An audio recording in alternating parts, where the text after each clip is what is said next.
Hello! Theoretically, you can hear all of us. It's crazy. Sorry, we're an hour late. Yippee! And it was my fault. Listen, we're not pointing fingers at Aeon. I'm pointing fingers at myself, not that anyone can see. Well, you know, it's fine. We made do with what we could do. How's it going, everybody? You know what? Okay, so few announcements first off. First things first, you get your daily as usual. Ooh. Now, Chris. we have added bingo. Okay? I am gonna try and make this a thing. The first person to win 5 bingos, I'm gonna give a $50 either Steam or Amazon gift card to, your choice. If you want to play, imagine if I typed it correctly. If you want to play, you can click that link and generate yourself a bingo card. If you arrive late, which obviously none of you did, you're all here on time. You can check the current list of things, assuming that I have kept up to date. I'm going to give you a free OBS scuff and let's see, alcoholic, because I've already been drinking before the stream. So if you type in !current bingo, it will tell you that today we've already hit curse OBS and alcoholic. So it should track all of the ones that I have filled out. Feel free to fill those out yourselves. Anyway, but yes, we are joined today with Aeon and Dashi, 2 homies that we sort of made an impromptu collab with. Last time I was doing a hand cam stream. Okay, brother, imagine, chill, brother. Just outright you. Anyway, chill. And we're just having fun here. Anyway, great. We're feeling good about bingo. We are here with the limited scuff. Why don't you introduce yourselves? Tell me a little bit about yourselves. We'll start with Aeon because she is on she's on the left side of the screen. Hi, I'm Aeon, and I'm late. I'm the reason the stream is late. It's all my fault. It's gonna be a pile of self-recrimination today. It's fine. We love Aeon. She has an amazing vocabulary and an even crazier life story. And up-and-coming VTuber, we are happy to see where she goes because she is one of the most interesting people that I have ever met, it turns out. So, you know, it's fine. You can be late and interesting at the same time. That can just be part of your lore. Yeah, so long as it just doesn't turn into a thing. Amazing. I hope to God that's not my signature, because that's one of those... Yeah, you can put a placard that says, like, live, laugh, late. Yeah, basically. Oh, I could use one of those. I know, right? Anywho, lovely to meet you. And, well, not really meet you, but introduce you, of course. Oh, my God. He's gone. Guys, he's gone. Oh, shit. That's what I forgot to turn off. Oh, no. Wait, did they fix it? Did they fix it? They fixed it. He's go back. They fixed it. Night, I guess. Surprise. Well, it used to be that this was too big for VTube Studios collab feature. Because it was had too many toggles in it for the customizable model.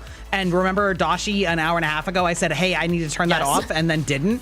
This is what I needed to turn off. And yet I didn't. And here we are. It's fine. It worked. Working. It worked. It worked. Wait. That's girl on the bingo. Wait. Do we have like the 3 sizes? The 3 sizes? What do you mean? As in like waist, medium, large?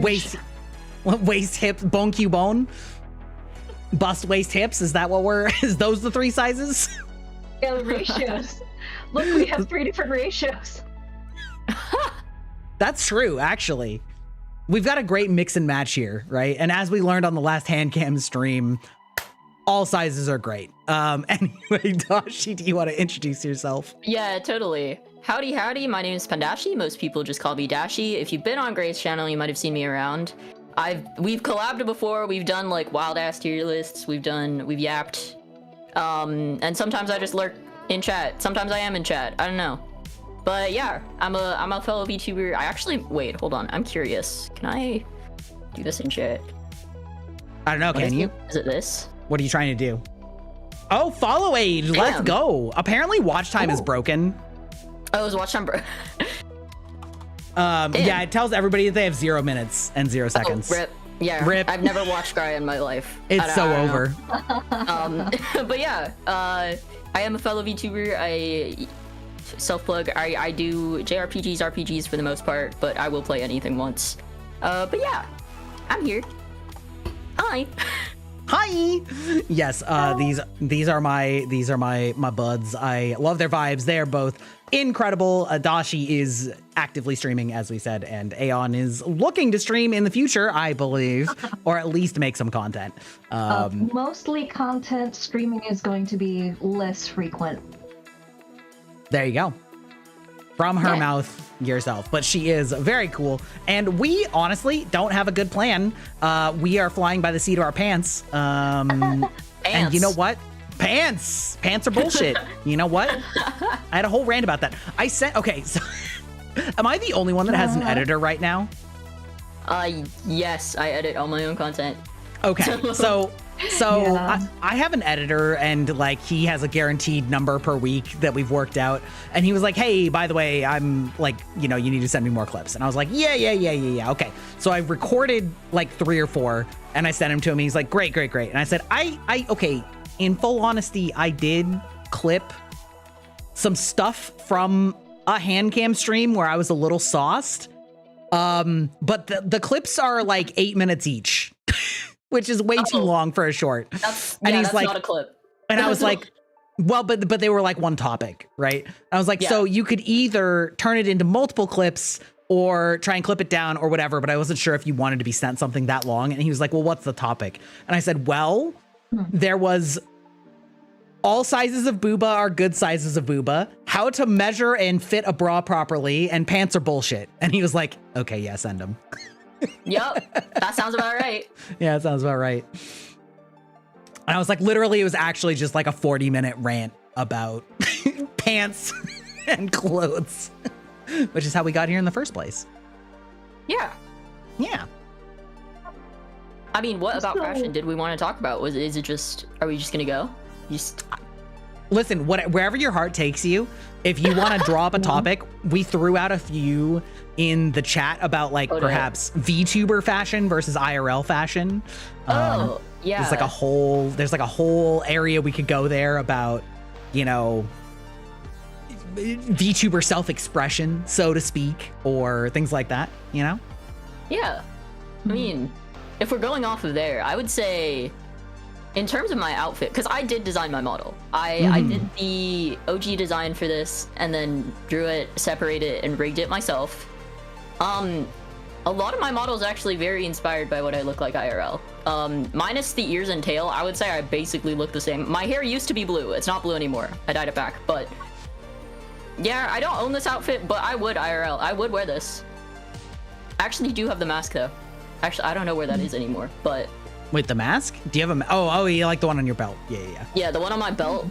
All right, yeah. If I move up a little, you can see it. But, I was gonna say, do you have a toggle for it? Because that would be crazy. No, I don't. I've been meaning to add a toggle for it, but once again, that's my whole problem of, do I just make another model or do I make a 3D one? But yeah, my entire VTuber is very inspired by what I look like IRL, which I think is interesting because I've seen the two ends of it. Some people look exactly like their model IRL, and then some people have like a drastically different model, and I really like hearing about the inspirations for where people's models came from, because it's fun. It's like I mean, quite literally lore story. Where did your model come from? Much of it's aspirational versus...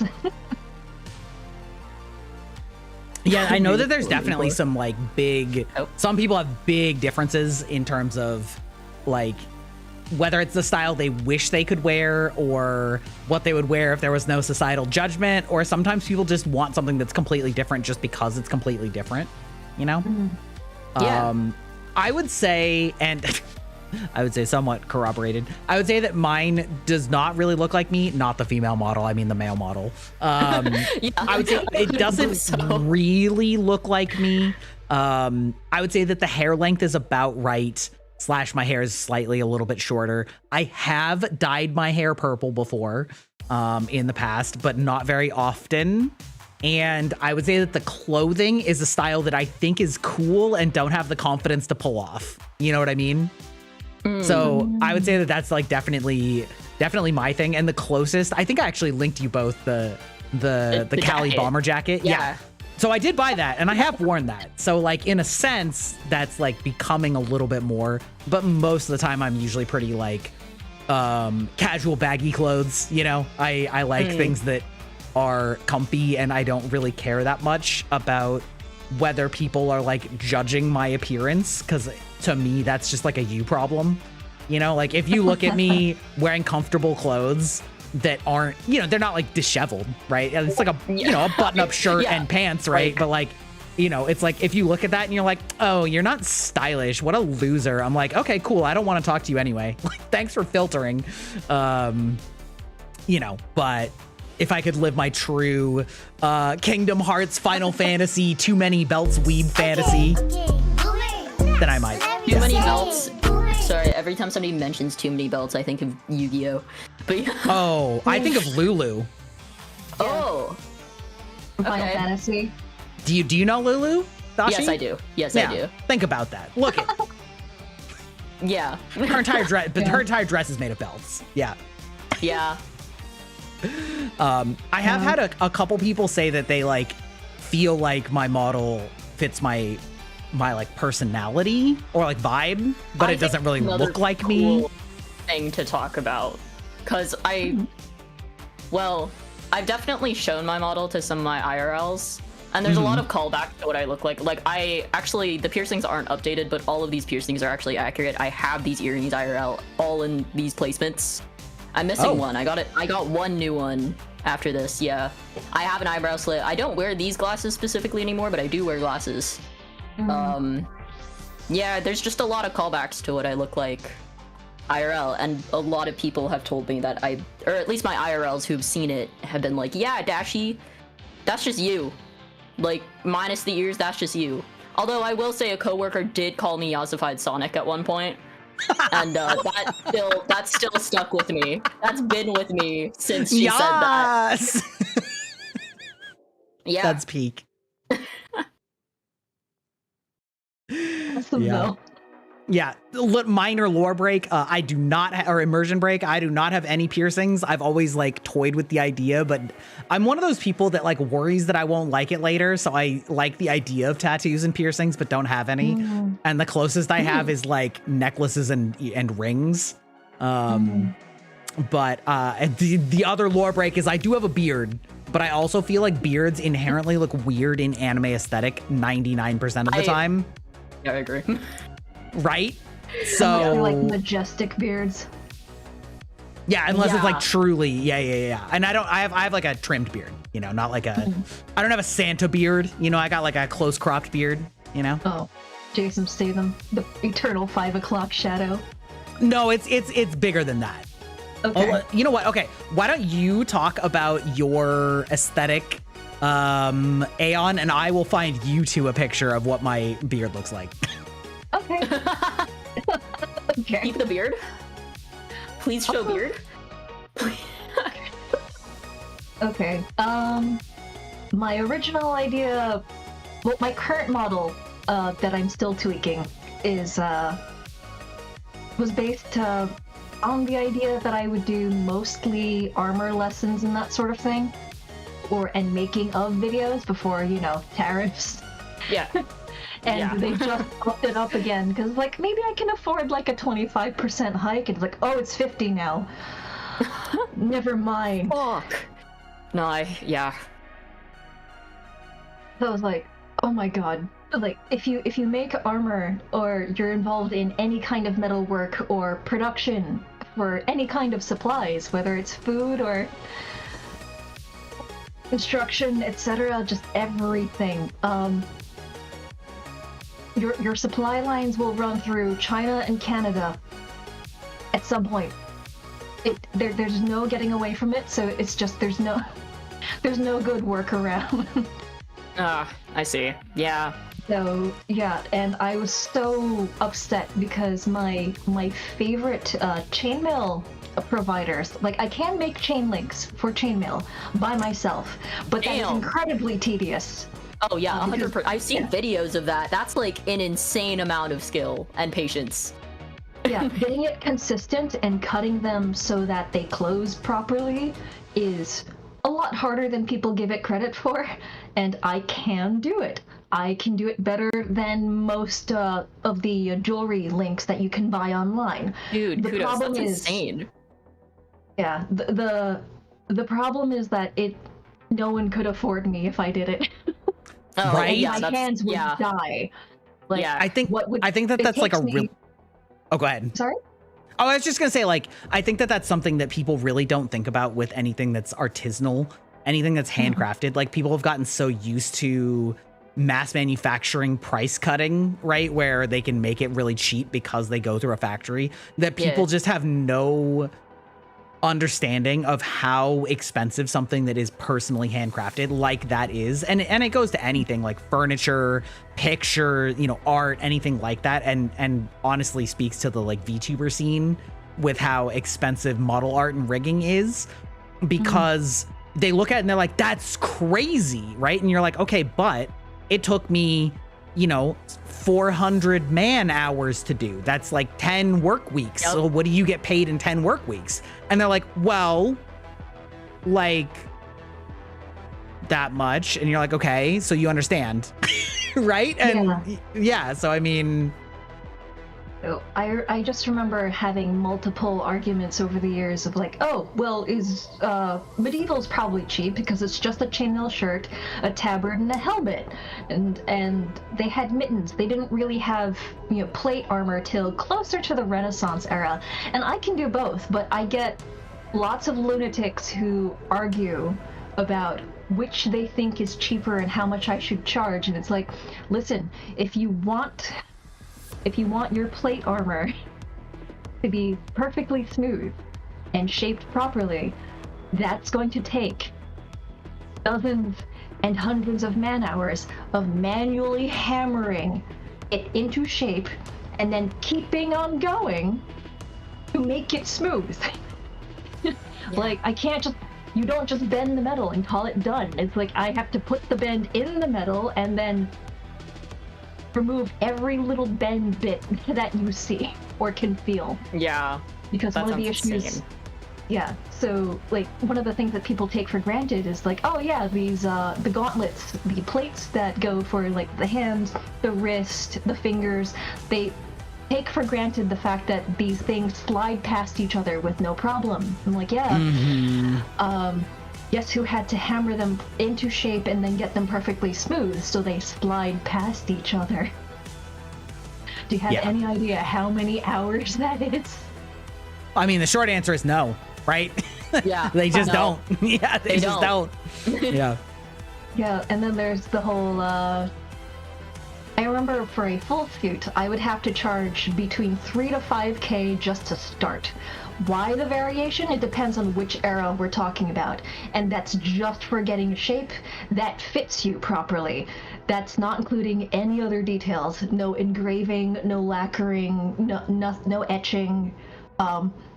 If you want Gothic armor, I'm sorry, that's going to start at 3 times as much because nothing is flat, everything is fluted.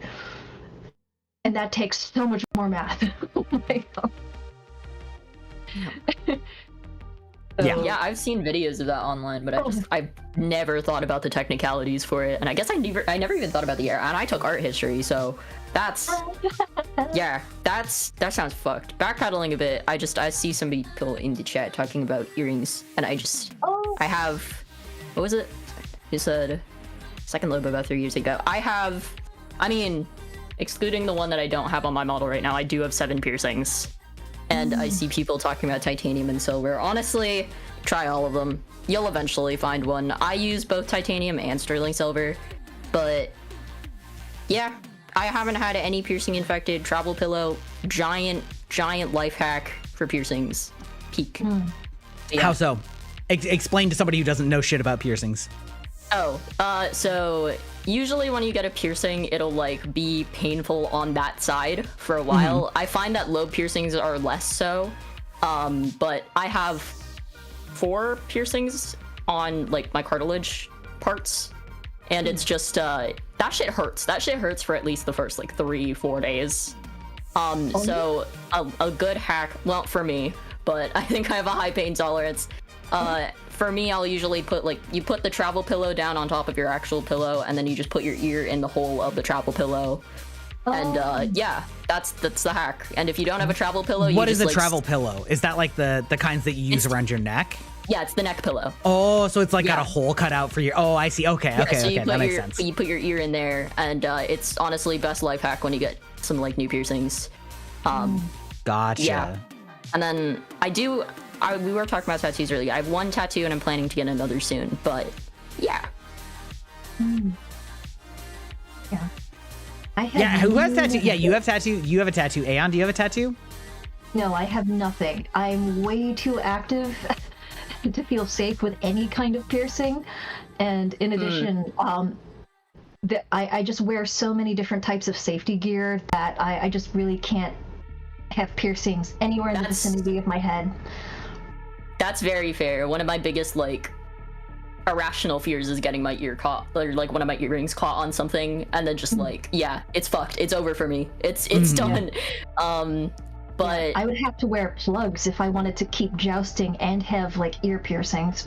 Damn, that's so Aeon core. That's so Aeon core. I can't wear earrings because I want to be able to keep jousting. Yeah, no, I was about to say, like, I have so many piercings that I don't wear over-ear headphones as much. Oh. Like, I mostly wear IEMs when I'm gaming or when I'm, like, doing, I don't know, day-to-day stuff. I still enjoy over-ear headphones when I'm walking outside and stuff, but, like, then the thought of just jousting, yeah. It's a different level. That's some shit that I would not have. The problem is impact. Like, it doesn't matter what I do or how low profile any of the jewelry is. The problem is impact, and even plugs are arguably not safe enough either. Oh, yeah. No. I'm still planning to get more piercings as well. I'm at 7, and I'm, like, the ideal, I'm hoping to get 11, but, yeah. Are they all in your ears?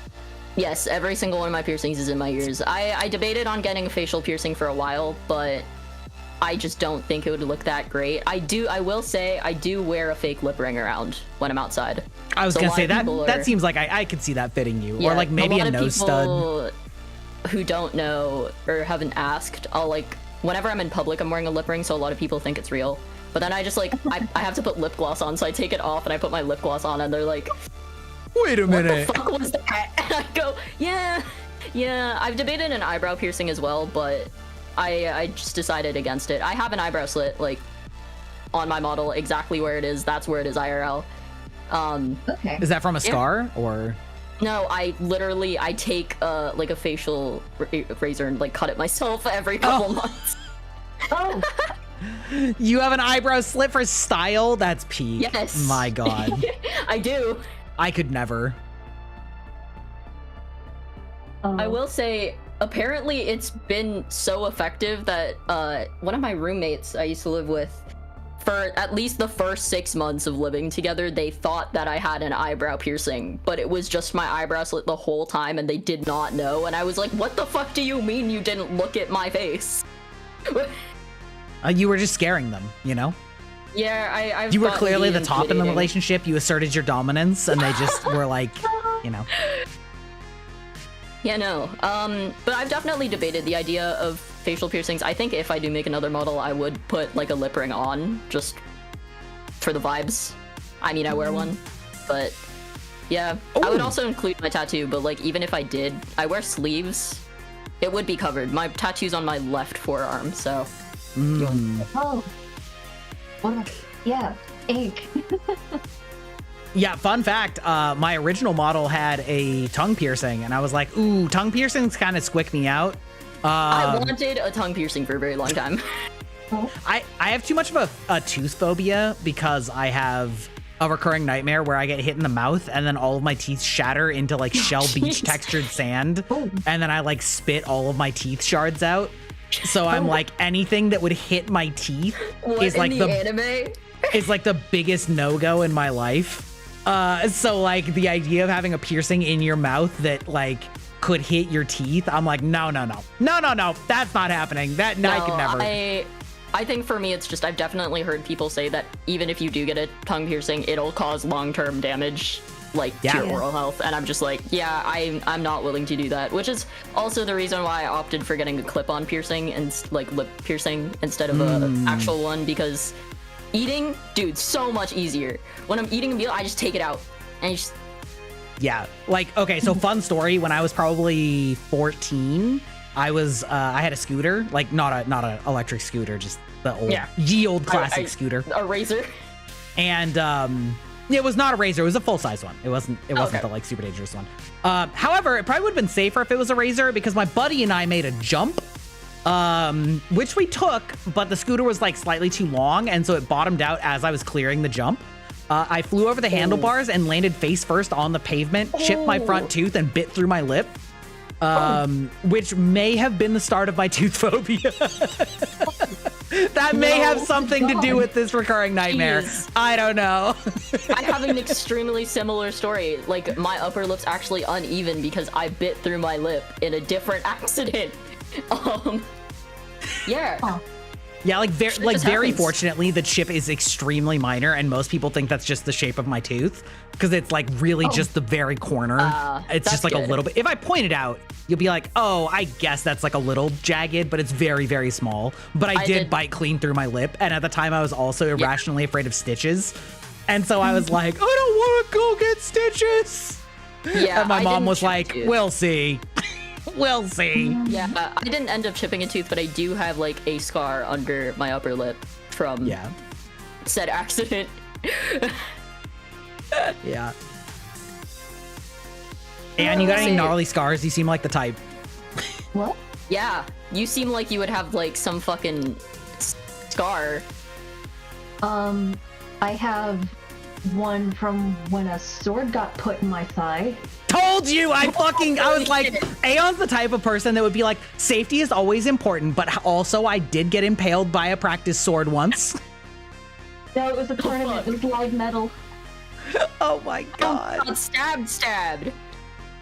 Yeah. Goddamn. It was in a tournament. There was an accident. I'm not gonna get into the details because it was apparently kind of made the rounds of the community for a while. Yeah, well known.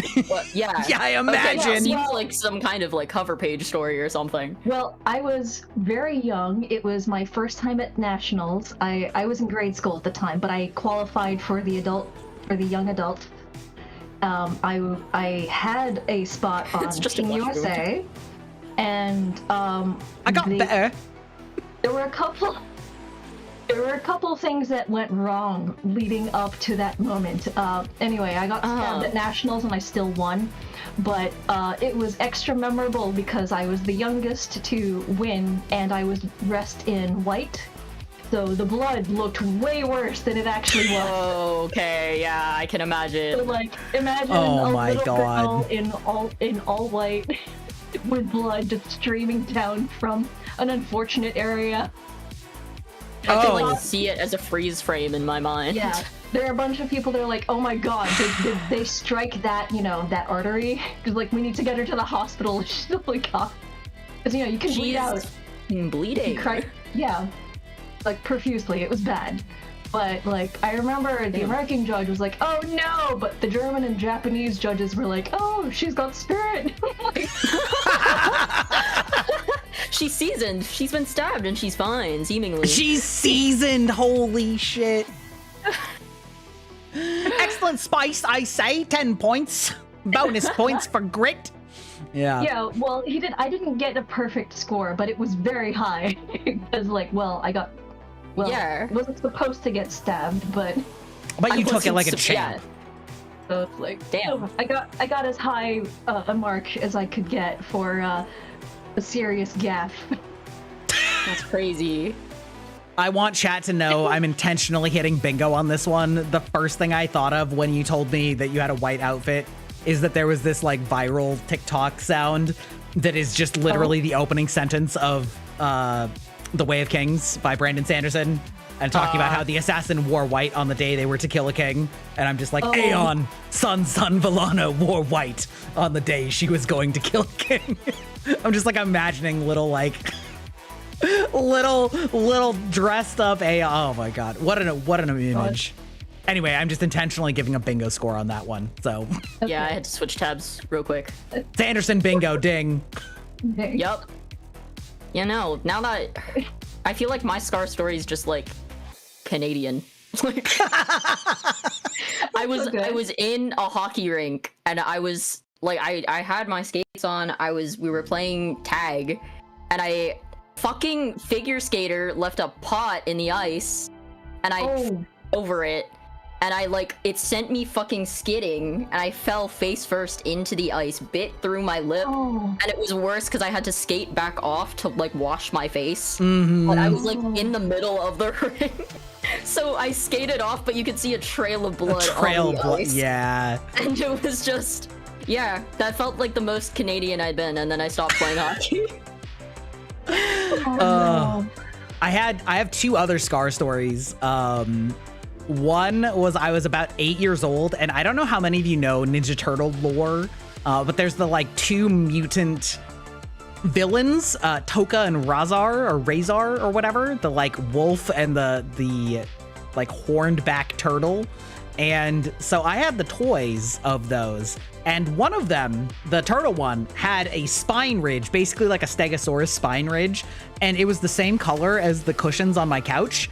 And so, foolish young Gry left his toys out on the couch and then, unbeknownst, jumped onto that same couch at full speed without, checking. And so I just landed at full speed on the spined back of a Ninja Turtle, and it cut a gash all the way across my knee, fully side to side, where every single spike on the back of this Stegosaurus ass Ninja Turtle pierced my skin. It was I had that scar for at least 20 years. The Ninja Turtle one. Yeah, the Ninja Turtle. Yeah. Exactly.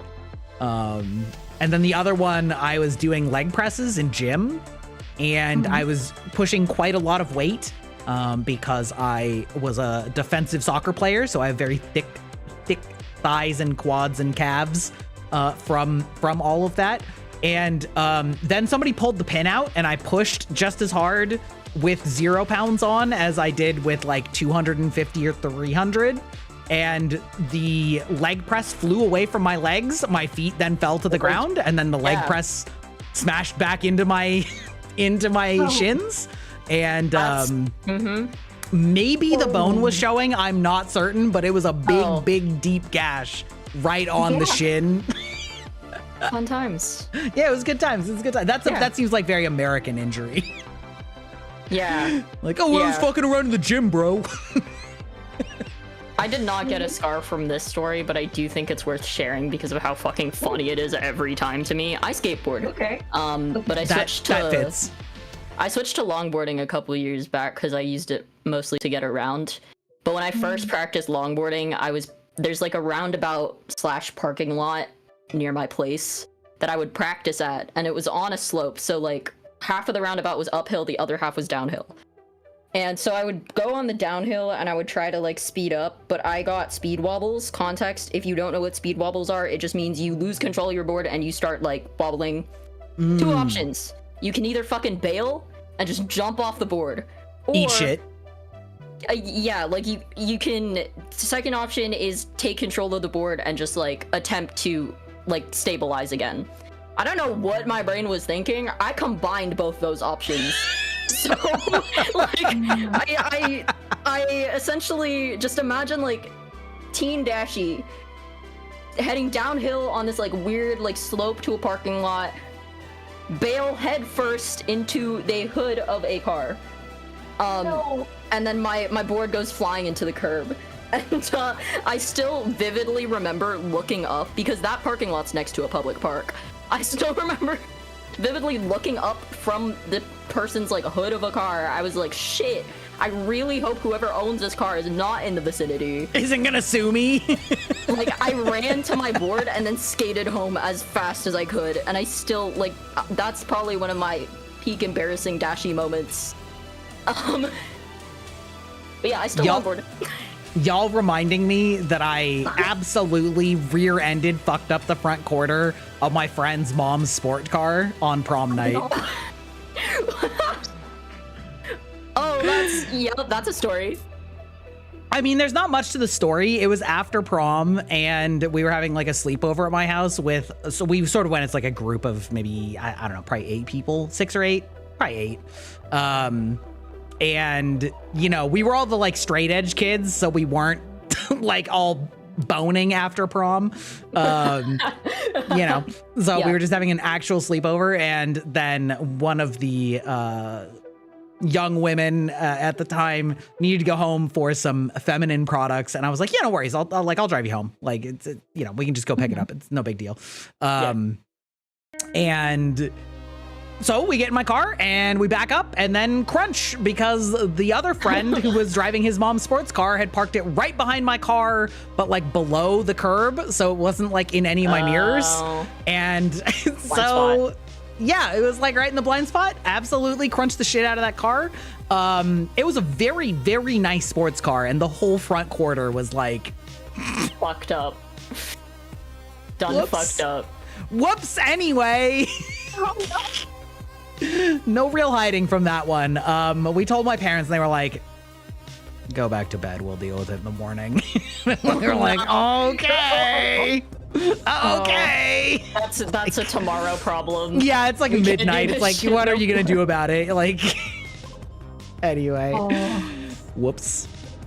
Whoopsies. Classic. I don't know. I feel like all of my accidents involve weapons, so That's so badass though. I longboarded face first into the hood of a car. Yeah. There was that time I got thrown from a horse and I thought I died. You got better. Yeah. Yeah. But, Were you like, jousting? No, I was getting ready for a competition, and this horse was feeling a bit spirited that day. Oh. Spirit, the horse? No, he was just feeling, he didn't feel like behaving. I see. And, he threw me, so... Yeah. Damn. It bolted down stadium seating, so I really should have broken something. I did not, but everyone thought I was dead, and I was stunned, so I couldn't exactly respond. Yeah, that's completely understandable. State of shock. Yeah, Thrown off a like, horse. Hurt like a... when I got, you know, started being able to move, but it was just kind of like, oh, I'm alive. Am I disabled now? You know, Can like I feel my check. body? Like, yeah. It's like, can I move my hands? Can I move my feet? And like, after I realized I'm basically fine. I had some really nasty bruising and I had broken skin from, you know, hitting corners, but not even concussed, just like, I mean, I was stunned, obviously, but it was like not like a proper concussion. Like they had people on site running for me. I was like, That's whoops. crazy. You've just sparked the memory that I almost impaled myself to death in college doing like, it's not quite LARPing because it wasn't like RPG rules, but it was like fake, like sword fighting with like foam swords and type situation, and we were doing it around the dorms. We had a big club for it, and I absolutely fell in the dark and tumbled. And then when I caught myself, I was literally like 1 inch away from about a 4-inch long, maybe 1 inch diameter, like spike of a broken log that I didn't even know was there. But I just like stopped and I like looked down and I'm like, if I rolled another half turn, that would have been a legitimate like spear in the middle of my abdomen. Like I would have died probably. Like I would have been stabbed. Yeah, and it was like a big like protrusion, you know, but it was like off to the side, right? But I mean, I fell and rolled, so kids are dumb. Yeah, no. I say kids, we were probably 19 or whatever. College students are dumb too. Yeah. I don't know. I feel like I was too responsible for normal accidents. So Are you calling LARPing a normal accident? Because I feel like you're setting a bar here that's a little skewed, maybe. Well, no. Like LARPing. Well, usually when I see people LARPing, they have like either replica weapons or like live metal. So it's just one of those things where it's like between the airsoft or the we might actually be sparring. Those can be pretty serious. We had airsoft pistols. By the way, I tried to pull that. I tried to find that, by the way, Aeon. Aeon commented that when I was talking about my tiny hands, that I was probably the only man that she knew that could hold her 1911. And I was like, that's so fucking funny because that's the only airsoft model that would fit my hand because it's the same size. It's like literally the same shape and size. I can't find it right now, but yeah, a 1911 is the type of gun that fits my hand very well as a small raccoon-handed man. But we got airsoft guns in the college dorms, which we definitely weren't allowed to have. And one of my buddies absolutely accidentally got shot directly in the eyeball. And it like ruptured the like blood vessels, and it was just pure blood red the entire. It wasn't the retina. Like, what's the white of your eye called? The like sclera. The sclera. Yeah. Like his entire sclera was blood red. And we were like, okay, maybe we're not going to be shooting these in the dorm room anymore. Maybe that's not a good idea. God damn. No. We did the same thing, but we had. I insisted on face masks. Yeah, you would. Well. Here's the thing. We weren't allowed to do that, but no, which of us is wearing the Baka stickers and which is not? I made a deal with the RA, the residence assistant for our floor. That also tracks, yep. So we had the minimum required safety gear, which was face masks, and also we cleaned up all of the BBs after the fact. I've been putting the TV. I'm sorry, Dashi, you might have to move a little bit. Yeah, hold on. I'm taking over stream. Perfect. There you go. Peek. Imagine. Continue. Feel free, Aeon. Yeah. Yes, continue. That's right. So, we had to wear face gear because, you know, the most serious injuries would be to the face. We had to clean up after ourselves. If any of the little pellets, BBs, whatever you call them, were found anywhere, then we all got in trouble. And when we were not in the dorms, we would take the RA out and we would buy their drinks. Damn! So we got to do pretty much anything we wanted, so long as I was riding everyone's ass and making sure the adults didn't have to care. It's just one of those. Don't do that anything. Applies to me too. Oh. Yeah, people are having fun with my filters, and it does apply to everybody in the VTube studio collab. Yes, indeed. You now have the manga filter. Have fun, Dashi. Yeah. Yeah. Also, you guys can actually hear this filter, so congratulations. Yeah. Yeah. Yeah. Aeon, if you're not looking, I'm trapped in a 1980s television. Yep, I can see. Yeah. Well, you know, I wasn't sure if you were actually looking. Yeah, so Aeon's the responsible one that talked to the adults. I'm the one that was like, it'll probably be fine. And it wasn't. You know, and then Dashi was just doing her own thing, smashing into cars. Yeah. Yeah. Yeah. Classic. I love how the conceit of this stream was like, yeah, we could talk about fashion. We're like, what's your sickest scar, dude? What's your fucking accident? How did you almost die, bruh? Well, I think the thing we missed is that regardless of how we present or identify, we're all bros to some degree. Yeah. I do get along with the women that are fairly bro-like. It's true. Yeah. I think people miss that about me, especially after they see me. It's like, oh yeah, whatever. She's like born in the wrong era kind of lady, but whatever. Like that's a girl, and then I'm like, no, I'm gonna be rappelling off of the rooftop doing networking on campus. Yeah, I think my appearance tells enough of what people sort of like first impression or people's first impressions of me based on my appearance. I've constantly been told that I look extremely intimidating, and then you mention one or multiple of my hyperfixations, and then you realize I'm just non-threatening and stupid, and I just look like I could punch you. But that's it. Yeah, I vibe with that. I fuck with that entirely. Yeah, I've had multiple friends call me. Well, I've had multiple friends tell me that when they first met me, I seemed like a pretty intimidating person. I also have like a severe resting bitch face outside. So everyone's kind of just like, damn, I don't want to approach her. And then you realize that I just like games and anime, and I'm just a little guy. I'm just a little guy. I feel like I mildly have resting bitch face, but I tend to not let my face rest, and I smile a lot, so it kind of like makes up for it. But if I was truly ever completely not focusing, I look like I'm a little like low-key, you know, very serious about something.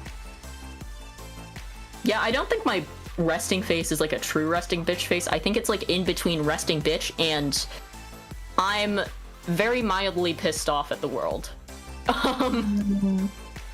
Something along those lines is how I feel. Okay.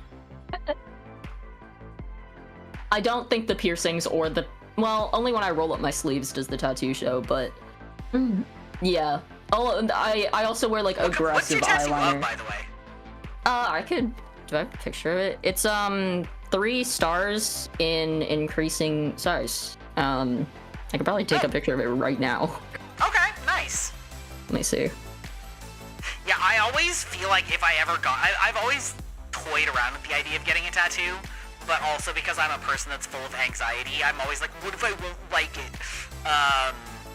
And realistically, most of the things that I've thought about getting tattooed, I would be fine with. I would be fine with. However, you know, like, I don't know. I feel like nowadays I would probably go for... like a Mistborn symbol tattoo, because nobody would know what the fuck that is 99% of the time, because it like doesn't really look like anything specific, but it's kind of a cool symbol. Okay. Here, There's the I'll one actually... in your book from last time, right? What's that? The Oh one you showed us in yeah. the book. Yeah, I've got there's like a bigger picture with, because there's like one for every element, so like there's a bunch, but I sent a picture of my arm. Oh, the real arm. The real arm. arm reveal. Arm reveal. Oh, Dash. nice. Dashi arm Yeah. reveal. Oh yeah, that's kind of what I was envisioning. That's Yeah, cute. so... that I was the also first did tattoo send got. my approximate beard Oh, color I did see and that earlier, and I just Yeah, love yeah. that it's just a stock photo of a guy. yeah, imagine some red mixed in there, because I have the like gene pool of my grandfather was a redhead. So I'm like a brunette with like slightly red and brown mixed beard. You know, that sort of archetype. Yeah. Yeah. But yeah, these are the like Mistborn symbols. Yeah, this Oh, is those sick. are really cool hair sticks. Yeah, pretty much. Yeah.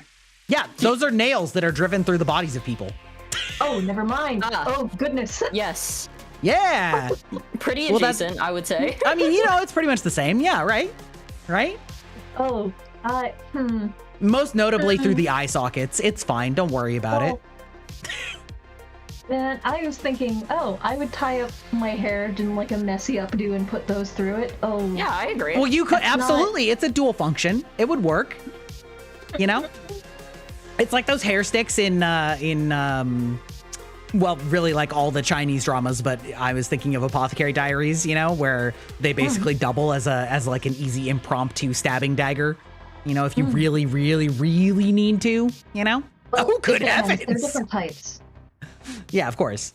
Like you can't use all of them for that. But I certain mean, ones I think any absolutely, pointed but- metal object, even if it's not super sharp, will function to pierce skin if you put enough weight through it. True. I it's not a With good enough weapon, effort. but like, to quote John Wick, a fucking pencil. Like, Oh, you know what I mean? Yeah, okay. Okay, listen. I think they would make cool tattoos. Mm. If you ever did end up getting any, Yeah. which I've seen some people that have them. Like, it is somewhat like in vogue for the fan base to get those. yeah, Because they are like stealth enough that you'd look at it and it wouldn't be like, oh, like it's just a lame tribal tattoo, you know, like all the white guys used to get in the mid 2000s. And it's not like kanji, right? It's not like kanji or Chinese, right? So Oh, you're getting something that looks cool and symbolic, but it's not just a word in English or another language, and it's not just like, you know, like appropriated symbol from another language, right? So it's like it's kind of a nice like sweet spot, you know. yeah, I I think like so. seeing. No, you go. Yeah. Okay, so I like seeing like the foreign language tattoos because I can read some kanji and Chinese, but it's funny because I've seen like, oh, this means ultimate warrior, and I'm like, bro, that is That just means the days of the ramen. week. Yeah, right. Like, No, I've definitely like, because I've studied Japanese at least, and I can tell like certain kanji, and I'll look at somebody's back and be like, does that can't say that. that can't, but it No. can, and it does. Just like, Yeah. hold on, I'm gonna just do this on stream for fun because it's relevant.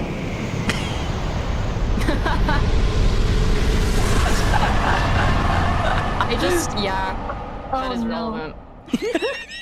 Yeah, no, I've definitely seen the people that like the videos that like frustrate me where the tattoo artists are like, oh, this guy said he basically just wanted his name in kanji, but I tried to explain to him that that is not how that works, and if you want your name in Japanese, it has to be written in katakana. And they're just like, but I want it in kanji. And the You could kind secondhand of do it in frustration- kanji, but it would be like, it would have to be based on the meaning of your name, Yes. right? Like my real name etymologically in English derives from an English word that could be translated into Japanese, that there is a kanji for that word in Yeah. Japanese, but it wouldn't sound like my name. It would be like You're like the telephoning it, concept of my, basically. yeah, it would be like the concept of like the meaning of my name in kanji, right? But that wouldn't be how Yeah. you say it. It would be pronounced completely differently, right? But like, that's not what anybody means when they say that because they don't know what the fuck they're talking about. Yeah. Okay, it is ad break time, which means it is time for your old man vtuber to get a drink. If you guys want to take a quick stretch break, everybody's on ads anyway, so good time for a pause. Yippee! Gonna grab hydrate.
And we're back. All right. Anyway, any hoodle.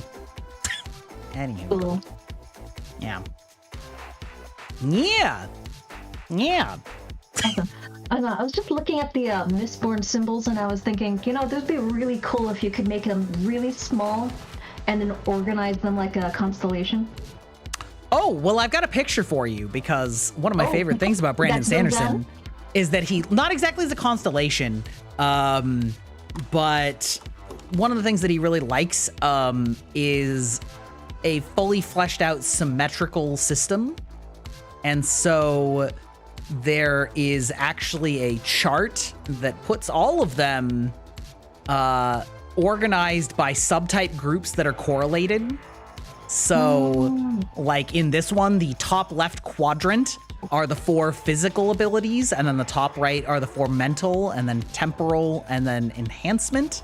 And then like within those arcs, the ones on the inner and outer circle are paired with each other because they do opposite things.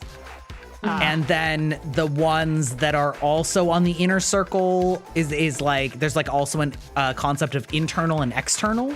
So then like the internal circle is the internal ones, and the outer circle is the external ones. So it's basically like showing 4 sets of relationships between 16 things that are all symmetrical with each other, all in one like great chart.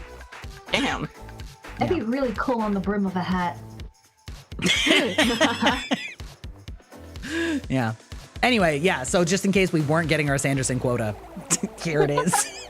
Here it is. I think we've hit it. We've hit it. We've hit it. Don't worry. I already marked it.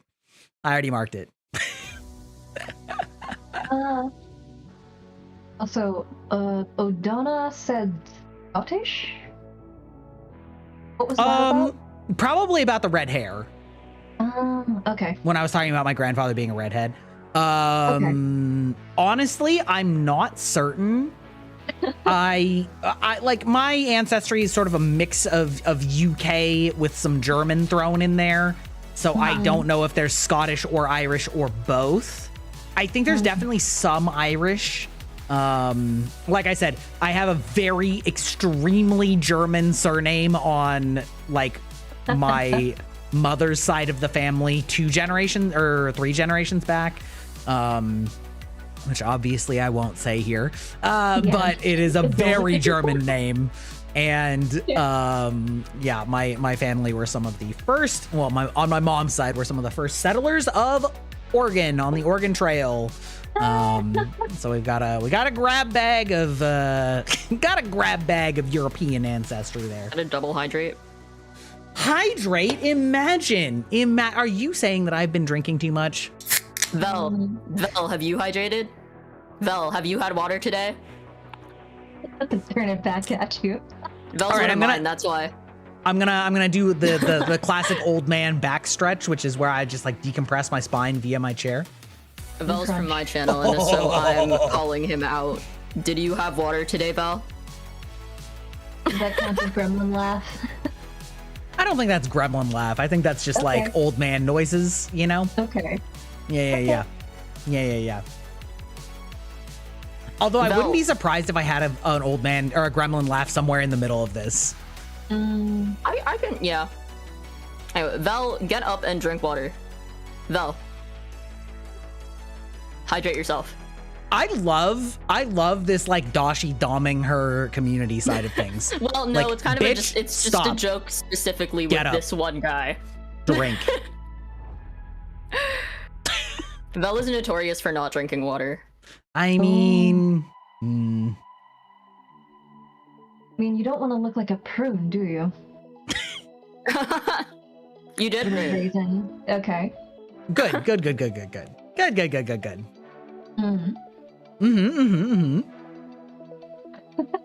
I need to review our notes for like other things that we thought to talk about, even though we only talked about the one thing that we said like for 10 seconds. Yeah. How the fuck do I make this? I have this really annoying, like, nope. I have this really annoying thing in Discord where it is like making the chat take up an inordinately large amount of the Discord window. So I only get like 2 lines of our text chat. Oh. Whoop, whoop. Hello? Hello? Hello? Wait. Aeon, do you still... Wait. Why do I only see Aeon but not... No, no, no. We're good? We're good? Are we good? Aeon? Ruh-roh. Oh. Ruh-roh. Oh. Ruh-roh. Ruh-roh. Am I still alive? I hear you. Great.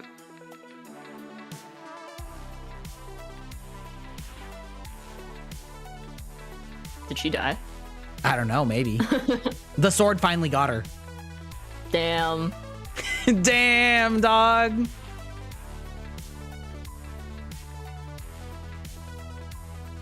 There was like, we sort of talked about this a little bit. Yeah, we don't hear you. Try disconnecting and reconnecting. Ba-doom. It's like, whoop. we'll see them. Hello? Hello?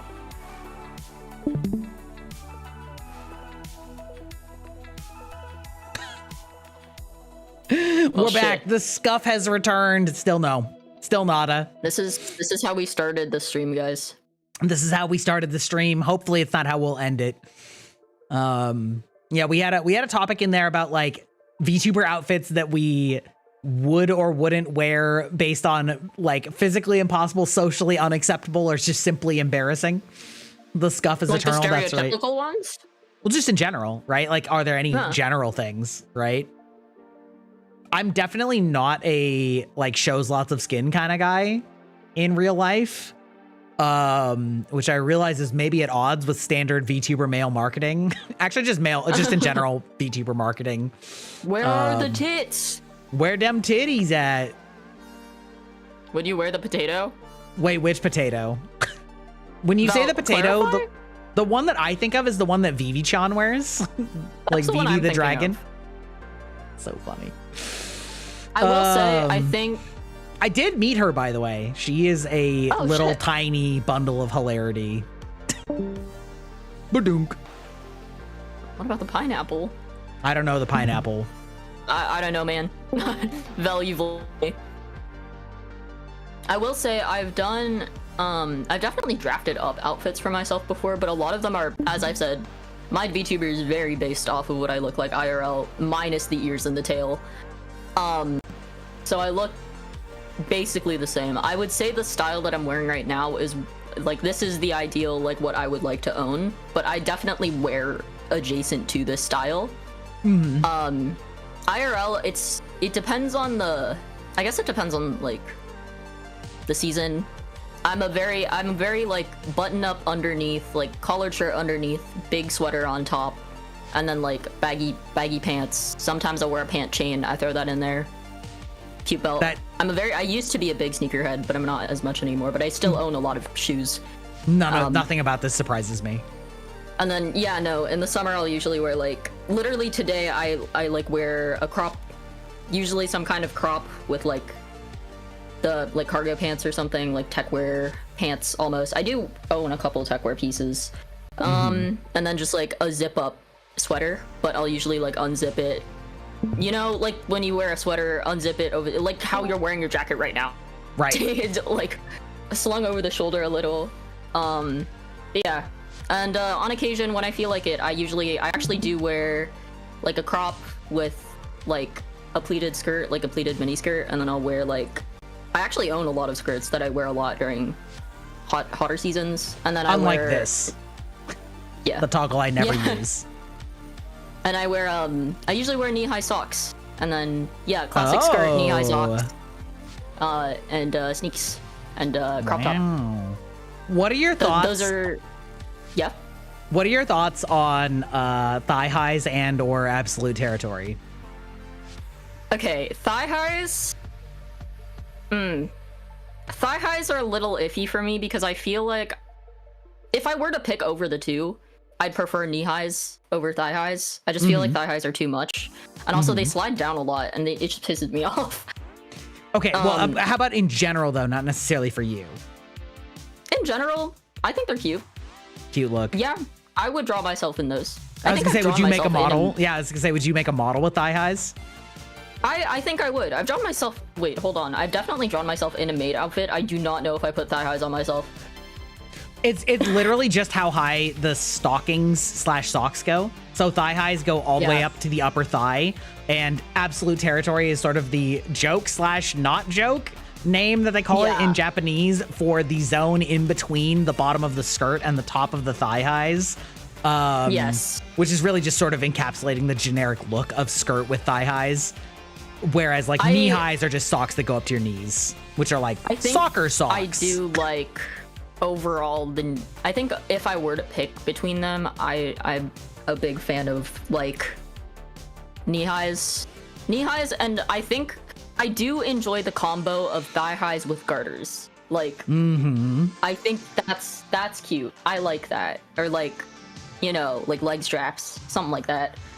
I like accessories. As someone. Wait, Aeon moved. Oh, Am I back? Yes, you're back. Yes. Thanks. What? Yeah, no, I accessorize a lot. So I wear a lot of like jewelry. I actually do have a leg strap somewhere. I don't know where it is, but I have one. Pant chains, big one for me. I own, but like the gloves that I wear on this model, I also own IRL. I have no excuse to wear gloves around, like in the summer, but. Oh, yep. Nice one, Gray. Yeah, it seems appropriate. Given all of the troubles today.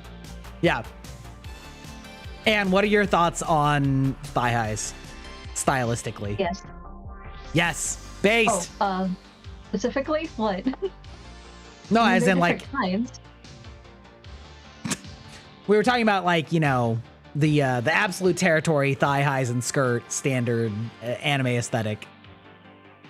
Well, I don't know. It really depends on what the rest of the outfit is doing or requires. Mm-hmm. So, I mean, if you want a gap, then it depends on how long the skirt is, and sometimes it's not appropriate to have a gap.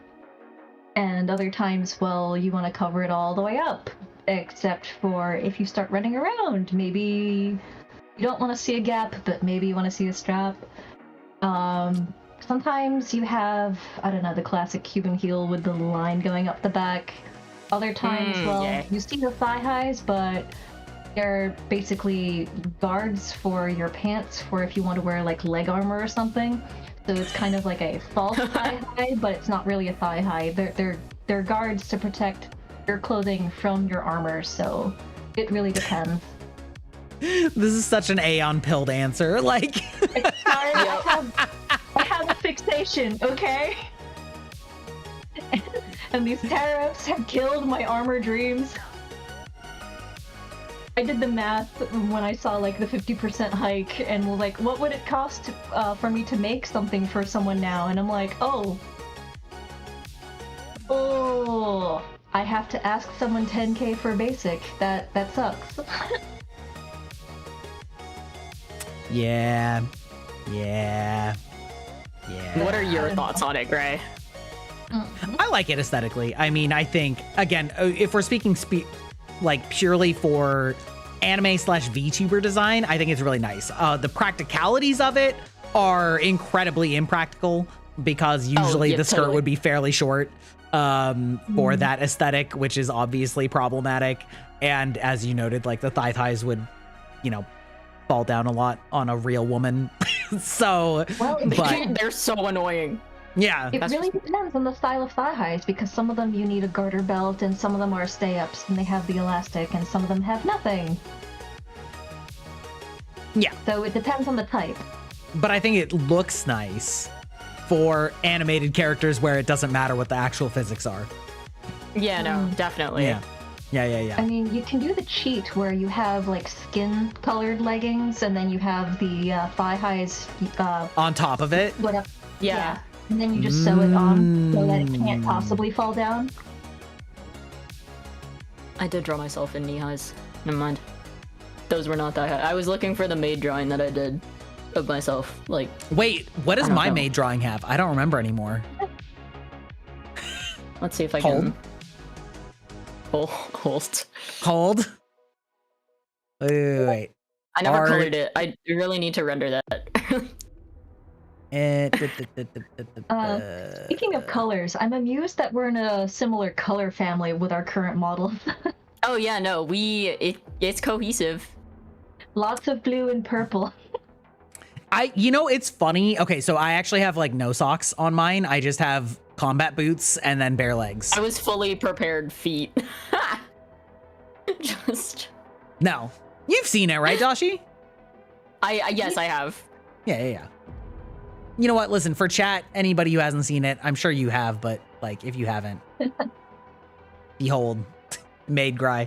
Oh. Charity. I think it's really funny because I didn't really design myself based on what other VTubers did. I just sort of like, wait, no, stop, bad. There you go. I kind of just based it on things that I liked and colors that I liked, and then now I've sort of realized that things like the purple are very common, especially for male VTubers as well as techwear. And I'm like, oh, well, fine. I guess I'm just basic then. Like, I did know. base the colors off of my favorite colors, and then just like whatever went with it. I did make the mask. The kitsune mask that's on my belt, I designed that for myself on my OC like years ago, and that's where I just took that and then just like expanded on it. That's where I got my color palette. Found some complementary things to go with it. Yep. I got some yellow. I got some. Is that pink? Yeah. Pink, red. Oh, listen. Do not ask me how that shading was managed. I am the shittiest artist in this chat by 1,000 years. That was commissioned by my model 2.0 artist designer Zungi. I will link her socials real quick here because she is an amazing artist. And yeah, but that wasn't me. I couldn't tell you. Couldn't be me. Could not be me. Could not give advice. Wait, where the fuck? Man. There you go.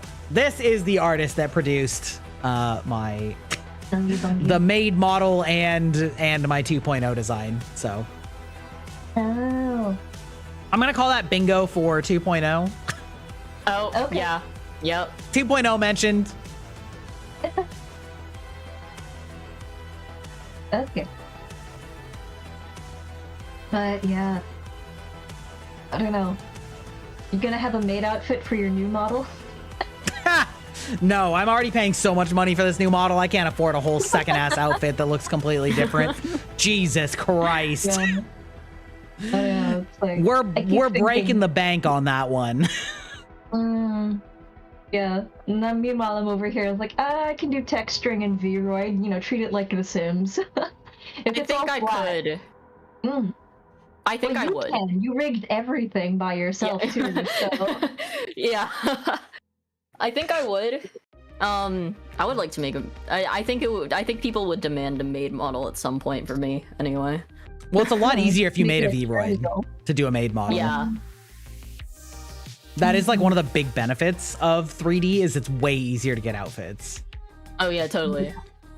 Yeah. That was one of the other things I was debating between like 2D versus 3D, because I like fashion. I like dressing up, both IRL and just drawing my OC, and just like doing that in 3D and just having multiple switchable outfits seems so much faster than redrawing myself in every outfit and doing all the rendering and the separating. That's too much. Mm-hmm. Yeah.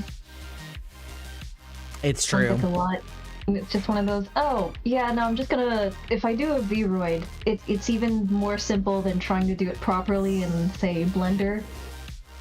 Because it's just, it's all just texturing. It's all texturing. If I can cope with not having bones in, like, capes or skirts Yes. or Oh my whatever. god. Bones. Fucking bones. I know. Like I tried importing my model into Blender, and adding more blend shapes manually. And I was just having a bit of like, oh my god, what have I done? Cursed. This is so cursed. Fucking up the bones is both hilarious and the most frustrating thing ever. That shit sucks so bad. I was saying it earlier, but it is definitely one of those things where I would make a 3D model in Blender, but at this point, it's not my computer that will blow up. It will be me that will blow up. I will blow up if I have Blender open for too long.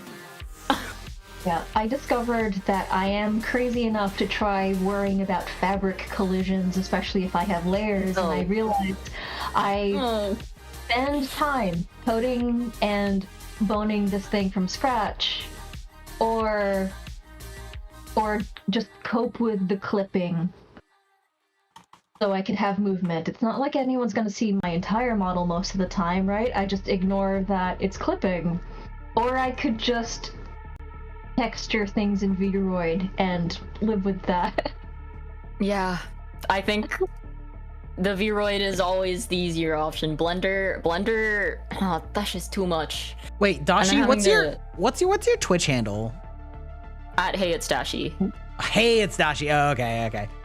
I was trying to do Pandashi and I was like, that's not working. That's my VTuber legal name. Yeah. There we go. All right. Great. YouTube was asking your channel names and I was like, oh, yeah. I can give a link to that. Me.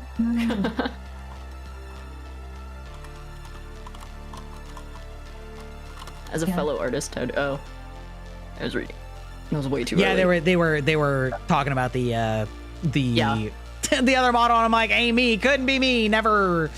Not me, not in a million years. Couldn't be. Yeah. I think it was funny. I think Aeon was like, saying, I think you were the one that was saying that it would be cool to have my model, my 2.0 in 3D so that the RGB could move. I'm like, that's going to happen in 2D. You were like, oh. Oh. Yeah, I forgot, but does that take a lot of work though? Not really, because you can just like, make like a color channel that is like animated, right? So for example, the runes on my current stuff have like a glow pattern, which is really just like an animated loop that's just like looping its color. So you would do basically the same thing. Like it would just be something that would presumably be clipped onto the layers that have the RGB, and then like it would just like move. But people make like cycling colors and things like that, or like cycling glows and things like that all the time on Live 2D. Pretty, I think, right? Dashi, you're the one who actually knows. Yeah, that is correct. Okay. Did I nail it? Done with Live 2D. I understand the theoretical tech and nothing of the actual artisanry. I mean, I haven't opened Live 2D in like I think the last time I tweaked my model in Live 2D was a couple months ago, so I also do not pay for Live 2D. I use another email every single time I open it. I will say it's a great life hack because Live 2D gives you an unreasonable amount of time for their free trial, so I made this model on the free trial. That's crazy. I think I was talking to a friend about this. They give you like a 42 day something free trial. And so when I was making my model, I just timed making the account like after I finished separating my layers. And yeah, I literally took like a third of that free trial to make this model. And that was it. That's sick. Yeah, I think I was asking on your stream, like, what, did you speedrun like a model in a week or something? I'm gonna see. I'm curious if they changed it or if like they might have changed it, or maybe I just never had the correct... No, yeah. Live 2D has a 42-day free trial. Nice. You get it for a month, and if you basically if you pull a me and have like 3 different emails, that's a solid 3.5 months of Live 2D. If you want to be really shitty, if you have a Gmail account and you do Gmail account name plus and then anything, and then at gmail.com, it will treat it as though it's a different Gmail account, but it will send it to your real Gmail account, so you don't actually have two accounts, it's just one account. But it will, but like you can do this as a way to track which things are selling your account info. But you could be like, Grybach plus Twitter at gmail.com. And then if you start getting advertisements sent to Grybach plus Twitter, you're like, I see how you got my personal information from Twitter, because that's like the quote unquote real email address I used. Damn. I didn't know that. Yeah, so you can have an infinite number of fake email addresses off of one email address, because Gmail will just treat anything after the plus as superfluous, but like sites will not really know the difference. And so they'll think it's two different email addresses, but they'll all go to the same one. That's crazy. Okay.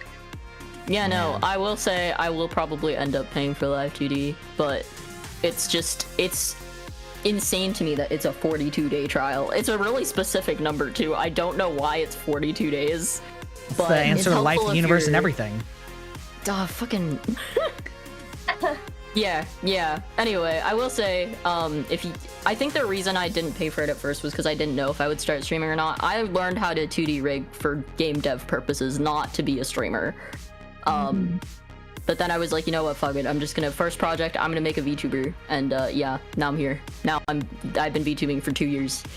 Because I decided to open Live2D one day. I was very confused for a second because I was starting to hear an echo of Dashi, and it was in fact not an echo. It was just the tab that I pulled up your account page, and that's how long it took before you started speaking on your last stream. Oh. You know. How much is the Live2D license anyway? I've never actually looked into it. Let me take a look. I had the page open just a moment ago. Load faster, please. How much? No, I don't want the free trial. What if I were to purchase? For a year, it's about $100. Oh, that's not nearly as bad as I was expecting. I mean, it's still a lot, but like, I know that a lot of like software that is for industrial purposes charges like way more. You know, like, Adobe. The monthly plan is $15. Okay. So. Yeah, I mean, not worth paying if you're not actually using it, right? But it's not. I think it would be worth it per project. Like if you were working on something for like, what, 2 months? That's not that bad. Yeah. That's. Oh yeah. Yeah. Yeah, if you're like doing it to sell, then that's like trivial compared to how much you have to charge anyway. Yeah. Yeah. That's good. That's good. Things that take forever. Right? Yeah. Yeah, I mean, as you were talking about your whole like armoring thing and cost analysis stuff, I'm like, yeah, pretty much all of this applies to VTubing too. Yeah. That's.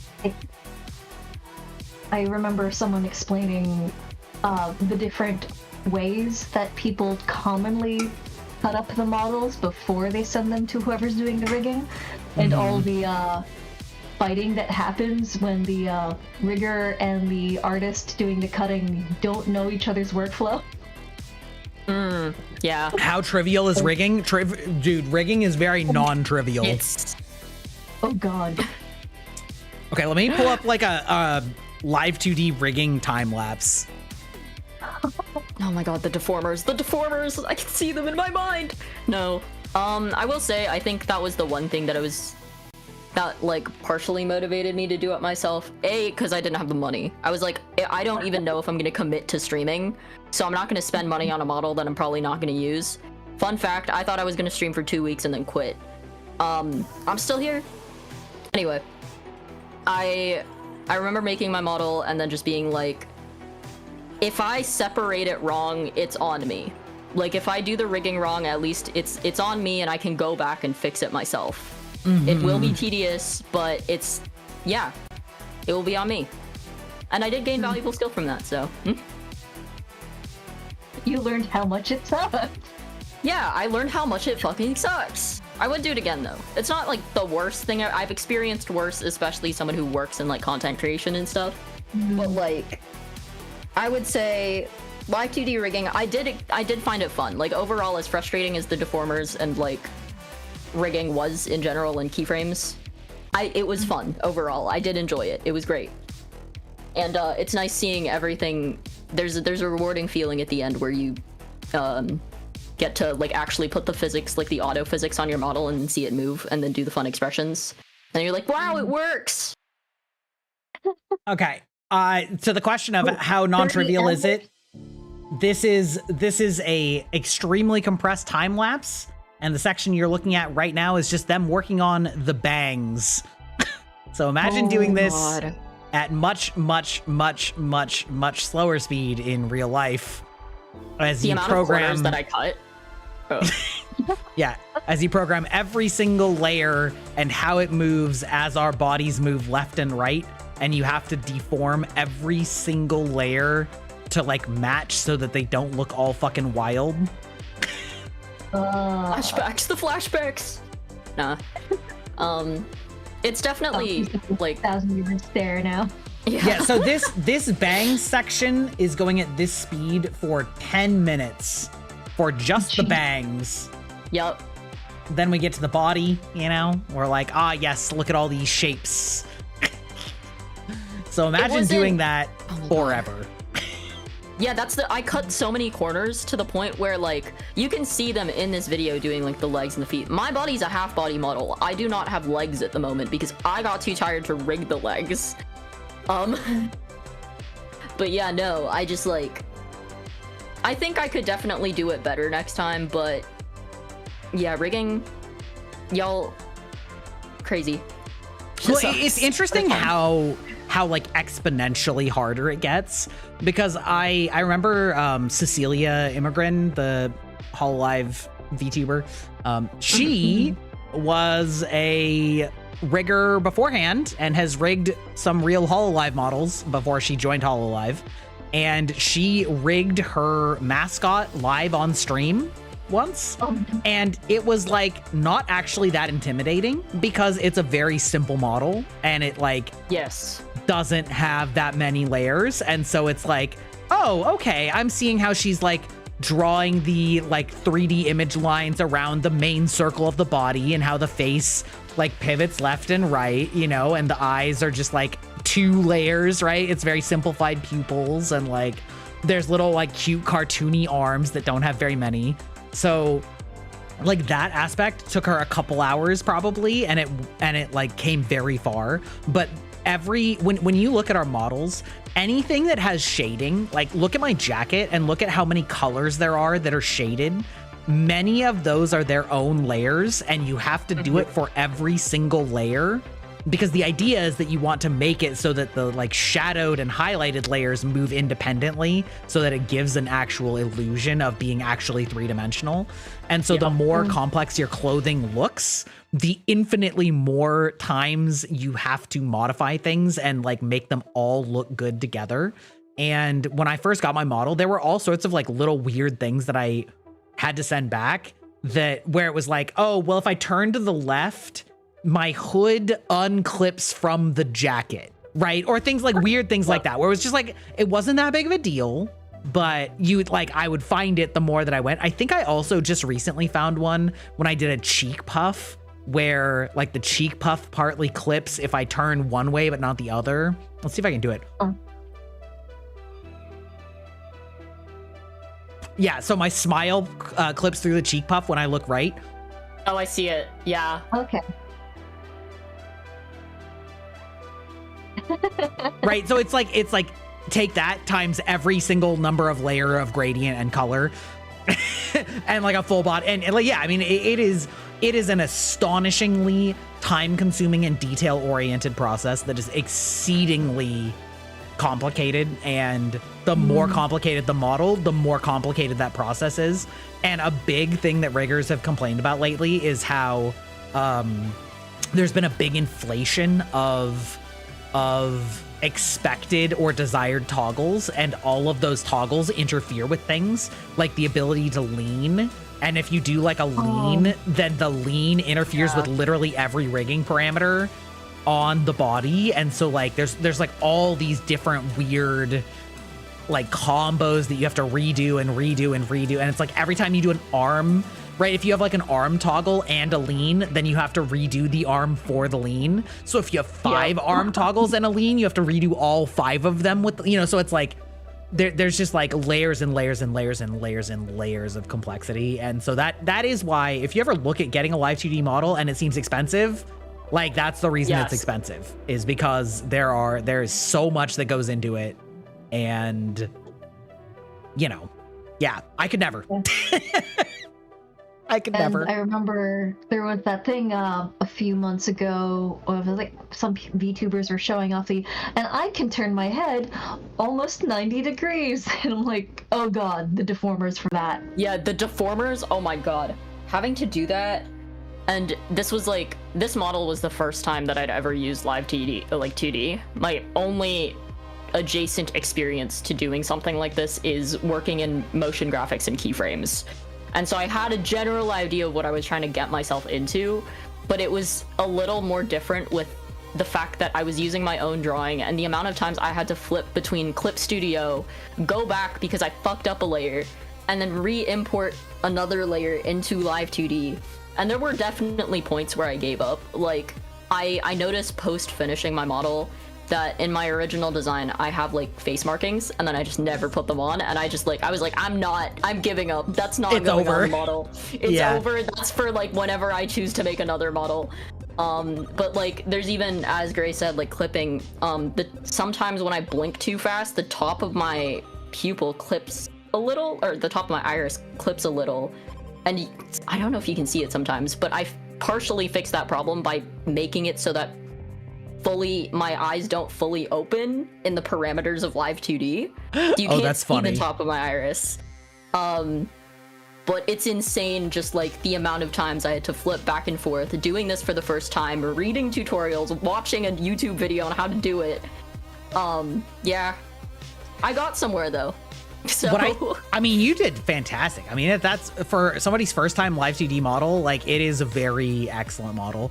I always find it really interesting watching live 2D artists talk about how they achieve certain illusions, like with a dress that is extremely flowy with the turns. And like basically what they do is they just make the dress have like 40 degrees more arc than it actually has, and then they just have like a clipping layer on the edge, and so like as the model turns, it just like rotates across the part that's just invisible because it's clipped. And I'm like, that's crazy. Like I don't know, like some of these like techniques where they're like, yeah, it's really easy, you just like do boop boop and then it's done, and then it makes this really convincing illusion. And you're like, whoa, it's like, whoa, that's crazy. To me, it's like one of those things in OBS where it's just like, if I touch one thing, it's gonna fuck up like a million other things, and that's why I'm afraid of touching things. But guys, trust, one of these days I'll be able to like fully turn 90 degrees. It's like my scene lighting. Look, see, it applies to Dashi too. Ooh.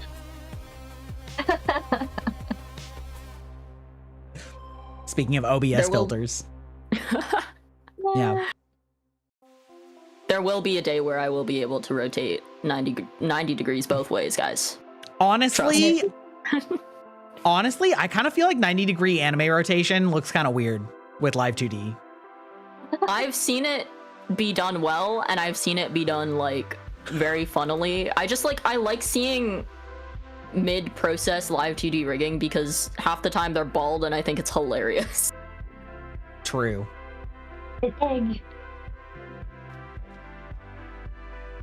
Another thing I do enjoy about... No, yeah? Go ahead. Another thing I do enjoy about being my own rigger and artist is that it's that meme. I don't know if you've seen the meme. It's just like, I am my own VTuber parents. Mama? Papa? No. It's me. I haven't seen that one. I'm gonna see if I can find it. I was gonna say, like, I really like I like a lean when it's done really well, but I have found that it is exceedingly rarely done really well, at least in my opinion. And I kind of have cared less about it as time has gone on, so I think I'm not going to bother with it. Probably for my model because of all the problems it causes. And like, but it's funny how things like that come and go, because it was so it was so like in vogue last year, and like everybody was getting a lean, and then all of the riggers have been like, I fucking hate the lean because of all the problems that it causes. I can't even things. imagine fucking, because it started happening after I rigged my model, and I kept seeing it around, and I was like, yeah, no.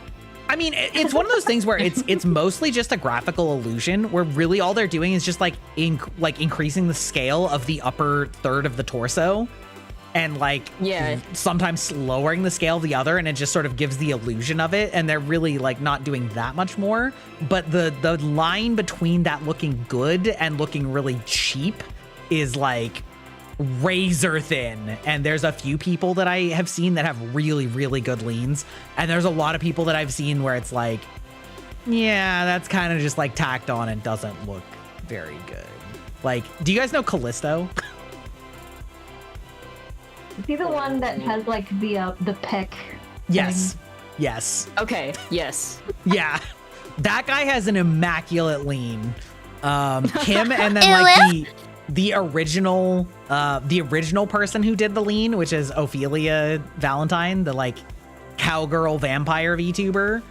Her lean is really good, but there's a lot that are kind of just like, I'd rather have no lean and maybe opt for the thing where like you just get closer when you move closer. Yeah, that's how I ended up doing it, and people, that seems to get the point across. Yeah, it's like good enough, you know? Yeah. The only problem is that I've found that if you do that, you can't do a resting animation. Oh.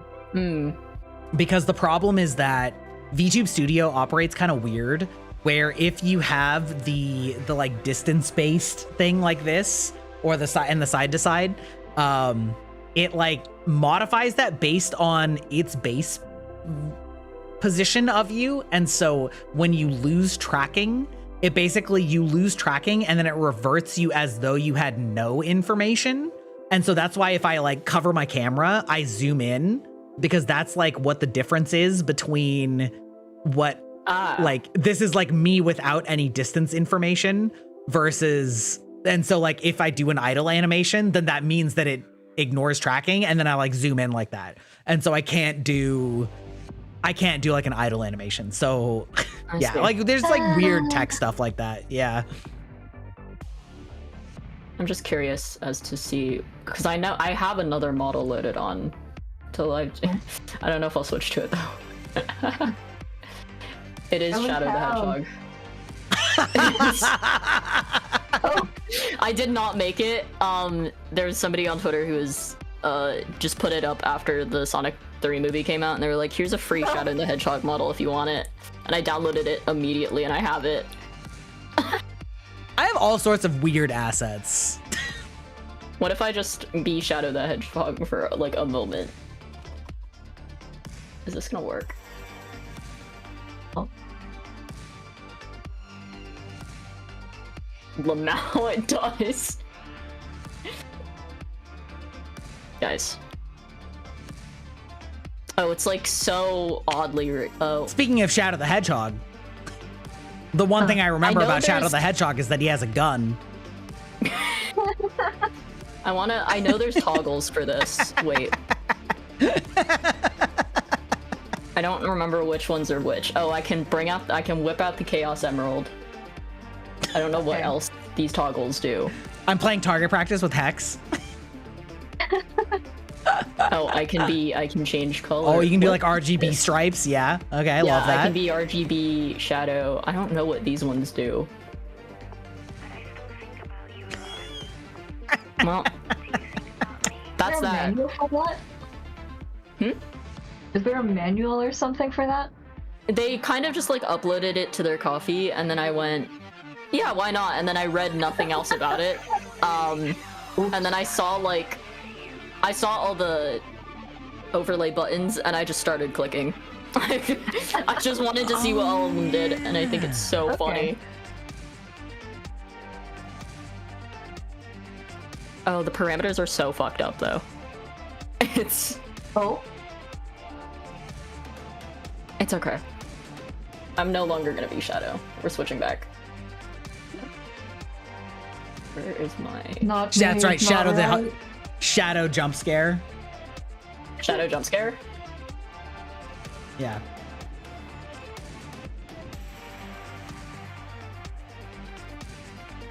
Can I bring myself back, please? You can, in theory. There we go. Bye, Shadow. Yep. It was a phase. It was just a Phase, phase, man. Oh, this is probably one of my bingos. Oh, which one? Hey. Oh no, Gray, no! I have so many random fucking. That's Fluffy Baka. Yeah. Listen, we're going through toggles. It could be worse. It could be feet. I don't know if I have any. You have a foot?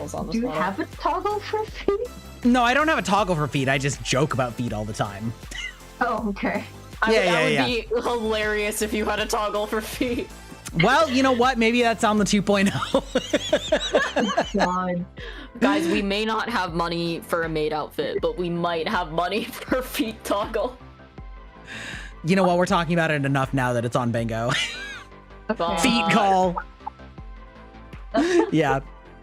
Yeah. I'm thinking about like having holding a wine glass full of red translucent liquid for like a fun sort of like vibe toggle, you know, out to the side. Is it?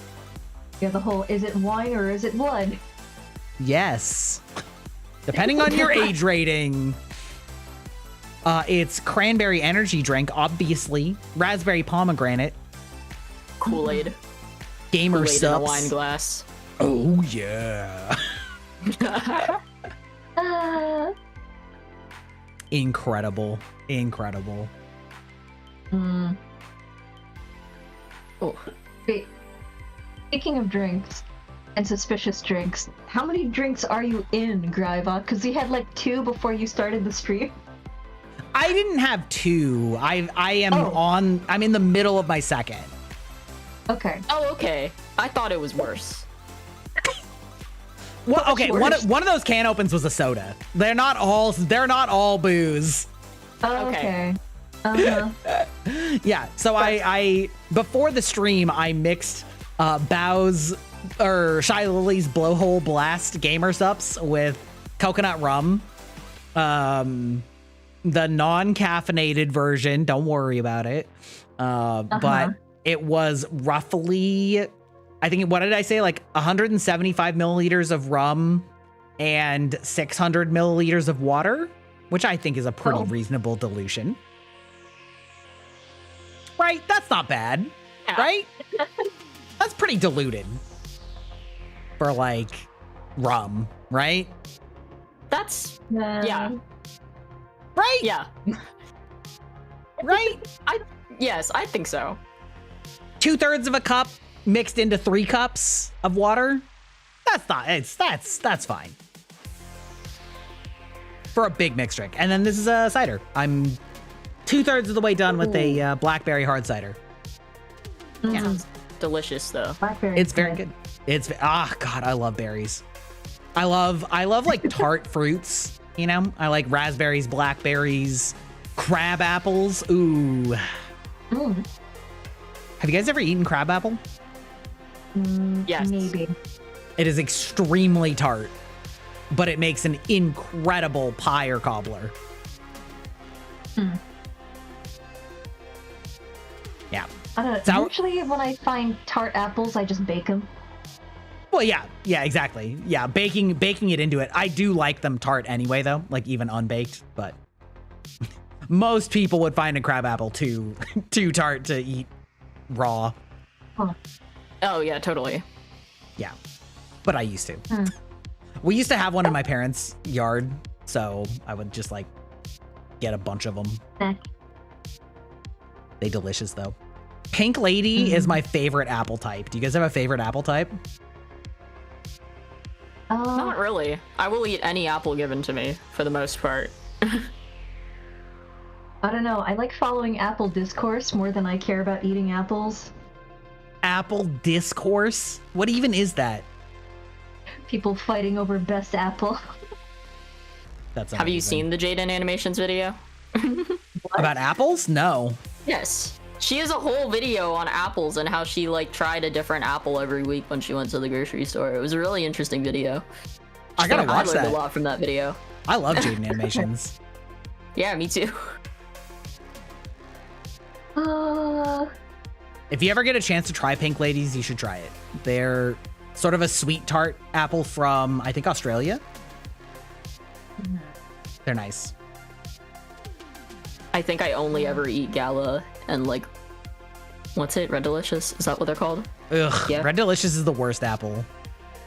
No, yeah. Name a worse apple. Name a worse apple. I don't know enough about apples. I'm not knowledgeable enough on apples to partake in apple discourse. It's not that they're awful. They're just kind of mid. I can agree that they are mid, but I think I've only ever tried like a handful, like 4 or 5 types of apples in my life. Red, let's see, what? Red Delicious, Granny Applesmith, Gala or Gala, Fuji, Pink Fuji apples are Lady. Fuji apples are great. Golden Delicious. Fuji's are good. Fuji's probably my second favorite. Yeah, Pink Lady top, Okay. Fuji second, I think. Now that you've noted it, I would say Fuji is up there. Fuji's very good. Yeah. Yep. I would prefer a Granny Applesmith over a Red Delicious any day though. Ooh, Cosmic Crisp, that's a good one too. We actually have a cider around here that's made with Cosmic Crisp, and it's very good.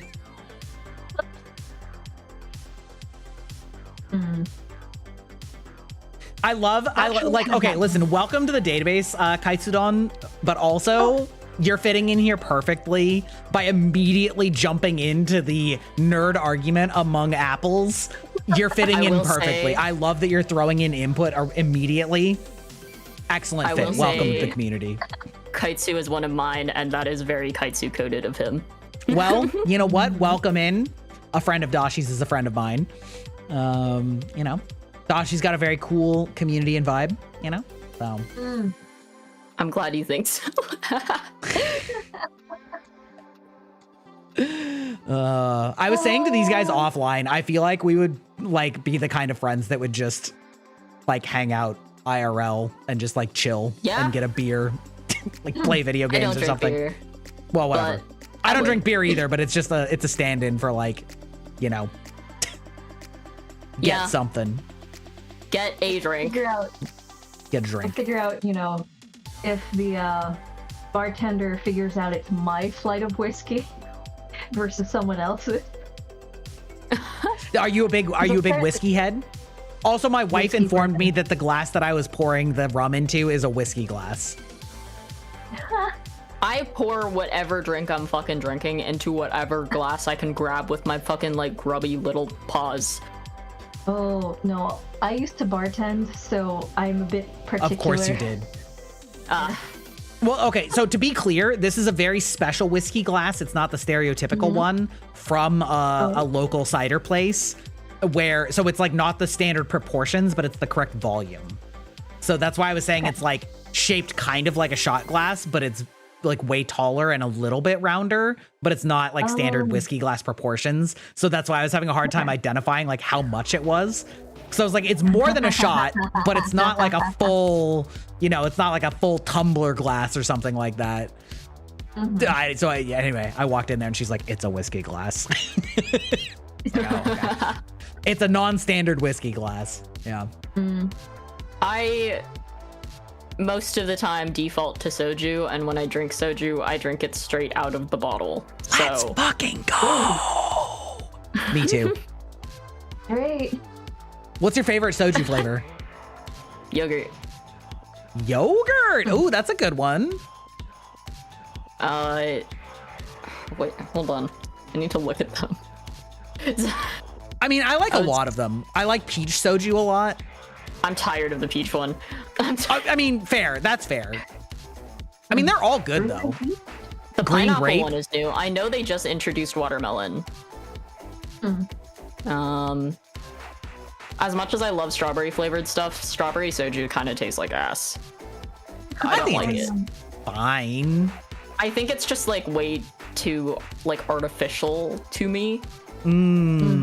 It doesn't hit. I'm okay with artificial sweet flavors. Like that doesn't bother me. To me, it just tastes like artificial. Like it tastes like candy instead of like the fruit. Yeah, I'm strawberry biased. I like strawberries, and no, that was not strawberry to me. Oh. You know, I'd say the yogurt one's probably up there. Okay. How about you, Aeon? Do you drink soju? I don't really drink. I've had it. I have a hard time getting it, so it's. I don't really have a informed opinion. With casual. What do you drink? Mostly whiskey. Oh, damn. Okay. Of course she does. Aeon is the most manly person here. The armorer, the jouster, the bartender, and the whiskey drinker. It's fine. You know what? I am fine with this. I'm comfortable with my sexuality. I do not care that Aeon is more manly than I am. What's that? Is that not a bit? Wait, hold on. Is that? No, it's not. Never mind. I mean, it's like adjacent to questioning Gry's sexuality, but like that's what I thought it was.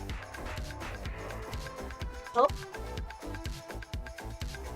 Man, haven't even talked about the lassos, the whips, or the guns yet. Jeez. Damn. I could never. Y'all, all I do is drink soju. What else do I drink? I drink sake occasionally. What? Gin. Do you not see the joke connection between lassos and whips and the Pornhub sound? Yes. I'm sure Dashi does. You share my brain cell. Aeon's the person that says these things and doesn't think about it that way, and then I immediately make a joke about it, and she's like, God damn it. I brush over it because I know it happens. No, you need to have good lasso work, so if you need to catch a runaway horse, you don't hurt it. Like, that's a life skill. You need to catch some runaway horse. If you pronounce that just a little bit differently, that's a very problematic, cancelable statement, Aeon. What? Oh, that was a good one. Which word? No, that was a good one. What? Put the emphasis on a different syllable in the word horse. I can't even. Yeah. No. Oh.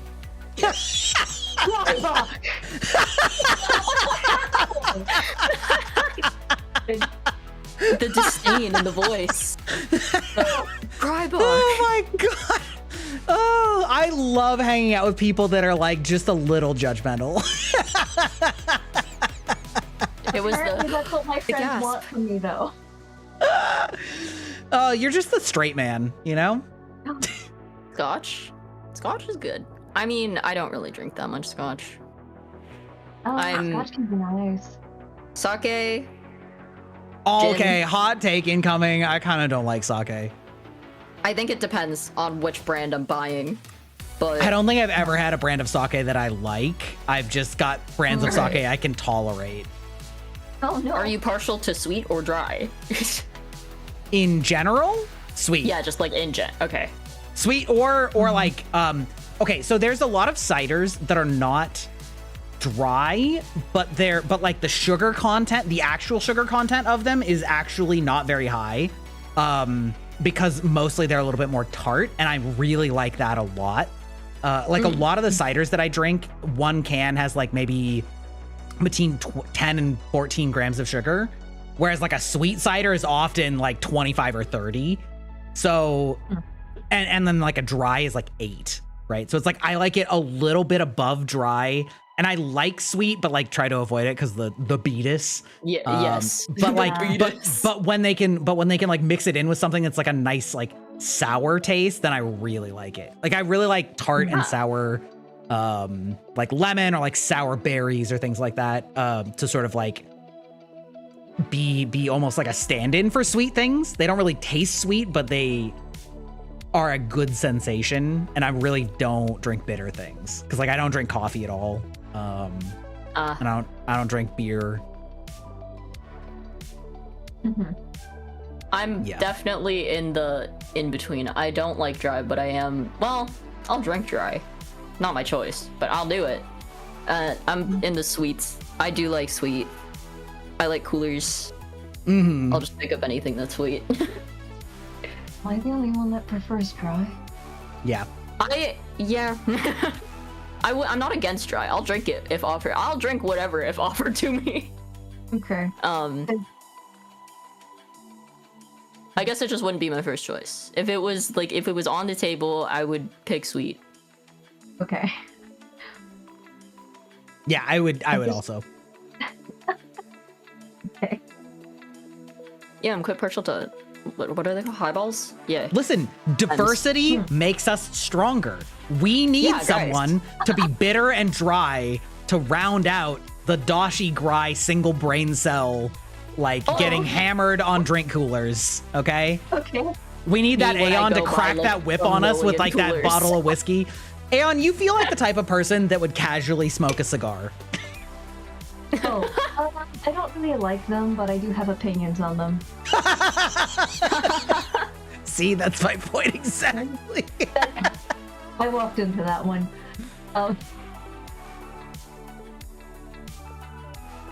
Okay. So, wait, no, I don't need to start that rant. Do it. I mean, You can't leave us like that.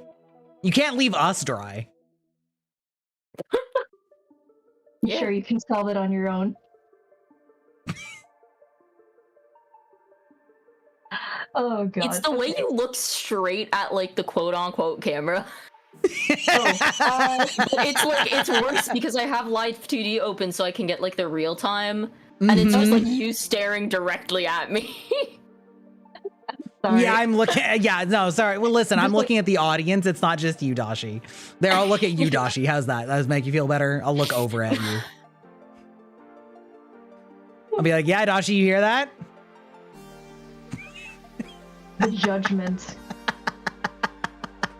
See, I don't even need a functional model. You can already just tell I have this aura of judgment.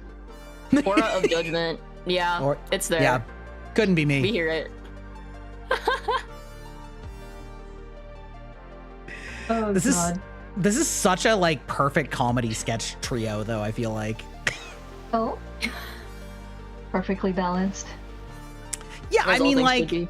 Yeah, you will like on okay, so I feel like I'm the first one to say to like turn the joke, you know, suggestive. Dashi immediately catches on, and you're the straight man that doesn't immediately catch on, but then you're like your reaction when you do catch on makes it 10 times funnier. It's like a perfect circle, right? And then that makes me make a joke about that, and then we're like back in the same. Dashi is just corrupted enough to follow my train of thought as long as I make it leave the station. Yeah, the brain cell, it traverses. Yeah. Yeah.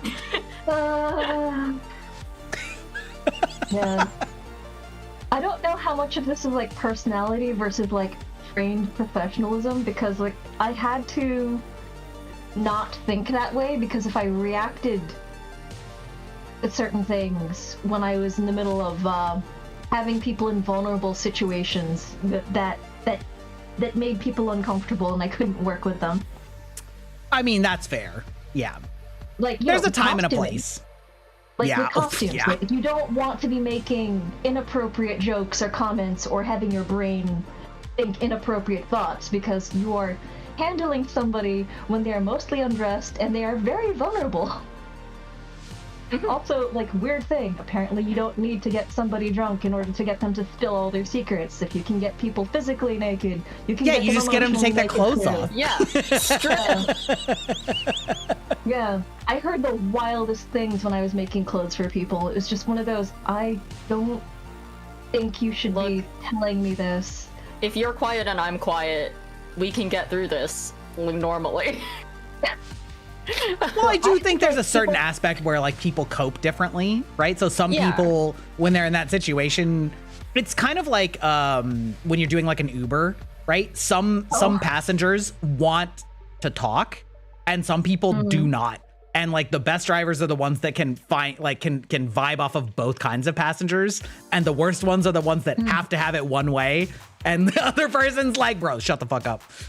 Like, shut the fuck up. I'm just here to go to the airport, you know? Yeah, like Kaitsudan said. Yeah, getting haircuts and nail salons. Like, jobs nobody tells you. You're actually part therapist as well. Oh my god, the haircuts thing. I remember talking about that. I'm the kind of person that will sit completely still getting a haircut and just not say shit until the very end where I'm like, thank you. But, yeah. I like it if the person is interested and willing to engage, but many people are not necessarily equipped to engage in the types of things that I find interesting. But luckily I live in an area that is fairly like full of nerds, and so if I go to like a generic haircut place, I'm not going to talk about shit. But I have a like hairstylist that I go to now, and like I have like explained what VTubers are to her and like shown her my design, and she's like into it.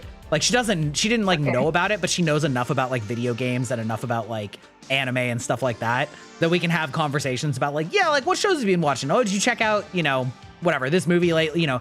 Well, I will definitely do like a social debrief with her because I've seen her for years at this point, and I find it's like kind of fun to just like catch up on those types of things. But if it's a stranger, I'm like, nope. We're not talking about shit. That's definitely happened to me, at least when I was getting my tattoo, actually. I bet. You're kind of just like, because the thing is, depending on where you get your tattoo, they kind of have to like force you to be in a certain position on the table. Oh, of course. And so you're just like, I got it on the back of my arm, but for my arm to be completely flat, I had to lie on my stomach, with my arm on her side. And we had to make conversation, but she was chill because I was quite literally just reading manga the entire time, and she like kept looking over at my screen, and she was like, oh, what you reading? And she, like, one of her specialties was anime tattoos. She's like, what's the numbers? Yeah. Yeah, it was, I can't with you. But yeah, I think tattoos, situations like that, I'd say are pretty like, it is a hit or miss. They're either they know who you are and like can vibe with you, or you just like choose not to talk at all. Yeah. Wait, you fall asleep during haircuts? I could imagine it. Like for me, like buzzing and vibrating and like engines and things kind of make me sleepy. Really? Thanks, Dashi. See, now you got to share the brain cell today. My parents were big into boating, and I was on a boat when I was about 2 weeks old, and so I blame that for like engines putting me to sleep for my entire life, because boats are loud, and I, as a 2-week-old infant, learning to go to sleep on like a boat with a loud motor, it's just like, yes, subtle vibrations and loud constant noise. Yes, I can fall asleep to this. Like, easy. Yeah. I remember when I ran away from home, I learned to sleep in the middle of a server room with all the machines going. Back up. Hold up a minute. Excuse me, can you start that story again? I want you to take note here that this is a story you need to make content out of. Okay. What was the first 4 words out of that sentence? Oh, when I ran away from home? Yep, That's it. Oh. That's the story. That's already a story. That's a separate story on its own. Not I ran away from home and fell asleep in a server room. That's fucking wild, bro. I mean, my parents were trying to force me into an arranged marriage and a cult, so I didn't want to do that. Hold on. Oh my god. Okay, yeah. Continue. If you want. Have I? I don't. Yeah, only if you want to. But like, only if you want. Just. Yeah, exactly what Gray just played. What the Excuse fuck? me? Excuse me, Masen? It was like a quadruple take that I just took right there. Oh, yeah. I was born into a world domination cult. My daddy's basically discount Goebbels, and my mom tried to murder me more than once throughout my childhood, so I ran away. And that's one of the reasons why I got to so many of the different activities I got into, because it was better than being home. It was safer merely dying jousting and doing all this other stuff, or getting shot, than staying home, because, well... Please recall that at the beginning of the stream, you said that you got stabbed. Oh, yeah, but that was like... But that was a tournament, though. That was a totally benign incident. That was not malicious. There was no gaslighting. No gatekeeping. Some girl bossing. Yeah, none of that. Some. Yeah, none of that. So it's just one of those things where it's like, oh, yeah. Yeah, Aeon is the most main character-ass story I've ever heard. Holy shit. The amount of, like, I just had, like, triple whiplash throughout every sentence that you When spoke. you play D&D, do you just play as yourself? Is that your backstory? And people are like, no. Too edgy. That's fucking crazy, dog. My IRL friends have just kind of given up comparing me to real characters. So it's like, they're like... You're like... What? Oh, I was gonna say, like, yeah, when people are like, oh, this main character's unrealistic, you're like, yeah, not really. Aeon's done more. I've seen worse. Yeah.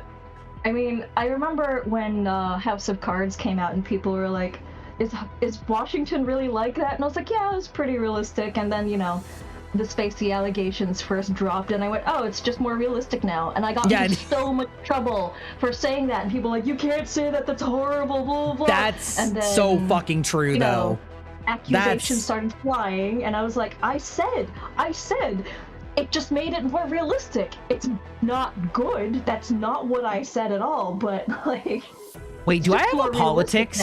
Do I have a politics bingo? Oh god. I'm not getting into that. Oh. I don't. Okay. Anyway, yeah, no, I mean, true and real, accurate. Actually, now that I think about it, one of my friends ran away from home when I was young, and I was one of the only people that knew where he went. And I was in the awkward position of whether I should tell the parents where he went. He did make it to another state. It was to meet a girl. Turned out fine. Okay. Because like sometimes that's not good. Yeah. Well, it wasn't good, but like it turned out fine. I was expecting like much worse, but like if it turned out fine, yeah. That's one of those like things of, first of all, it's I think that's one of those weird disconnects I have when people talk about like internet safety, and I'm just like, okay, but I think you guys don't understand how unsafe the internet used to be. It's still unsafe, but like the shit that was happening in the early 2000s or the late 90s on the internet is like fucking, the fact that ASL was a completely commonly known acronym that was not American Sign Language, and was like used to confuse me. Commonly used. Yeah, it was crazy. And like, I don't know, it's yeah, anyway, regardless, yeah, I don't know, there's some wild shit back in the ye old days. Ye old days. But I mean, I guess again, similar, it was a bad situation at home, so I guess that tracks. But sheesh. Yeah, that's some crazy shit, y'all. I got nothing. You crashed a skateboard into a dude's car. Yeah, I did do that. All I got was a chronic illness. Well, I don't even know where to go from that. Like that was so like anime pro tag of you, like. Yeah, I guess. You know what? I'm gonna go weeb bingo call. Oh. Okay. Okay. Yeah. It's fine. I mean, I was around people where this wasn't that out of the norm because, okay, if you hang around historical reenactment people, there is often explosions from either cannons or guns or swords or other historic armament. And if you do martial arts, there's often weapons, not always. Also for historical reenactments, there is a good chance of horses. So, you know, that's a whole range of accidents where that was normal. And depending on what communities your family is involved in, military and politics are also not uncommon. Also, I'm from New York, so a lot of things can happen in New York if you know where to look. So Fair. The only reason that I have... Good. Go ahead. Oh, good. No, so it's that intersection of things that meant that I had access to many potential incidents. I feel like you could run a killer Vampire the Masquerade campaign. Ooh, which communities should it be a commentary on, though? Yes. All of them. Like, all of those intersect in so many great ways to have, like, weird, seedy underbellies of immortals that just can't fucking get over the 16th century. Am I wrong? Like the eternal... Well, I could see it. There's also, like, the internal vendetta against this or that archaeologist because, fucker took my shit and now it's in a museum. Exactly. I can't get it back. Plus, there's like the East Coast being the more entrenched historically in the history, you know, just by being an older part of the country. I mean, you know, you got like the whole, you got the whole thing. I actually did consider, like, I started speccing out a Vampire the Masquerade setting for, like Seattle based with like various like tech companies being secretly run by vampires that just like basically run under the auspices that like, yeah, we just have a weird fucked up sleeping schedule because we're computer programmers. Sure, you don't see us during the daylight, we're working, and like divvied up all the like surrounding areas based on like, you know, the Baron of Microsoft and like the Baron of Amazon and all those types of things is like a weird new technocratic vampire domain, you know, and then like I don't know. I feel like all big cities are good for rife for Vampire the Masquerade campaigns, and then especially when you get into like specialist interests that intersect with old style types of things, you know? Right, and a lot of back in the 1800s in the USA, during the Gilded Age, there was a lot of rivalries between the families that were New York City rich versus Boston City rich versus, you know, Louisiana New rich versus... Well, there's Louisiana, which is a combination of new and old, and similar with Illinois, the Chicago area, but it was more new money, but where old people got vacation houses because there's, you know, more real estate there. And California, depending on which city, has some involvement, but it's a little different. That didn't really happen till like the railroads got connected, and then there was a different sort of fighting, but they were kind of late to the party. Most of the old families, or even the nouveau riche, didn't really pass the Midwest until later. So California got spared a lot of that fighting, but that's a whole thing. Well, then they got to be their own little exclusive club where everybody on the East Coast hated them, and now we're back to the whole West Coast, Best Coast debate that we started off before the stream. Everybody in the East Coast is like, these fucking new age West Coasters. They only came around the age of the railroad. They don't have roots. Well, it's not just that, though. Chicago has a massive chip on its shoulder because it's the city in between, in the middle of flyover country. Like, they call Chicago the windy city for a reason, and it's not because of the wind factor. So, yeah. Every time New York does something, Chicago has a bit of a chip on its shoulder about that. Especially since Chicago managed to snatch the World's Fair from New York. And some of the families are still around and have not forgiven Chicago for that. Isn't the reason the Space Needle was built was for the World's Fair? One of them, but I'm talking about the 1800s one, the one that everyone talks about. The one everyone talks about? Yeah, sorry. Devil in the White City. Indeed, it was Space Needle was built for the centerpiece of the 1962 Seattle World Fair. There you Interesting. go. Yeah, iconic landmark. I'm not Us with saying our you're wrong. natural shipping canals and high-tech industry and, you know, contact with But I'm Asia not- and... I'm not saying you're wrong. I'm just saying. You're saying Seattle nobody one cares. Got didn't it. have- No. I'm just saying that there wasn't such a national feud over this. It was already different. Seattle missed Did- out on all of the drama. Did you know that Seattle burnt to the ground at the exact same time that the mayor of Seattle was in New York at a convention for preparing leaders of cities and states for large-scale fires? Fun The fact. irony. Yeah. That's why we have the underground city of Seattle. Because they built on top of it, and there's literally an underground, like, level or two of street that you can go visit still. Again, great Vampire the Masquerade setting shit. Interesting. Yeah, I went to the Olympic Village, or what was left of it, In Washington.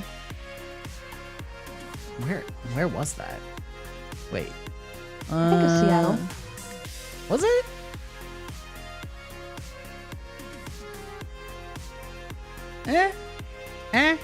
Whatever. Oh, any hoodle. My Canadian ass sitting here nodding, knowing. Yeah. Yeah. Well, I'm Nice, sure eh? you handle snow better than we do. Oh. Yeah. Certainly better than we do. Snow in Seattle's a total shit show. It's a total shit show. Snow, we don't. It's summer in Canada. I don't deal with snow right now. We don't talk about the snow until it's here. We just so rarely get snow that everybody's a terrible driver when it comes out. Where I'm at, it's like snow for at least. Damn, when did it start? It started in like November. And it all melted in like April. Whoa. That shit sucks so bad. Going to work in the snow is so ass. We usually get either 0 inches or like maybe once in a blue moon we'll get a big snow over the course of a week of like 5 inches total. Wow. Yeah. Lucky. We rarely get snow.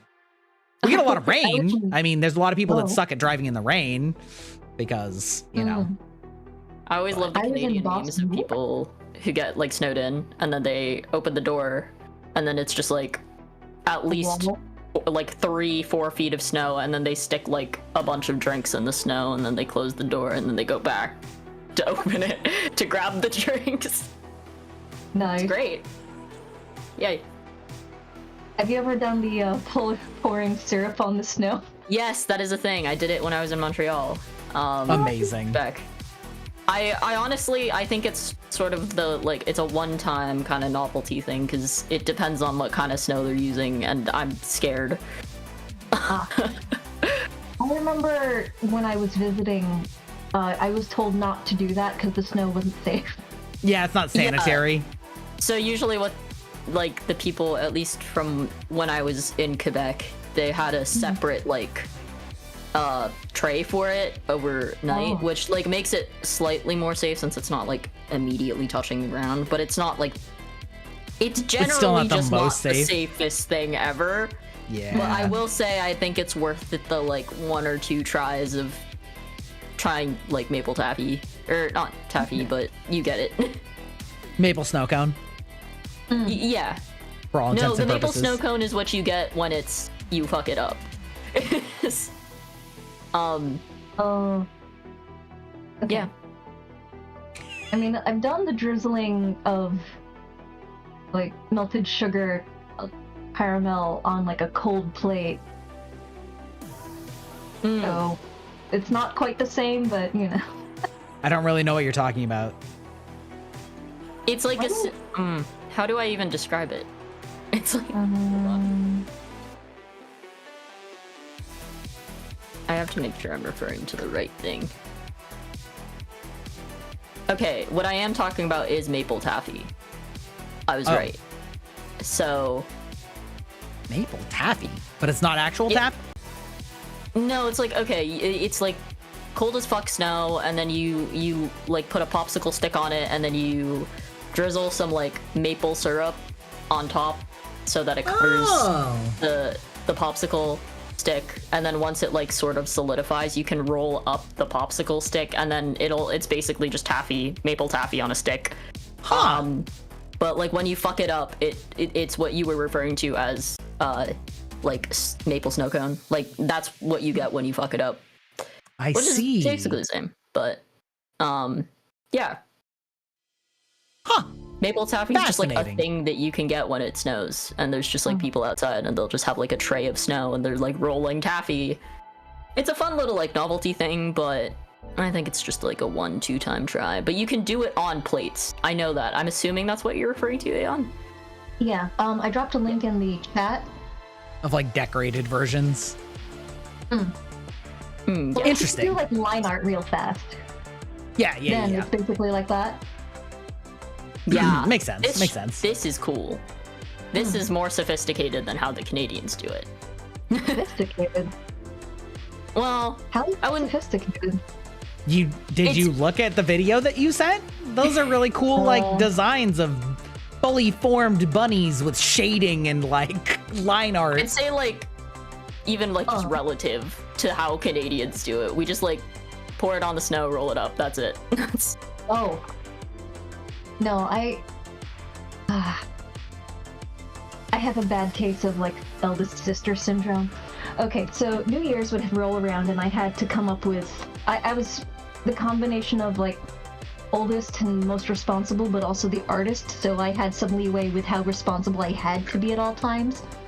So if I had like an art project, I could get away with not being everyone's babysitter all the goddamn time by making cool stuff that everyone wanted. So I think that's one of the reasons why I'm so product or sales brained because it was a way out of getting out of less fun, more miserable, more taken for granted activities. I don't know if you've seen me in like Gry's chat and some of his streams. Sometimes I'm like, yo, new product idea. We got to expand the base first, okay? You can be my marketing consultant then. Dashi, do you have any siblings? No, I'm an only child. Me too. Huh.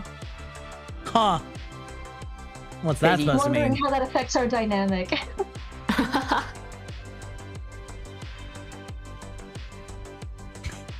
Dashi and I are just used to making ourselves laugh at the dumbest shit in the world. Yes. Yeah. That's how it feels. That's about right, yeah. That's about right. I agree. Whereas you're used to being respected, and that's something that we don't have. No. Difference. Responsible, not respected. I think both. You're like surprised when we say shit, and you're like, why would you say that? You're an authority figure. You're the man. You're the fuzz. You're the man here. Yeah. Fair enough. Dashi and I are just like two different flavors of twink. Oh, you're so right. That's unfortunate, but you're right. Oh, guys. Oh no. Oh no, he's right. Oh, I hate it when Gry's right about something. That's crazy. When you attack yourself. Being described as different flavor of twink is crazy to me, but it's so accurate. It's like twink in a different font. Yeah. I love that. I love that adjective of like, it's just X in a different font. For some reason, that's so evocative for me. Especially as a designer, I use that a lot. It's relevant. Yep. Also, I just noticed that we all also have like yellow eyes. Or golden, some form of yellow or golden eyes. Oh. There's a bit of gold. Yeah, mine's blue gold, but it doesn't really show up on the Fuji. Mine is actually also blue gold. Yeah, I was gonna say Dashi has the most blue in your eyes. Yeah, no. I used to. Well, I swear, like one of my captions or something in one of my old tweets was like, "Guys, look directly into my piss yellow eyes." And that's how I would describe it. It almost reminds me of like a brass paint for minis. Yeah, I was talking about this on stream, how everybody would like describe it as like, oh, they're like honey, they're like golden yellow, and I'm like, nah, they're my piss yellow eyes. Look at them. Oh dear. Speaking of fun activities in the snow. Oi! Don't eat the yellow Snowball snow, fight? guys. It's not safe. No. Oh god.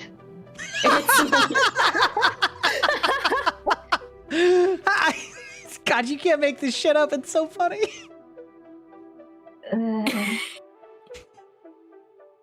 The yellow snow is not Flashbacks safe, to being a guys. camp counselor for summer camp. These idiots in the woods. Yeah.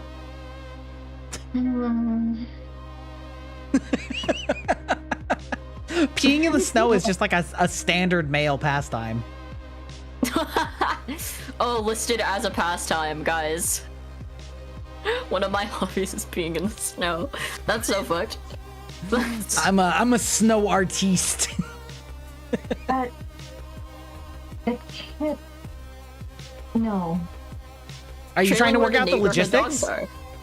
No, I'm just trying to think. But like, all the guys I grew up with, did they do that? And like, No, 1,000% yes. Every single guy has peed at least their name into the snow, if not other artistic designs. Quote unquote artistic design. Yes. Guys, we stun locked her. I'm not going to think about this. And if they did, they never would have told me anyway, so not my problem. I bet they would have if you asked. I don't think guys are ashamed of this. It's just a fact. It's just a fact of men. Yeah. Pissing in the snow. Yeah, man. You got a stylus. Okay.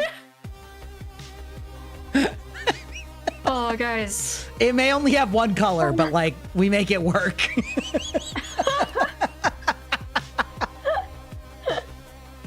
Oh, yeah. Yeah. Snow Oh, is man. pure, though. Not when I'm done with it.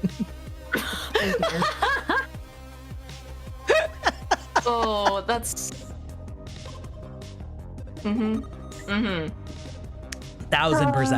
10,000%. I dare you to find a man that hasn't done that. I don't need to know this information. This feels like the kind of information that I shouldn't know as a woman. I feel like this is the kind of information that everyone knows. I'm shocked that you're shocked. No, I'm not shocked. It's more like... I that's the first time I've really heard it, like, you know, put into the universe like that. This is giving the same energy as guys when they're like, what do you mean bras are expensive? Oh, God. That makes sense. Yeah. You can pee with a tampon in? It's... Yeah, it just feels like that forbidden exchange of information. Like... I mean, Okay. Like, the whole tampon thing is different. Like, there's a difference between biology, just... You don't negotiate biology. You can, however, decide what you do with your waste. That one is a choice, one is not. True. I mean, but like, it's just like one of those, I don't know. I feel like it's something that like most people of that sex know, and then like the other sex really shouldn't be surprised by, and then often are. I Yep. think you're right. I'm Is my going point. through the 5 stages of grief. Where- Resignation. Yep. It's so... This is mean, blowing my mind. Oh my god. Wait, do you just not have any brothers? Wait, I don't know how many siblings you have and what sex they are. Like, I don't know. Okay, so like part of my family's military, so like the guys They I grew up definitely with- peed in the snow. Yeah, but I know those idiots. They're a little different from like the other guys in my life. Okay. I'm just saying, it's like practically biological imperative. Right. Well, again, like the people I grew up with are a little different than the guys I got to know after the fact. So.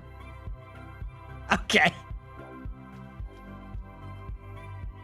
I don't know. I just remember a bunch of my cousins coming back from boot camp, and it's like, man, you've never looked better. Someone should have kicked your ass sooner. But it was so weird watching like the girls. Someone sort of psychologically reprogrammed you to tear down any walls of like someone should have trauma bonded you faster. Yeah. That's crazy.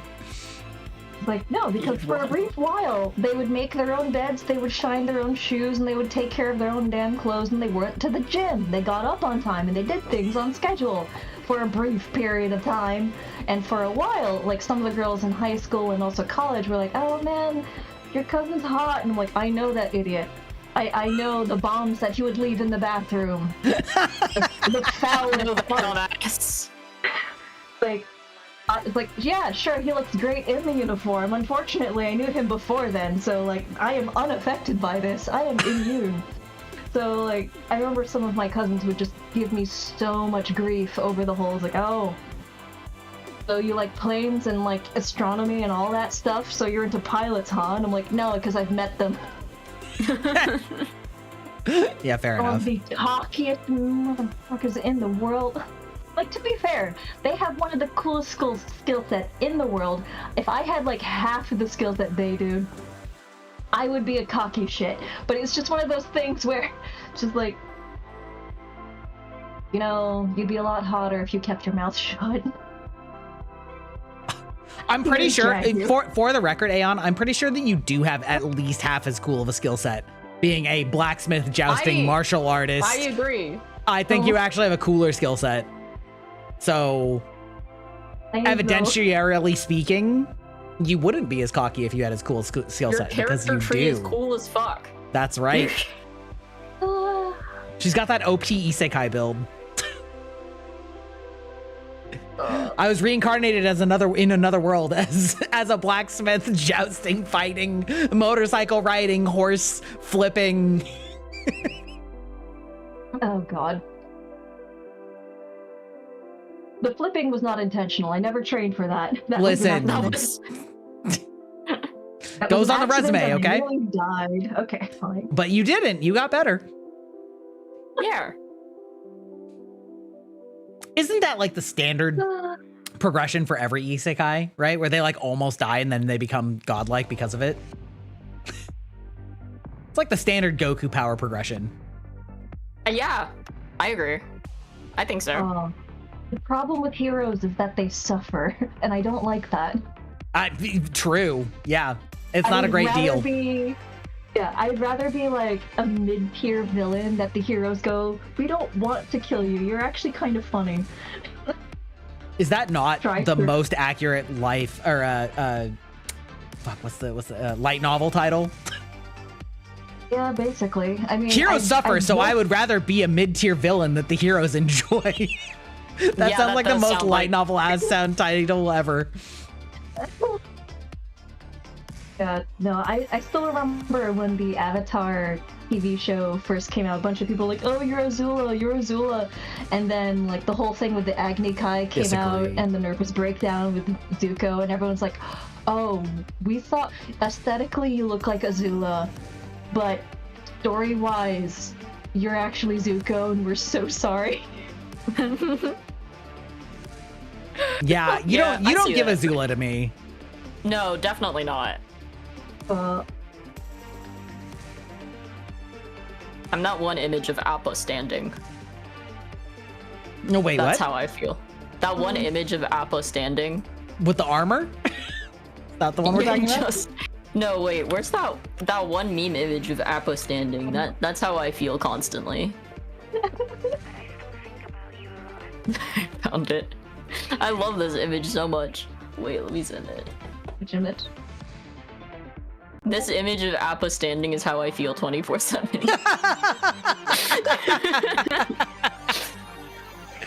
Wait, hold on. I'll put this on stream. I am so tired. Yep, he's me. Appa, so me. Just. This is the Dashi. Yes. Yeah. Yep, that's just me. I just love how in crisis he looks in this photo. Oh, bipedal Appa. I love him. Oh, is that your 2.0? Yeah, guys, my actual 2.0 is gonna be bipedal Appa. Just you wait. I'm always blown away by people who just have like the most interesting 2.0 concepts, or not two. I mean, just like interesting VTuber concepts in general. And I'm just like, man, I'm not built that way. Like the girl that has the like paper, paper VTuber model, She's Atlas. super cool. Yeah, she's like, that's super interesting. There's like Miss Lala, the 1950s diner VTuber.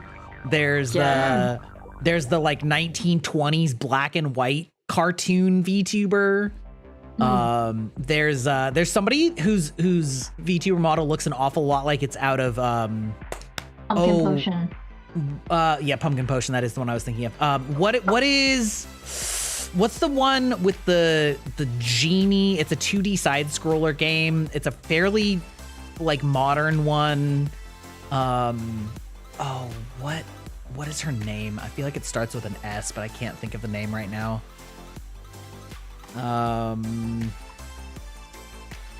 2D genie side scroller. Anyway, there's somebody else that has like a model that looks a lot like the person I'm thinking of. Yeah, Atlas Anarchy is the notebook style. Yeah, that's exactly right. God, what? I can't believe I can't remember this name because I have the image in my head. Anyway, regardless, there's like people that just have such interesting concepts for VTubers, and I don't know, I always feel like it's such a like cool, I don't know, you know, people be artsy. Yeah. I know there was, I'm trying to remember that one like There's Moo traditional brush pen Oh style. yeah, the little cow VTuber. I can't find it. I don't know what their name is. Rip. You know, sometimes I think about just like coming back with my 2.0 model and being like the actual opposite of what I am right now. Like some random ass, like stupid little creature that isn't me. Shantae, that's the game I was thinking of. There's a VTuber that's model art looks looks a lot like that art style, which is obviously like still a vaguely anime aesthetic, but like the proportions on it are really different than standard, I guess. There's also somebody that has like a 90s anime aesthetic. And there's also like a Scooby-Doo anime aesthetic. Yeah, there's like so many interesting, or animated aesthetic, I should say. Yeah, there's like so many interesting styles. And I'm just like, Oh, you know Red Claw? I do. Yep. Yeah. So he has a, shirtless manly man 80s style cartoon character, but he also has an alternate model where he's basically a feathered dinosaur raptor type. Yeah, that's sick. I don't remember some of the ones I follow as well. And I'm blanking on their name. Oh, fun designs. Mm-hmm.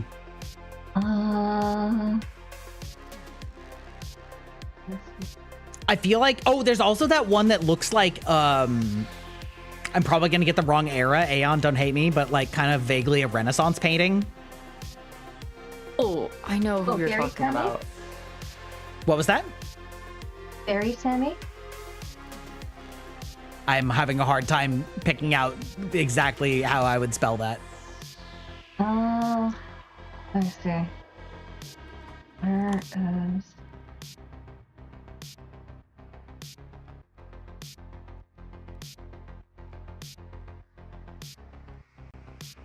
Who is this? Does that look Yeah, right? yeah, that is who it is. Yeah. She did a really cool test run of the Dragon Age Inquisition character cards, the profile, Oh. and rigged it in live 2D. It was a really cool stream to watch. Oh, that's crazy. But Yeah, like, she got the art style right, and it was really cool. There's also, I mean, somebody made a free Jinx from Arcane model that Oh yeah. is like in the Arcane style. That is saw that floating crazy around. looking. Yeah, like. Yeah. Wait, did I load that? Wait, hold on. I don't think I did. No. I don't think I loaded it either. All I got is Shadow the Hedgehog. Oh, do you know Squeegee? I do know Squeegee. Yeah, so she's We're a friendly art acquaintances. teacher. Okay. For anyone who doesn't know, she's an art teacher. She does reviews and other art services and recommendations. Has some really helpful informational videos on how to design your VTuber. And she does a lot of 3D for her own work, and she's basically a mushroom. Very cute. I should see if I can find the, because I actually did download the Jinx model.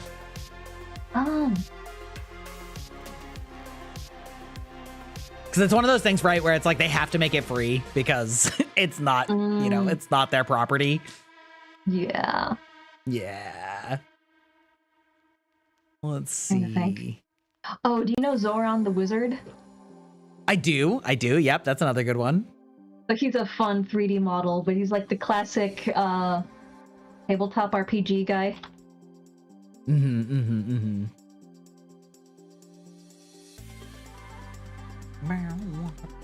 think one of my favorite clips was him in oh god, which game was it? He basically nuked a map and basically sat there going ho ho ho ho ho, because you know he fireballed the map like you know a wizard is wont to do. That was very entertaining. Oh, there's Ranzon. Yep. The co-orker. Yeah. Yeah. The business orc. Yeah. Love that concept. Yeah. Oh, I've seen him around too. Yeah. Our former vampire. I'm trying to think, are there any other interesting designs? I'm sure there's at least some, but yeah, anyway. I always find that stuff like really, really interesting when people come out with just like such a totally unique concept or I will aesthetic. say Oh, and there are a couple that I know Well, who are like, they definitely are my inspirations for my next couple models. But there's what, like Mordecai, Taijiro, Beazle. Oh my god. Shit, what's his name? Nem 64, or is it Nem 64? I think it's Nem 64. He's also really cool. They're a bunch of like low poly 3D models. I really like their vibes. There's Cabal. Yeah. Yep, Cabal. Yep, that's another one. Okay, I need to stop where I get like way too into it. Yeah. But yeah. And I keep going back to like, oh man, there's some armor ones, but like everyone hates rigging armor VTubers so much. It's true. It's true. Everyone hates rigging male VTubers too, but that's a different story. Oh, Pez dispenser model. That sounds so interesting. That's crazy. Oh. What's the name? And I just dropped the names in chat just in case anyone wanted to look them up. Wait, okay, all right, Yeah, we're totally. just gonna do a YOLO here. Phaethon?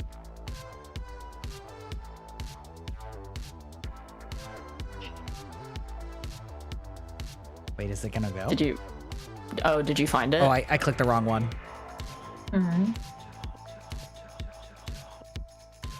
Oh. Whoa. Whoa. Oh, you do. Oh, yeah. This one's sick. I need to like redo the parameters and stuff, but like, it's probably like not. But like, it's still really Pretty interesting. cool. Yeah. Yeah. They nailed the style too. It's crazy. Yeah, like they got like the styling down for sure. There's a bunch of toggles and I don't know what any of the buttons are. That's me with my Shadow the Hedgehog model. I just start clicking and hope. And Arcane found had some blood. no business being as good as it needed to be. Yo, dude, Arcane is like legitimately so it's so good. It's like granted, I kind of feel like the second season fell off, but the first season was amazing. The first season was, in my opinion, definitely better, but I do think the second season was good. Yeah. I feel like the main problem with the second season is that it's like they were trying to do too many storylines and Yeah. didn't really give it enough I can time to see that. breathe. So individual storylines I thought were okay, but some of the characters feel like they just sort of did character whiplash like all the time. I feel like Caitlyn didn't have a very consistent character arc. She kind of just like yo-yoed back They and forth. dodged her a lot, yeah. Yeah, and like kind of so did Vi, and I could have loved the quote-unquote Warwick storyline, but it like kind of just happened. And then Question like mark storyline. yeah, question marks. Yeah, like a lot of things about it were really interesting in concept for season 2, but felt thematically very like mixed. Whereas season 1 had such incredibly strong theming all the way through, and so many good parallel messages and parallel stories and like contrasting, you know, vibes and stuff. I mean, yeah, there's this YouTuber that made like 100 videos on Arcane season 1. And about all the different ways that there were like these really interesting parallels in all these different facets and like how masterful it was. And then it's like season 2 is like, it's fine. You know? Yeah. You It's mean not- Schnee, right? I do mean Schnee. Okay. I do mean Schnee. Yeah. But yeah, like season 1 is such a masterclass. Like it was so good. I'm wondering if the part of the pacing problem and density consistency problem for season 2 came from the fact that they tried a lot of the parallel storytelling, but had balls that they had to keep juggling in the air rather than they made everything from scratch. So they had new things they had to juggle, including the old stuff, and trying to tell too many stories in parallel, and trying to keep track of the meta commentary, tripped them up. Yeah, I think that in season 1, everything revolved around a similar set of conflicts. There was like the rich versus the poor, the progress versus the like safety, the you know, like there were like a lot of things that all intermixed, and every character was like some combination of a Venn diagram of all of these issues, and then like all together they told such a really interesting story where every character had like different pieces of the same puzzle. And then like the second season, we had like different dimensions and time travel for like 3 of the characters, and then we had like the like brother sister, or no, the sisters thing, but like it was kind of half baked, and then like the upper and lower was also kind of half baked, and then there was the like foreign and domestic, which was also kind of half baked. Yeah, I think it's like they tried to tell different stories for all of the characters in the second season rather than having all of their stories intersect. And yeah, I mean, in a way that, yeah, like it, yeah, so it is what it is. I also felt,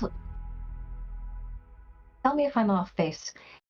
To me, it felt also like they had directions that they needed to open up the world much faster than they were really prepared to originally, because they wanted the devs for the original franchise may have decided that they wanted to capitalize on whatever map or regions would be popular. So they got spread too thin, because there were some parallels, but I felt like they got dropped a bit. Yeah, I mean, I don't know whether it's due to direct direction or what, but they definitely did want to expand to a lot of different areas, right? Like you said, the different factions, right? The Noxians and things like that. Yeah. So yeah, it just, the first one was so strongly character driven, and the second one seemed like a lot more plot driven, with the characters kind of just plugging and playing where they theoretically would fit. Because it was a lot more trying to, like, yeah, as Aeon said, opening the world up. I feel like it was a lot more attempting to world build, but there wasn't a balance between the world building and the characters. It was just, here's a world. This character happened to be here at this time, at this place. But yeah, here's the world. Like, for example, like Vi, I think anybody who played the game knows that Vi becomes an enforcer, but I don't feel like that they adequately gave the time to make that make any sense given the story they were telling in season 1. And so then she like became one and then unbecame one like really fast, and then kind of became one again. And it was kind of like, okay. Yeah. You know, yeah, there were a bunch of things like that, which is unfortunate, but I mean, it's still gorgeous, right? Like all the like voice actors and animators and everything really went the extra mile, you know, in terms of product. Its quality was still insanely high, but like, I still loved the fight scenes. I loved that I could tell all of the different characters apart. It's so rare to get quality combat choreography, and it's hard enough to get in live action. And the actors and the stunt people do a lot of pulling their own weight and adding what the director or the studio doesn't care to add. But so it's hard enough in live action. But for a team of animators, that is several orders of magnitude harder, and you require everyone's commitment to do. You know what I So, think actually like, like almost it's frustrates me explained to me. even more about animated fight scenes is that at a certain point there's sort of a stylistic version of anime fight scenes where they want to emphasize a feeling rather than actually being able to tell what the fuck is going on. Where like it like almost horseshoes, right? Are you familiar with the horseshoe effect? Yes. I reference it a lot. Right? Where is that a chuckling yes from you, Aeon, as well? Yeah, it's me being sad and tired. Yeah. So it's like there are certain anime fights where I'm just like, I literally can't tell what's happening. I just understand the idea that like things are going boom and burr. And I really have stopped enjoying those animated fight scenes these days, because to me it kind of is just nonsense. And so I would say like one that was really guilty of that was Fate Apocrypha. I don't know if you guys have seen that, but like a lot of the fight scenes in that, I'm like, I don't even know what's happening. And that's part of the reason that I liked Fate Zero so much, is because the choreography was so much more actual like hand-to-hand fighting, or like, you know, sword-to-sword fighting that was clear. And yeah, it wasn't like quote-unquote super speed anime fight, but it actually looked like a real ass fight, and the choreography was so on point, which, you know, to your point, Aeon. And then like when it gets to a point where you just can't even tell, it's just like, it frustrates me so much. And like I have to give major props to Freeren, because Freeren's fight scenes are so good. Oh my god, yes. Yes. I saw people dunking on them, and I was like, are you serious? I don't know. I don't think they know what the fuck they're talking about. Maybe if you're only looking at like the fight with Zoltrak or whatever, or the demon that used Zoltrak, where there wasn't like actually that much animation. It was like the lasers hitting the barriers, and then she just like one taps him. But the stuff with like with Stark like the fight with the dragon, there's so much of the animation where they're doing such amazing like physics work on all of the clothing and all of the like wind and all of those things, and it's so clean and you can tell exactly what's happening all the time. And then the fights that happen later, which I guess I probably won't say for spoiler reasons, anybody in chat, but like the fights that are later are so well animated and you can tell exactly what's happening, even though it's like crazy huge magical effects. But it's like, it's so good. It like the art is so good. I mean, free run in general is so good, but like I appreciated the magic fights, especially as the power scaled throughout the season, because a lot of times when magical combat gets scaled up to that degree because everything has escalated, a lot of the time it's basically just a light show. Light thing is being chucked at other light thing, there are explosions, and it doesn't mean anything at all. But with the later fights, especially when Freerun starts going all out, or reasons I'm not gonna get into because spoilers, I was able to intuit certain things because of character traits and faults that were hinted out from the very beginning of the show, and the fights were so clearly telegraphed for the viewer that I feel like I could draw out a complete diagram of movesets and actions taken for everyone involved in the later fights. And it's so rare to find something that feels that tightly choreographed. Yeah. So good. Yeah. I was gonna mention, like, not fair and related, but I don't know if you guys have seen Trigun Stampede. I'm only talking about this because I recently rewatched it again. And it is not magic based. I do agree though, like Freyrun scenes with magic it was like definitely eye-opener. Holy shit, it's not it's not just like balls of light against balls of light. What the fuck? It's strategic. There's things happening and I can see them. But like on the flip side, there's Trigun Stampede that does also Trigun is animated in 3D, which is insane because like before then my first sort of like anime 3D experience was with Ruby, which not the greatest one to start with, but Trigun took that to like a whole nother level with their choreo and even like their Foley with like the guns and the detail that they have in the guns and the weapons is insane in that anime, and I just think about that a lot. Foley, like give those guys a raise, like holy Foley. Well, because Trigun is it.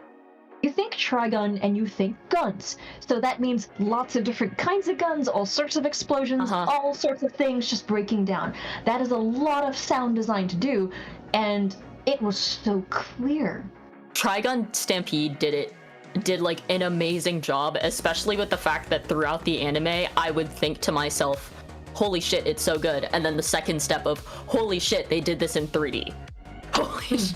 Yeah, I also haven't seen Stampede yet, but I really should. It like to me, it even came down to just like the sounds of the bullets hitting the floor was insane. It was just cinema. Good sound design is so underrated.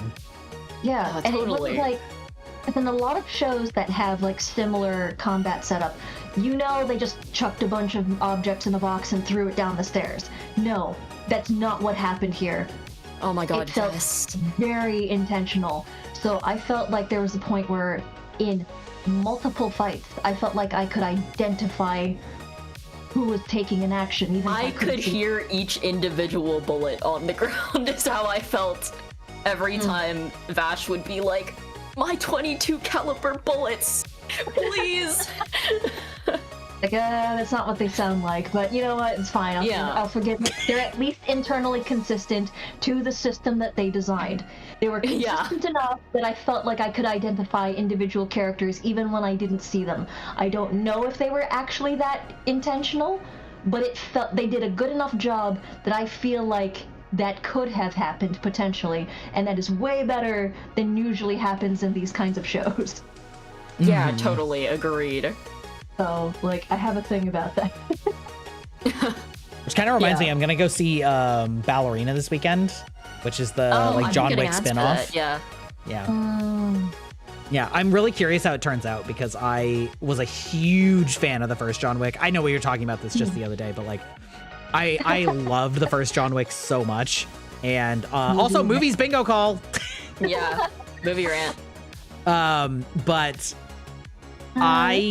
I loved the first John Wick so much, and I still enjoyed the fight choreo from the second and third and fourth one. But I love the world of John Wick in general. You know, it's such a creative world and with such interesting like stakes and things like that. I do really like it. I think the plot they kind of lost the plot a little bit, but I'm interested to see a spinoff where they don't need to necessarily have the staying legacy of the same character arc, you know? Because I think that could be really good, because I do really I would love to see other stories in this universe, you know? Yeah, totally. I want a TV show of just the hotel. Yeah, dude, that would be sick. Like the Continental. I have had like fantasies of, okay, would I want to visit the hotel or would I want to work there? If I wanted to work there, I would have to be multiple orders of magnitude scarier because it takes a lot of power to enforce a neutral zone. I feel like you could be the bartender. I can see that. I can see that. Or maybe a tailor. Could be, yeah. Yeah. Because, okay, like, making clothing is tricky enough, and you'd be making clothing for all sorts of different body types, for different combat needs, and also, if you need to conceal carry, a lot of effort has to go into tailoring the clothes just right. I was gonna say, I think a lot of it too about the enforcing neutrality is I think a lot of it comes down to reputation, and they often don't have to enforce neutrality because their reputation is so strong that like people break the rules and I'm gonna say get away with it insofar as they succeed in breaking the rules. They're punished later, right? But like it's not like somebody tries to kill somebody and then a SEAL Team 6 comes in, you know, it's like, oh, well, you done fucked up. All right, guess we're gonna hire a hitman. You're dead. But like, you know, I don't think you necessarily need to be the one who's personally enforcing it. Like the reputation carries it. So as long as you got the demeanor, which I think you do.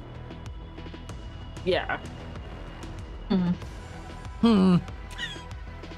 don't know. Would you like to visit or work there?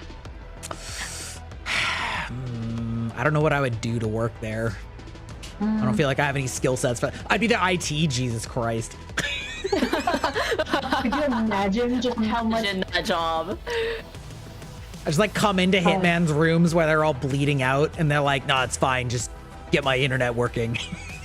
Shit, man, my router's down. Could you help? And I'm like, yeah. Yeah, you come in and it's been shot. And you're like, got it. Understood. Full replacement, sir. My apologies. I don't want to visit. I have no reason to visit. You know what I mean? Yeah, I think I'm in the same boat as in like, if I were to visit, I don't think I would have any reason to. I would like to work there, but I don't know what the fuck I would do. Well, what do you do besides art? Yeah. Yes. Yeah, all I do is really just draw and game, and that's like my entire... Actually, I feel like I do more things than that. I don't give myself enough credit. You do graphic design, right? Somebody has to keep everything looking pristine. You can pay attention to everybody that comes through, and then do the like perp sketch if somebody does break the rules, and you're like, all right, this is what they look like. Yeah, here, this is them. Yeah. But I imagine a place like that would also be very particular about the kinds of lettering they have for, say, menus of different sorts. Oh my gosh, true. Branding. Versus not, and certain amounts of... Well, how are you with codes? Sorry? There's like codes and ciphers, and you can get a lot of mileage out of good typography for that sort of thing, too. Yeah. I understand for the most part. Oh, I haven't done a lot of ciphers, but I used to. I feel like that's something I could learn as well. Yeah, as a that's technically definitely minded like a person. learnable thing. Yeah, because it's one thing That would to, be like, an create interesting the job, code. yeah. Yeah, it'd be one thing to create ciphers, but it's also another thing to execute them a certain way. And there's a reason penmanship was a elite activity back in the day for literal centuries over this sort of thing. It wasn't enough to just be literate. Yeah. You could just hide ciphers in plain text, Yeah, but yeah. that'd be a cool implementation, totally. I can see that. I didn't even think about that aspect, but I mean, you mentioned typography a few times. I'm like, well, the fonts, yeah. yeah. Well, it's not just the fonts. I mean, Yeah, some of the most famous examples are the illuminated manuscripts you get from the European monks. yeah. But it turns out that a number of them did the work not just for Bibles and other, that sort of thing. It was for keeping hidden records for specific families. So Yeah. that's a really cool bit of still not fully explored history. Fascinating. Yeah, but it was just one of those, oh yeah, the family, texts, there were just things hidden in the illuminated script. I never even knew that. That's interesting. Yeah, me neither. Yeah. Yeah. It wasn't very common. Like, to pay for the kind of people that could pay for an illuminated manuscript were a very small number to begin with. I would Yeah. assume so. Yeah. And then you had to pay extra for someone that could hide things for the family in those scripts. So, you don't get to leave. Yeah, you're in the family. You can't leave. Yeah. So I mean, that all fits for the Continental. Yeah. Yeah. But again, that is a totally possible skill set that does have historical precedent. This does exist. I would want to work for the one that was like the Japanese Continental from, I think it was 4. The one that like Hiroyuki Sanada like was at. That place was sick. A little bit more like new style, new style rather than the like 1920s New York style. Similar vibes though. Yeah. I don't know, maybe we could make one like the Continental but for VTubers. A VTuber Continental. The V. Oh my god! Imagine. That would be sick. Yeah. Great concept, actually. I'm trying to imagine how that would work too. That seems. It would just be a Discord server. Yeah. You bring drama, you're dead. We will cancel you. We have every piece of evidence ever. This is an enforced neutral zone. Exactly. No business is done on Continental grounds. I mean, you can try, but then you'll pay for it. Exactly. You'll pay the Yeah. punishment, the price, by thine own hand. Yeah. All right, you know what? I'm an old man. I gotta take my like vtuber break. I don't know if you guys want to just keep chit-chatting or if you want to like take a stretch break. I ran out of water and I need to get more water. Yeah. More water enough. would be good. All right, we'll be right back.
Holy shit, it's Gwiz. That's crazy.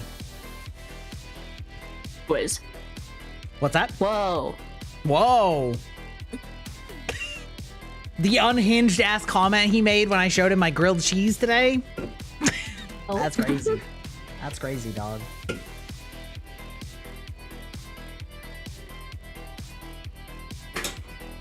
Pardon me. Tracking lost. It's okay. I went to get a cupcake. Kind of ate that too what fast, kind? though. It's double chocolate. Double chocolate? Let's go. I'm getting another cupcake. Yeah, I also grabbed food. Like, I ran here straight from the other stuff happening. Yeah, I Not grabbed actually some, meant to have food. I grabbed a cheese stick and some tandoori roasted peanuts. Oh, Dashi just shrank like a tiny little bean.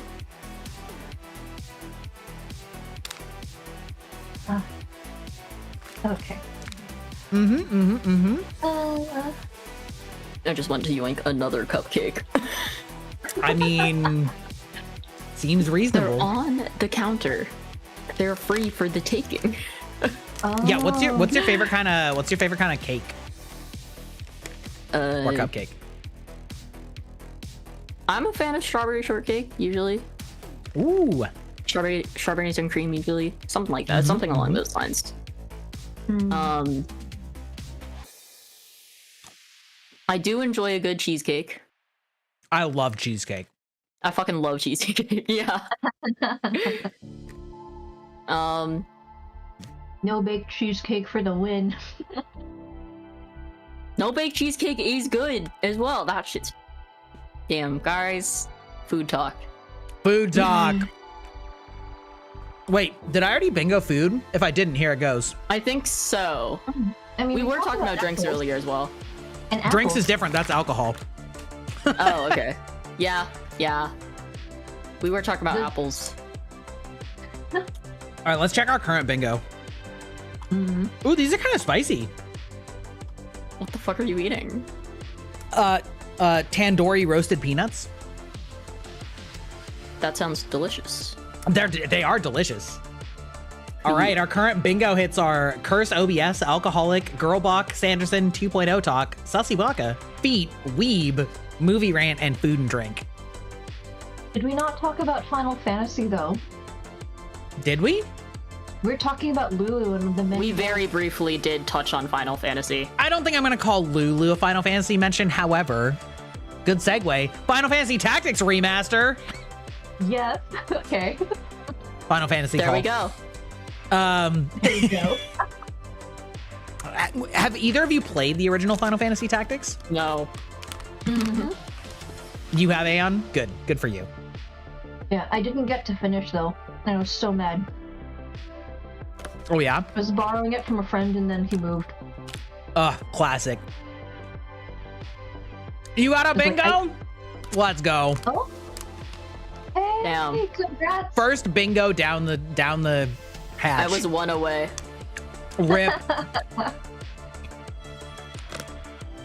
Ripperoonie. All right, I will mark that down for future posterity.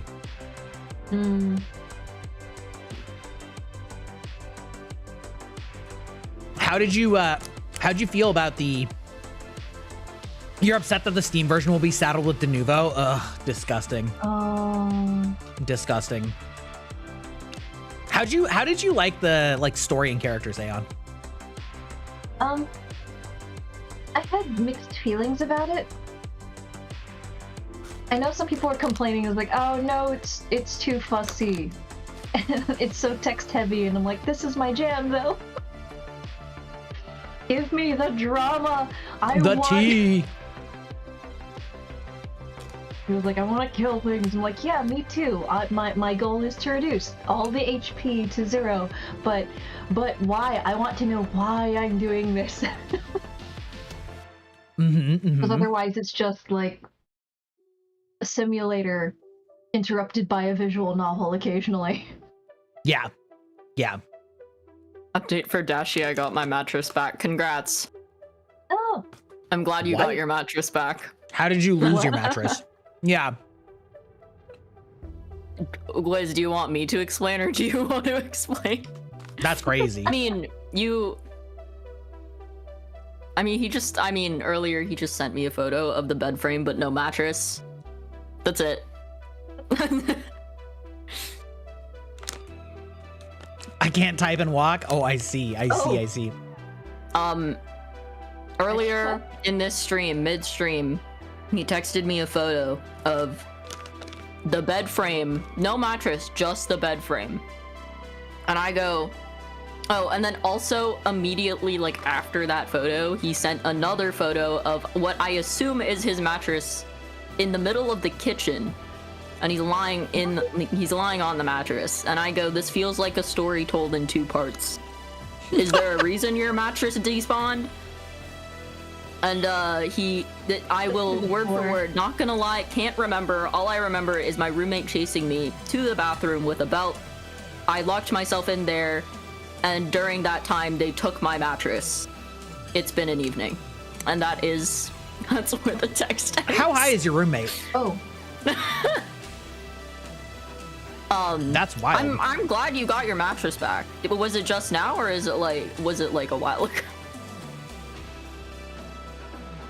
That's crazy. Hello. Welcome in, It's guys. perfectly sober. Bro just tried to take your mattress. Yeah, are you sure? You sure about that? Wait. Are they in college? Is this like college shenanigans? This sounds like college, yeah. Okay, because I remember when I was in college, we did the thing where we duct taped all the furniture to the ceiling once. That sounds so funny. I never did anything quite like that, but we did 2 things. We printed out a gigantic raster. What do you call it when you make a photo like printed in big dots so that it looks like right when looked at from a very long distance away? Oh, fuck. Do you know what I'm talking about? Not Yes, I do know what you're talking about. I have a word in my mind, but it also sounds sus, so I don't know if I should say it. I don't know what the thing is.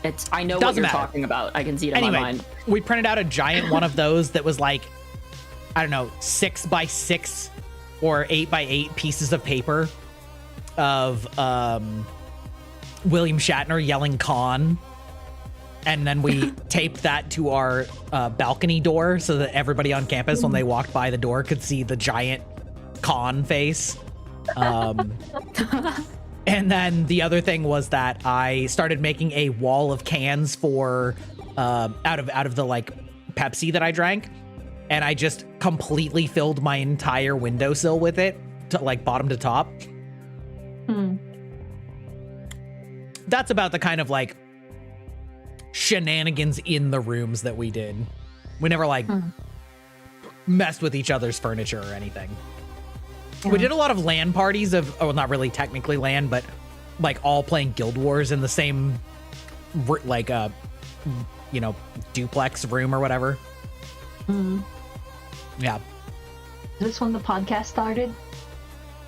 No, the podcast started after college, because that was Guild Wars 1. So they announced Guild Wars 2 in like 2009 or 10. And then it didn't come out till like 2013. And so it was all sort of like the beginning of that, and then like all during Guild Wars 2's release cycle for many years to come. Sorry, the immediate vibe. The vibe switch of you just talking about that, and then like my playlist started playing the Ava opening. And I had a whiplash for a moment. I was like, damn, okay. That Ava playlist really calling him out as old as shit, isn't it? Yeah. Guild Wars, I yes. remember watching it like after the fact on like VHS tapes. After the fact on VHS. Great statement. Yeah, but fun fact, both of my mods I met through Guild Wars 1/2. Damn.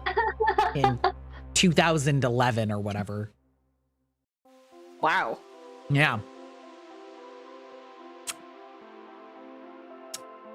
Yeah. I'm trying to think of any like funny uni shenanigans. I don't think I've done. I know one that I was not part. Whoa, I know one that I was part of too. Okay, so there was this guy. I'm gonna call him Brian. It's not his real name at all. It's not even close. Okay. But Brian feels like it gives off the right vibe. And he was like that kid that would wear a suit and tie to school.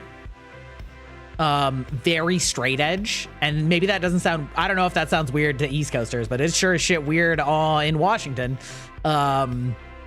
Literally the only kid in school with a suit. And he was like peak straight edge. And our roommate was also like very straight edge, but he liked to think of himself as like wanting to be a detective. And so he got like very into drama and things like that because he was like very fascinated with trying to get to the bottom of things. And so at some point, I don't know who started it, but I have an inkling. We sort of started a probably 20 or 30 person prank because somebody's brother was in from out of town that he didn't know what they looked like. And basically, essentially, the prank involved convincing him that there were two dudes looking for my roommate because they wanted drugs, and they were told by Brian that he was the person to talk to, which is a completely not believable story. Except for the fact that we had like 20 different people all feeding small parts of this story to him over the course of a day of like, there's these guys wandering around looking for you. And then like, hey, Brian was wondering where you were. And then like, it just got more and more progressively unhinged. And then eventually the guys like came and started banging on our door.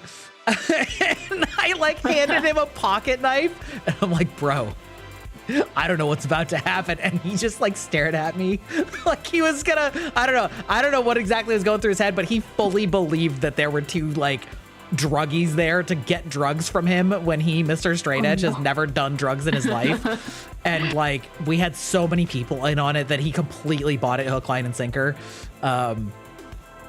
It was great. That was my college prank that I was part of. Oh.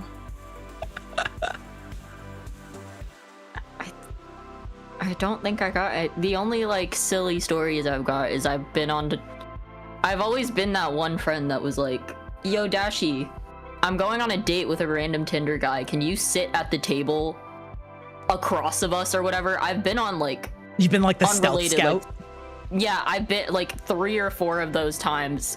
I've been the designated friend to sit at the table across of the restaurant, but watch to make sure nothing happens.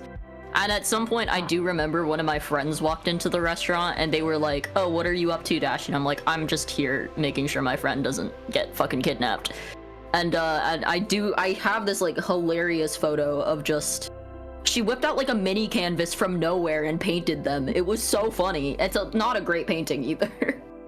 But yeah, I think that's like the most interesting stories I've got. It's just like me being in a restaurant awkwardly watching another date going, yeah, I get food out of it. Wait, have you guys seen Steins Gate? Yes, I have.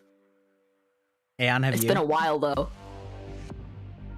Yeah. It just reminds me of that part where like where Okabe goes on the date with the Shrine Maiden girl, and then the others are like sitting there watching it, and they're like, it's conversation catch. He caught the ball, but where did he throw it? Like they're like analyzing his like terrible social game. That's exactly the scenario that I'm imagining. You're just like awkwardly watching these people. I'm in the back watching them just like, what the fuck is he doing? Yeah, like what? Bro! You fumbled! Fumble of the century! Yeah, exactly. That's how it felt. Yeah, I feel like my university got up to way more shenanigans. I feel like there were shenanigans, but I chose not to be a part of them. Oh. Aeon's like, you can choose that? That's crazy. I also just started a bunch of stuff. Some of them were... Okay, a fair amount of it was my fault. Oh? I mean, the duct tape to the ceiling, I remember bringing it up that, people said it was really silly and a waste of a very functional material, and I said, you're just scared that you'll screw it up and all the furniture will fall down. So I just baited the engineering dorm. I would like to ask, what furniture did you tape to the ceiling? They managed to get part of the bed frame, because getting the entire bed up there and staying up there was not safe, but they got the bed... Yeah. But they got the bed suspended, and that was good enough. We also got the desk. We got the chair properly on the ceiling, and a couple other stuff. But yeah, the furniture was mostly suspended except for the desk chair. That was properly on the ceiling. Okay. But I baited the engineers into taping all the furniture to the ceiling. Yeah, your part was basically like, do it, you won't. Do it, coward. Yeah. Do it, coward. Yeah, I see that. Yeah.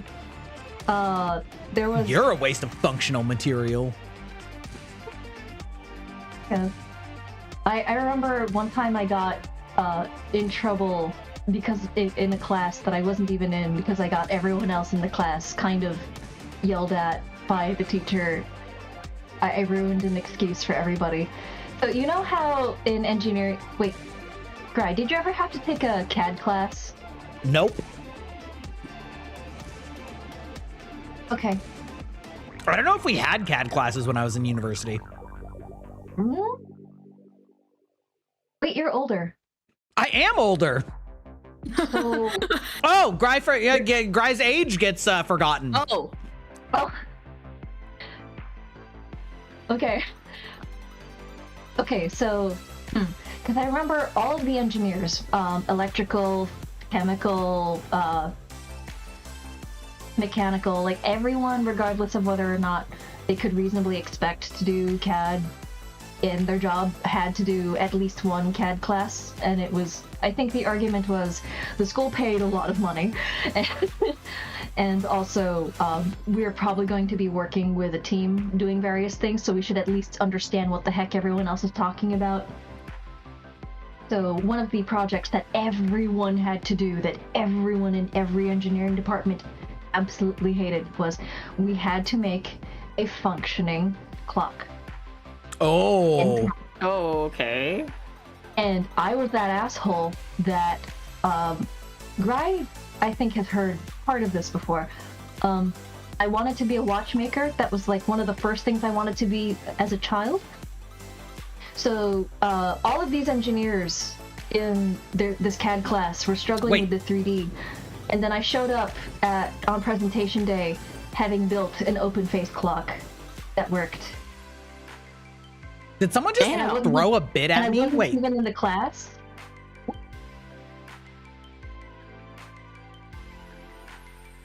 Don't worry about it. We'll figure it out. Yeah. Is that a feature you have, Gry, or did somebody do something? If somebody donates any bits, it throws Pokeballs at me. Okay. A feature that has been largely undiscovered as of yet. Okay. But yeah, I was that asshole that showed up with a functioning device. Damn.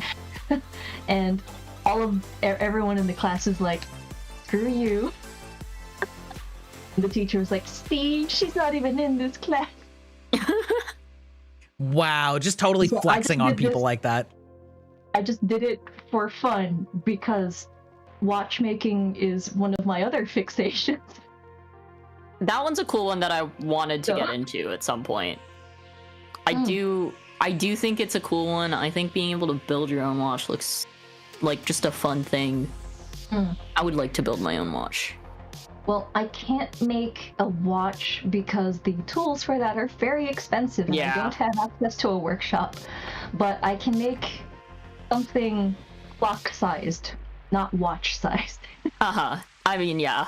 Because I'd have That to do it all tracks. by hand, so it's like I can't, like, I could try for smaller, but no, I don't hate myself that much to do this by hand. I need machine. I need machining. But yeah, if you're familiar with like filigree and like a lot of punched metal, you could probably make some basic clocks by hand. So like that would be a way to get into it. That's, you know, not ridiculously expensive because you're in Canada and don't have tariffs. Yeah. Yeah. Ugh. I've seen, like, I think the reason was I remember seeing, like, watchmaking kits online, and I was like, damn, I never considered that. That looks like a cool thing to do. Just Oh yeah. for fun. Oh yeah, you don't have to make the parts yourself either. Yeah. I didn't have those. So I I'm looked it up, bitter. and there probably was a CAD class at my university, but it definitely wasn't mandatory. Okay. Or at least not like broadly science mandatory at the time. Hmm. Like if you were in mechanical engineering, then probably, but Mm. I doubt chemistry or physics had to take it, and I doubt that, and I know that computer science didn't have to take it, so Oh no, they had to take it too. yeah, not for us. Instead, I just learned 10 different computer programming languages. Mm. Wow. It's not so hard once you learn the first two. Yeah. Kind of like learning the Romance languages. You learn one, you can sort of get the others. It's You'll honestly figure it out. easier than that. Like, Mm. because the same fundamentals generally still apply. It's mostly just like learning a little bit of like how you, how would I say? It's almost more like learning a regional dialect, where it's like the same rules apply. You just have to learn like the word that they use for it. That's how I found it to be when I did a bit of coding.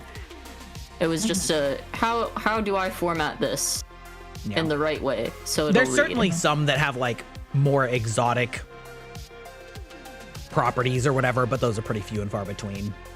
Yeah. Although we did have to take, God, we had to do our algorithms classes in a language called Scheme, which is an offshoot of Lisp, which is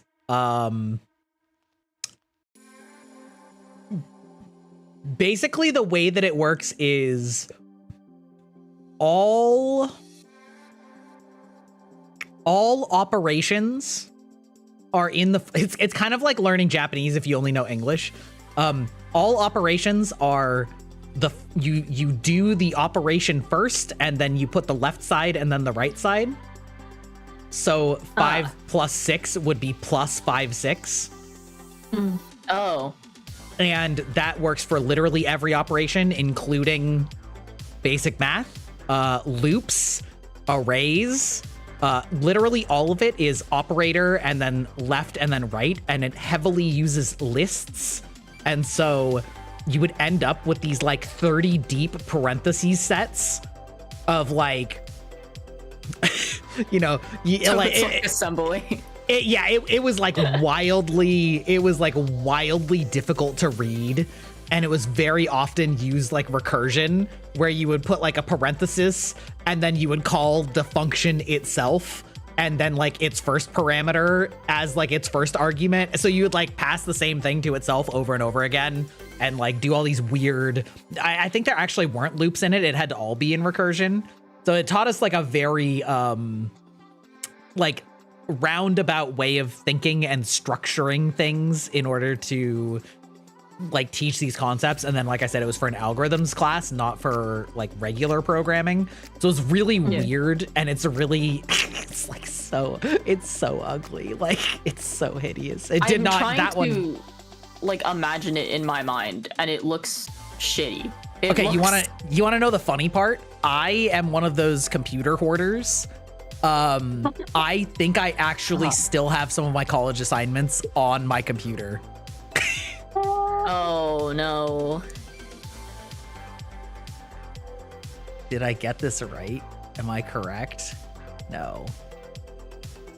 We'll figure it out. I bet I can make it. I bet I can find some. That sounds scary. It is. It is. Let's see. Let's see. Fun fact though. Fun fact though. We learned how to do the math in pure code. No like UI, no pre-built-in anything. To basically make procedural noise that is the foundation of essentially what Minecraft is. Wow. And like it makes it, well, sure. No, it's still the foundation. It's still a foundation. So like we generated as part of our final in that class, like procedural cloudy skies, where you just gave it a number and it would come out with a cloudy sky that you rendered entirely using math. Which I'm pasting in right now because I have these as well.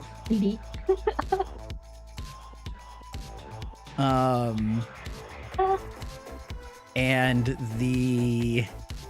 I'll show them on stream in a second. All right, and here is the code that makes that happen. Ew. Oh, it's bad. It's bad. Oh God. Make sure you actually open it, not just take the preview. Yeah, no, I've opened it. It's horrid. I think it's interesting as somebody who dropped backend a while back, and as a designer, I only use like front-end languages and HTML a lot. So it's just like, I'm looking at this and I go, yeah, I'm kind of okay with the fact that I dropped backend. Yeah. So this is my clouds procedurally generated from a single number seed. You know, note the varying degrees of like transparency and thickness of the clouds. Make pleasing patterns. You know, it's neat. It's neat and it's hideous. The back end is hideous. I mean, backend's always hideous. Yeah, but this is especially hideous. You have to admit. Yeah, this is. It's especially hideous. As somebody who works in front end nowadays, this is so bad. And it's not bad because I was just like a sloppy coder. It's literally bad because that's how the language is. Like, it's that many parentheses. You know, you're a back-end enjoyer? I was trying to resist. I was trying not to make that joke. Got him. Frick, man. What is this language good for specifically? Nothing. It's was described as the best way to abuse computer languages. I was so prepared for that nothing, because I can't find I was trying to find a use case for this. I don't know if it is actually better, but it is entirely built on recursion and lists. So there is probably some way that it is more efficient by not having the massive overhead of like complex functional definitions. And recursion can be very effective if you know how to write it. But I think it's more of like wanking yourself like theoretical language. It's so ugly. Like it's mathematics, just do proofs. It's the parentheses that are getting me. This shit's so bad. Yeah. Scheme, a functional programming language, is well suited for teaching computer programming concepts, such as computer science research and prototyping new languages. Its simplicity and flexibility makes it an excellent choice for focusing on core algorithms and data structures, especially when compared to more complex languages like Java or C++. The hell, man? What? It's just a language made for... That's crazy. Yeah, more or less. I mean, it's one of those things where, like, when I was programming in college, we were not allowed to use libraries for like 90% of our projects. Like we had like our networking class, right? Like our networking class, we had to code networking from scratch. and like make programs that were networked from essentially scratch. I mean, we had a few, I guess, because like C is object oriented, so like having a basic library of like objects, but we didn't have any like net code. We had to like learn different kinds of net code from scratch. And when we, you know, did all these like sorting algorithms and stuff, we had to do them all from scratch. And we, you know, like all of those types of things, we had to do it from scratch to learn it. And so things like this are very like, you have to be able to understand the concept of recursion. I remember there was a project that we did that was for solving the 8 queens problem, which is basically if you had a chessboard and put 8 queens on it, how many configurations of those 8 queens could you put on it where none of them could attack each other? And what the fuck? Like with recursion, it was like a 10-line program because you like got the basic foundational thing. And so we like, well, I didn't do it. It was extra credit. One of my friends did it though, because she was fucking smarter than me.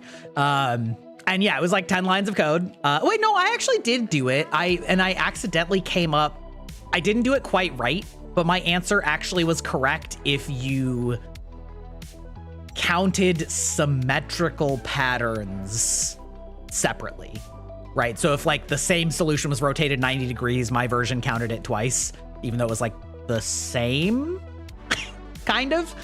Anyway, so there's like things like that where understanding how to make an algorithm and like have it be deceptively simple and yet complex at the same time is very interesting. But anyway.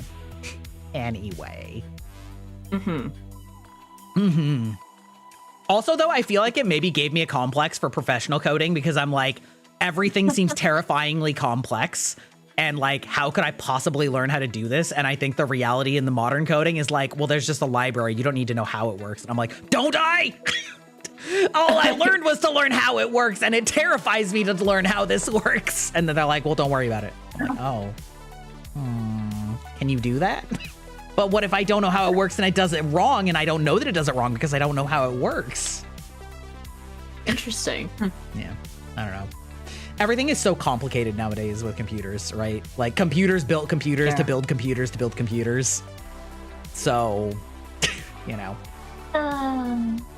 The fact that you can just get a little circuit board for a Raspberry Pi and then just like plug something into it, put a zip file on it, and now you have a functioning operating system that you turn into a network-wide ad blocker. And it's like, yep, sure, great. Like, that's crazy, dog. I don't know. Last thing I worked with using a Raspberry Pi was powering a bunch of actuators so I could make an articulated hand. And it was an excuse to get the school to pay me to make a gauntlet because I was going to, you know, make an articulated hand for simulating stuff.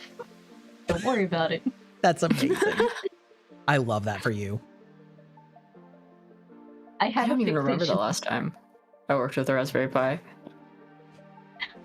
My ad blocking pie hole is still kicking strong after like 8 years or whatever.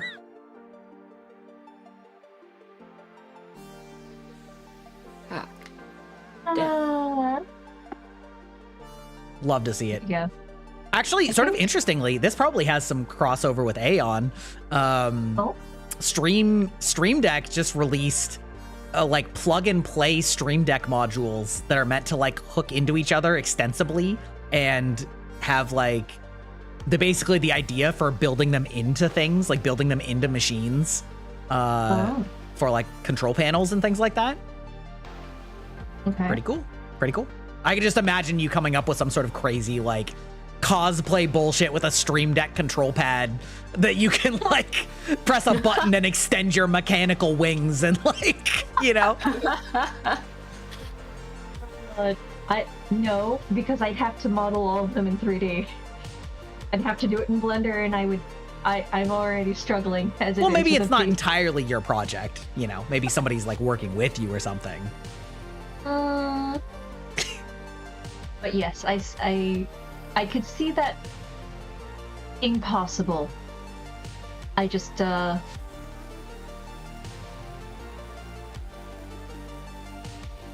don't want to put in all of the work. Real.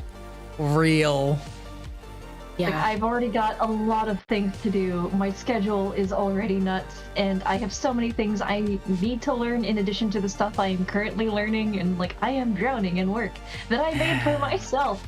I don't need to add to this. Oh, I love being that kind of person where I'm like, I want to do this project, and now I gotta learn this, and I'm like, I'm just in an infinite loop of learning multiple things. I did this to myself. I can't even blame anybody. It's just me. I did this. Oh, God. I feel like that's me constantly. Yeah, it's like constantly giving yourself homework and you don't know how to grade yourself. Oh my god, yeah. Like, no. Why? I remember, oh god, one of my friends, I knew him from college. I went to, well, he's older than me. We happened to be at the same university, but he was like 10 years older. And we met at a lab that he worked at that I ended up at later. So he got married and I went to his wedding, and his wife is Indian. And because we were close enough, I ended up on his side of the wedding party. And I remember freaking out because, oh no, that means I have to wear Indian clothes. So what's the etiquette? What part of India is she from? What's the color? What's the color code? How many outfits do I have to have? Oh my god, do I need to learn the dances? Because like Indian weddings are like multi-day, sometimes multi-week events. Oh yeah. And I was like, I'm going to die. And I had like all of this homework, and she's like, no, we're doing it light because like, you know, the groom is white and his family could not handle a full Indian wedding. I was like, oh, thank God.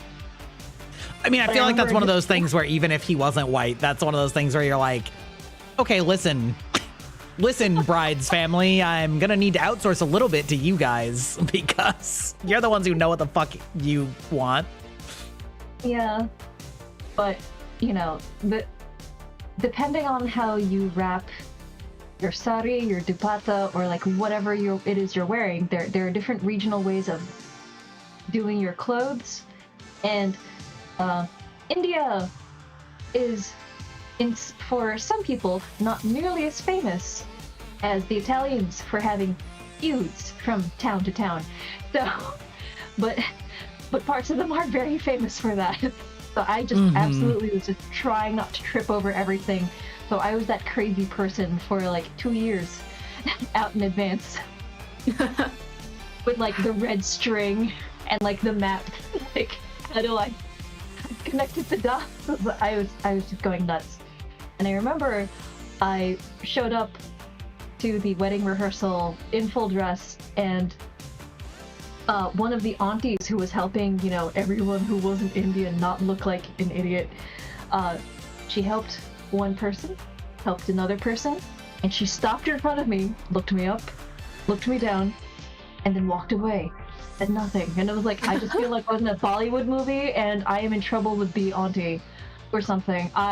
What happened? So I was panicking for a while, and then the bride found me sometime later, and she was laughing. She's like, oh, I know you.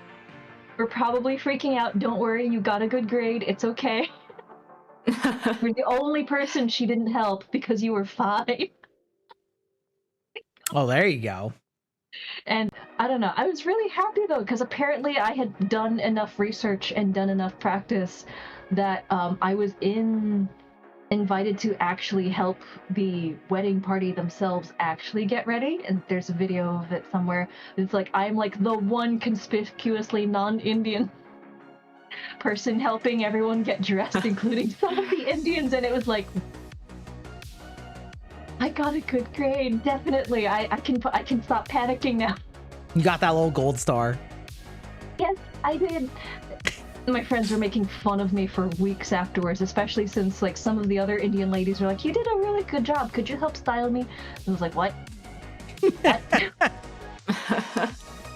Because because like they found out, oh, she was a costumer. Also, she makes jewelry, she makes wigs, she does the really intense gold work embroidery and that sort of thing. So I was like, oh, I've discovered a new job again. I swore I'd never do weddings ever again, but like, okay, I can do accessories for, you know, women that like getting really decked out. Okay.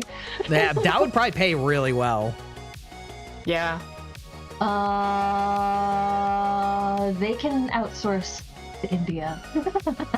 But if they do pay, I'm saying if they're paying you, like, I think it would pay well. You know what I mean? Well, sometimes it did, just because of the sheer intensity of the work. Yeah.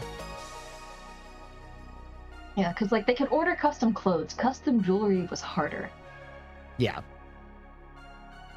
Also, just like everything, wedding is more expensive, and also, you know, Indian weddings tend to spend a lot of money. So Yeah. yeah. The bride had a massive fight with her side of the family over, you know, how much smaller she wanted the wedding to be. So it was a couple days, but still. And they didn't invite the entire family, so like that was huge drama. But she said, I live in America and I would rather have a house Listen, than a wedding. everyone's culture is their own business, but it is wild to me to spend as much wedding or money on your wedding as you could put a down payment on a house for. Like, it is that is, yeah. I mean, Yeah, do so, you like, live your life how you want to live Yeah. it, but I also would rather have a house. Yeah. As Yeah, somebody and, like, that's saved a lot of money on our wedding, like not that we did like a courthouse wedding, but it was like, you know, we went to a small I shouldn't say this, small non-denominational place, so to speak, and you know, like shopped around for catering, not just like getting people from the wedding industry TM and you know, like yes. all that kind of stuff. And it's like, yeah, we definitely, for the size of wedding that we had, I think we paid a very reasonable amount, but I know that they can balloon to like triple that cost easily. And yeah, it's crazy. The wedding team I ended up working with years ago, we quadrupled the price, but that was because wedding season only lasts so long, but we had to spend all year cultivating connections and networking. And we could also do some of the crazy stuff. Like, we knew the people that managed the menagerie for the Radio City Rockettes. So, like, you want that at your wedding? You're paying for our connections and the ability to, like, make that happen. So, yeah. that's why we charged 4 times the strict market value, because, like, that... Well, you're not delivering strict market. You're delivering a highly niche, you know, subset of connections and skills. Yeah, but a lot of people don't realize just how much money it costs to discover and then keep those kinds of connections before you even get to use them. So it was like kind of nuts. I like how we've returned back to our, like, one of our original talking points of like, do people even realize how difficult it is to do this? No. Yeah. Yeah. So, like, there are parts of the wedding industry where I'm like, you're getting scammed, go find somebody else. But, like, I understand that depending also where you're doing your wedding group stuff with, there is a higher volume of crazy, and that's why some people will double or triple the price, because you need to pay for damages and possibly injuries and therapy. Well, I mean, even outside of that, like, there is such a lower threshold for mistakes that like DJing a wedding versus just DJing some random party is a completely different thing. Like, yes, it's the same skill set, but you need to be perfect at a wedding, and if you don't, it's a big fucking problem. And that's what you're paying for, is you're paying for the highly specialized, highly attentive You know, same with like wedding pictures. You only get one shot at the wedding pictures, right? It's not like just taking pictures. It's you need to get it perfect. And, you know, even out just, and then also the stress, right? The number of clients that are, you know, bride or groomzillas that just make it miserable. Like it is a completely different scenario, even if it's the same base skill set. Like it is, you know, I mean, it's like the difference between being, you know, like a regular primary care doctor and like a trauma surgeon, right? It's like, yeah, sure. Like you both know medicine, but like one of you has to do it live on the table while somebody's bleeding out in front of you because they got shot or something. And, you know, the other one doesn't. So, you know, one of those is a lot more stress and intensity and higher stakes. So. Yeah, not to mention you're constantly training and you've got several backups to go. Yeah, exactly. Just in case. Yeah, there's some things that don't need a wedding upcharge, but a lot of them are very reasonable to do so, you know, like. Yeah. I know some people get really angry about wedding upcharge for booking a venue, but it's like, we're so used to the places getting trashed. Yeah. That you're not getting a reasonable price anywhere from anybody. I do kind of feel like that should just be more like that you get charged for damages rather than fucking over everybody that rents it, but it is what it is, I guess. Like, you trash it, you're getting charged out the ass for cleaning it, but... Yeah. I think one of the real big reasons that gets upcharged is because there's only so many wedding days. Like there's only so many sort of peak days for weddings, and so there's also a lot of competition. Right? Like, yeah. So. And we're all competing in the same areas. Right. That's what I mean. Yeah. Like there's only so many places and so many days of the year because the vast majority of people have weddings on weekends. Right. Well, that already cuts your days down to 2 out of 7. And then the vast majority of them have it in spring or summer. So that's now half the year. And, you know, like it very quickly narrows down to, you know, there's only 8 weekends or whatever that are like the most common for booking a wedding. Well, that's not actually that many days, you know, so. And then some people want outdoor weddings and then have to book for an outdoor wedding and a rain date. Yup. Yeah. Yeah. Yeah. We got married in the fall, both because it was way easier and cheaper and also because we just like the fall. But yeah, I agree. We're like, oh, well, we need to book our venue. And they're like, ooh, that's going to be tough at this time of year. When are you looking? And we're like, this date in fall. And they're like, oh, never mind. You're fine. You have no competition. Don't worry about it. You're fine. We're like, great. Thumbs up. Yeah. I feel like that was the story of our wedding with almost everybody. We're like, okay, we kind of want this thing. They're like, ooh. And then we're like, you know, and that's it. And they're like, oh, never mind. Oh, okay. Yeah. Yeah, no, I feel like one of the other things that I absolutely hate about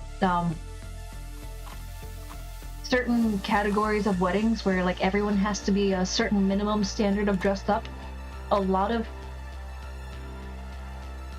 guys, not all of them, but a lot of them, I'm in this picture, think that tailoring is a last minute thing that can get done in minutes. Okay, I'm not in that picture. Yeah, there are a lot of guys that think that, oh yeah, I can get my wedding outfit for my own wedding tailored and done by tomorrow. Or this afternoon. Oh man. And just watching tailors absolutely freak out. Yeah, no, I'm not that one. I'm one of those ones that does not necessarily dress all the way to the nines for a wedding. Not one that I'm in. One that I'm in, I'm actually dressed appropriately. I'm definitely one of those like button-up shirt, but it's like short sleeves, you know, not like full length to my wrists, and like long black slacks, and that's like my wedding outfit. Like no tie, no suit. I'm like the dude. I'm just there. I'm Bare presentable. bones. I'm clean, you know, properly beard trimmed. You know, hair is fine, you know, but that's not if I'm like a groomsman or something. That's a different story. Yeah, I've been to a few themed weddings, and those are fun. There's the Star Wars wedding. There's the medieval pseudo medieval Ren Fair people wedding. Mm-hmm. We did one of those style for a Halloween party once. We rented a major, like a massive house. I don't want to give more specifics because it's probably Googleable, although that's probably not that big a deal because it's in my state. Actually, fuck it. It's in my state. It doesn't matter. Okay. Everybody knows what state I'm in. There is a castle, quote unquote, in our state. It's not actually a castle, but it's like a person's house that is like massive, and they've put all these like weird, goofy, like castle aesthetic items around it, and there's like a statue garden. Those McMansion things. It's more whimsical than a McMansion. Okay. I'll show you images of it. Anyway, we rented it out for a Halloween weekend and all did like a like medieval style party, and it was really fun. That's awesome. Yeah. Very silly, but like, wait, why am I not actually finding it? It's not. Okay, well, maybe it's less than I thought. Okay. Oh man, sometimes I go on Zillow or other real estate places and just kind of look for like American attempts to make a castle-ish McMansion thing, and some of the abominations are great. Yeah. Oh yeah. It's like, so some of my friends during lockdown started getting really into that, and we had a private medievalist group because some of us actually took classes and some of us actually have a degree in this. I don't. I just took a number of classes, and I also just audited a bunch of classes for no reason. And for some reason, they like me being mad at things the most. I get invited to yell a lot, and I don't know why. But yeah, but we had like viewing parties where we would just look at some of these abominations and be like, okay, that's wrong. Your crenellations are wrong. Your turrets are wrong. Where's the pantry? This is clearly a tech bro house, and there's clearly not enough plumbing for the amount of pizza delivery that's coming out the other end for the sheer number of people that are supposed to be here as based on the workstations and number of bedrooms. Like, listen, if you want a castle and you don't have the pantry to stock it, you do not have a castle. You do not survive sieges without a properly stocked pantry. You cannot run a war without a properly, like, full logistic team, okay?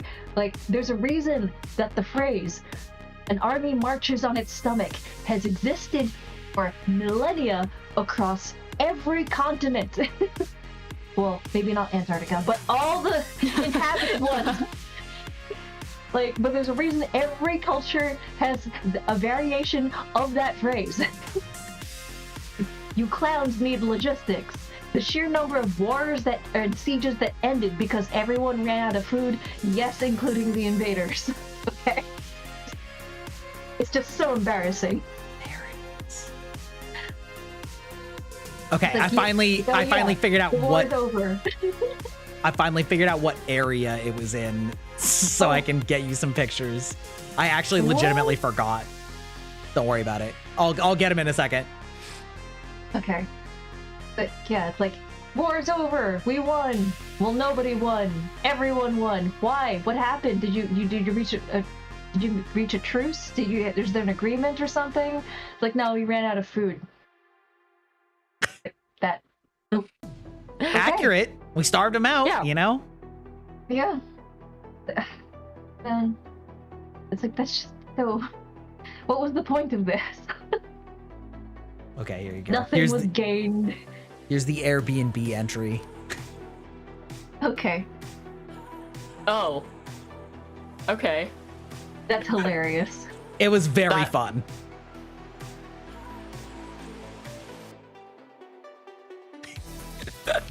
That is hilarious. Very silly. Yeah, very silly. It was massive. I mean, we had like 25 people there.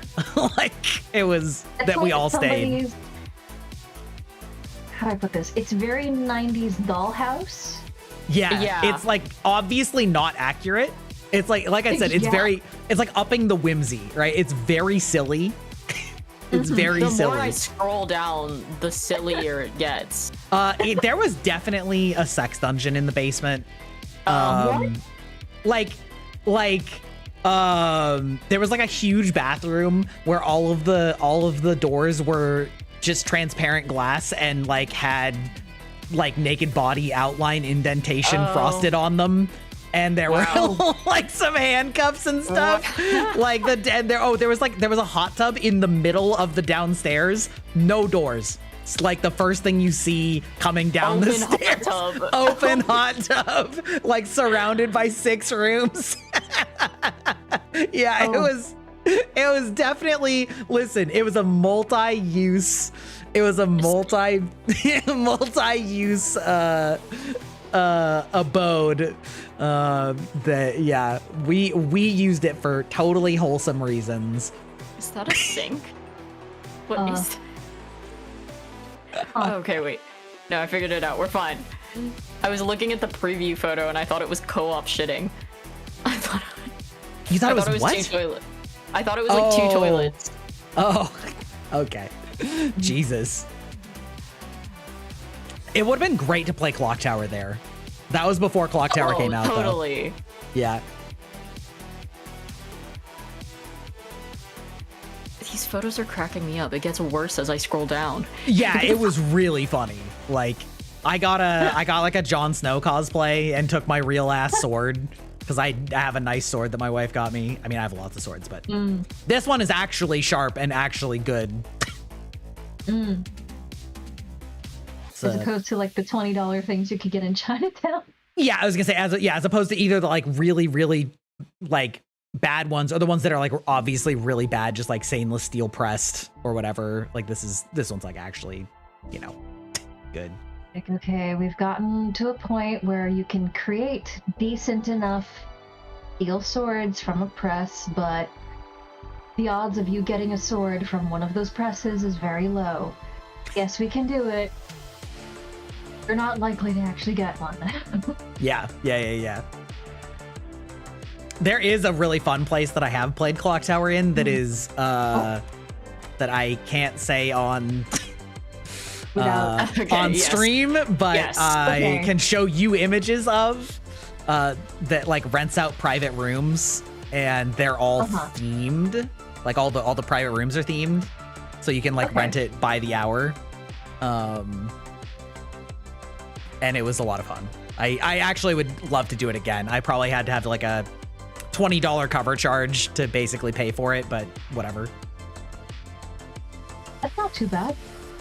Yeah.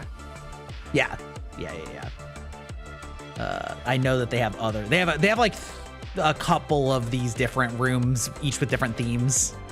I was just about to say what the theme was. That would probably also make it easy to find. I mean, pass. There you go. There's another one. Anyway, yeah. By the way, this is my time to pitch. You know what? Clock Tower should probably be on the bingo sheet. Do either of you want to play Blood on the Clock Tower anytime? I've been on some of those streams as a lurker, and I will say it's pretty interesting. It's really fun. I would be interested in doing so. Yeah. I think I prefer to spectate. I think I would have to brush up on the rules again. I think you'd be good at it, Aeon. Like, no, because I'd be that lunatic with the notebook and you'd hear me like clacking away at the keyboard. Perfect. We need brains. We need the thinkers. I feel like everyone would target me though. It's like, yeah, and this one is smart. She has a brain cell some of the time. I'm like, no. But that's okay, because in Blood on the Clock Tower, death isn't the end. You still play the game while dead. That's fine. That's one of the best features of Blood on the Clock Tower. Yeah. I mean, I struggle a lot with tabletop games because I know I frustrate a lot of people because of the way I play and the things I do. So I end up reading lots of notes and sketches. So, like, I've been told by people that I would really enjoy Final Fantasy Online, but I'm not. Ain't nobody likely got to- time for that. Yeah, there's so much time, and finding the right people is so hard. But a bunch of people were telling me, it's like, Aeon, there are some really technical healers that were designed just for you. Like, dang it. I mean, yeah, I've always maintained that you either have time for a main MMO or literally anything else in your life, and not both. Oh god. That's no. so real. That's And I Like, chose literally essentially- everything else. same here. Oh. Yeah. The closest one for me is Guild Wars, and Guild Wars has horizontal progression and no they never raise the level cap or gear cap. So you can just like take a 2-year break from it and you're still just as strong. And you can just come back to the content whenever you want. So it's like the only kind of casual MMO where it literally doesn't matter how long you're away, you'll be fine. So it's the only MMO that I even sometimes play because I take year-long breaks from it sometimes. Yeah, no, I look at FF Online and I'm like, those raids where everyone has to be coordinated. Like, I like that sort of thing. Finding the right people, so hard. So hard. I remember World of Warcraft when there started being, real economies. I was that loser that started just, I started creating a lot of guild management stuff rather than playing. Also, I was on dial-up at the time. Oh. We had faster than dial-up available in our area. It's that my parents didn't think, it was worth the money. It's not gonna go anywhere. DSL is a fad. Oh god. Remember Yeah, the America real boss, Online? much like any VTubing, is hurting all of the cats, not actually doing the rest of it. Yeah. And I realized it was a mistake to go on voice and yell at people. Yeah. That was a mistake. A couple of without getting into specifics, I got ejected from the guild I built and also became really popular. So I lost everything and then became famous and got to do nothing with it. And I was like, I hate all of you so much and I am never doing this ever again. This is, oh my god. Dude, how have we found the most interesting VTuber in the world, Dashi? I think the amount of whiplash that I've gotten is, at this point, I don't know. I've gone past like a quadruple take. I don't know what's after that. Just whatever. Whatever. I mean, that can happen in New York. It's the city that never sleeps for a reason. If you're bored in New York, that's a skill issue. That is entirely your fault. I mean, yeah. That's a you problem. Yeah. I'm not bored. I'm just content. I'm like, I don't need that heat. I don't need that smoke. I mean, like, you hear some of this. You both follow Gigo, right? Yep. Yes. Yeah, so, like, you keep hearing about the shenanigans she gets up to, and a bunch of people have titled her videos, like, her clips, and, like, she had, a, K-pop, K-drama scenario with, like, some weird romance thing, or she just kind of had a sitcom upbringing, and I'm like, yeah, that's just New York, though. It's just New York. The amount of New York stories that I hear all the time is, yeah, it's just like another day in New York. Yeah, so, like, when you get a high density of lots of different people, more things happen. That's really all it is. True. Yeah. So, I know some people go like, well, I'd rather be in one of the big cities because the other big cities don't really count, or what's there to do in flyover country? And I'm all, excuse, flyover country has the best places for flyovers. We're not allowed to do a bunch of things in aerospace in New York City after 9/11, and that sucks. So I have to go. I love that that's your Midwest. takeaway. You can do just about anything. What? What? Wait. What take? Your takeaway about the fact that there's nothing to do in flyovers is what makes them the best, because you can do anything, because 9/11 ruined all of the aerospace activities I wanted to do in New York. I mean, The silence as you're like, yeah, it's also cheaper. it is cheaper. That's true. And like, if you're adventurous, you could probably find a grandpa with like an old plane that's probably not been serviced, but he's been working on forever. True and real. Welcome So, like, in, if you're Raiders. willing to risk your life, Hello, you can Raiders. totally try. Hello, Raiders. Welcome in Prisma's community. I'm Grybog, digital vampire. I don't normally look like this, except when I sometimes do. I am joined today by my two buddies, Aeon, Omnitia, and hey, it's Dashi / Pandashi. Welcome in. We are just yapping about pretty much everything because Dashi and I share the same idiot dummy brain cell, and Aeon is the weirdest, most incredible life story VTuber I've ever met. And we're pretty much just three little guys chilling out. So I hope you are here to just hear us ramble about random stuff. How did your games go? If you need to raid and run, absolutely a-okay. We were also just talking about Blood on the Clock Tower about 5 minutes ago. I am trying to get more victims. I mean players. Victims? Wait. What? Wait!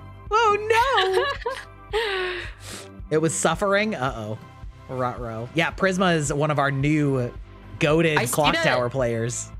I see that you were playing Bakura. Which side did you pick? Are you the animal side or are you the robot, like, dystopian side? I didn't finish the game, but I'm in the midst of playing that game.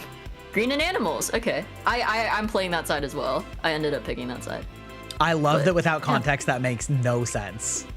Bakura is like a couch co-op puzzle game. It's really cute. And it's like one like you don't see what the other player's doing, and it's a really interesting, fun game. I like the story as well. Nice. Not done yet though, but sister and I are playing together. I hope you're having fun. It is a really good game, as far as I've played. Need more sacrifices. Yeah, Starlight, what do you mean by that? What were you trying to say? Me as a player? What's up? What's up? What's wrong with me as a player? And Am I suffering. too scary? I get that. Me when I stand there and I go, what the hell? And then I have to like, I will argue the animal side is a little grosser than the tech side. If you've seen what happens on the tech end of things.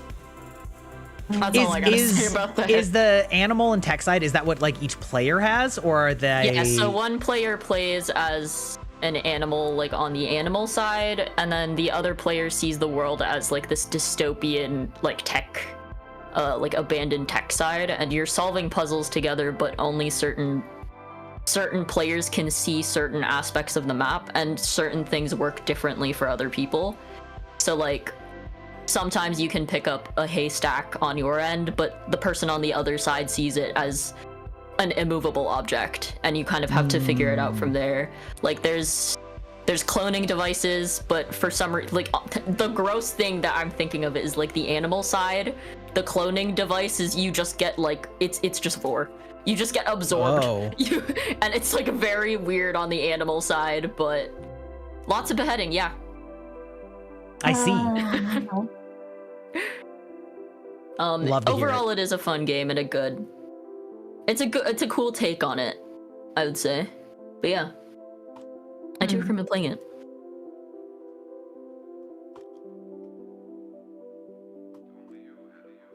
I was caught up on the sacrifices. I saw the link that you sent me. I should.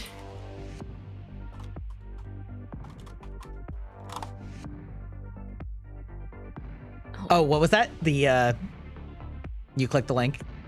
Yeah, I saw it. I see it. I see it. Yeah, well, I just run it through a Discord where I put the polls out for when the next games are, and then, you know. Also, that's where I have my instructions how to play, etc. I will take a look at it at some point. Oh, you need more. Yeah, okay. Listen.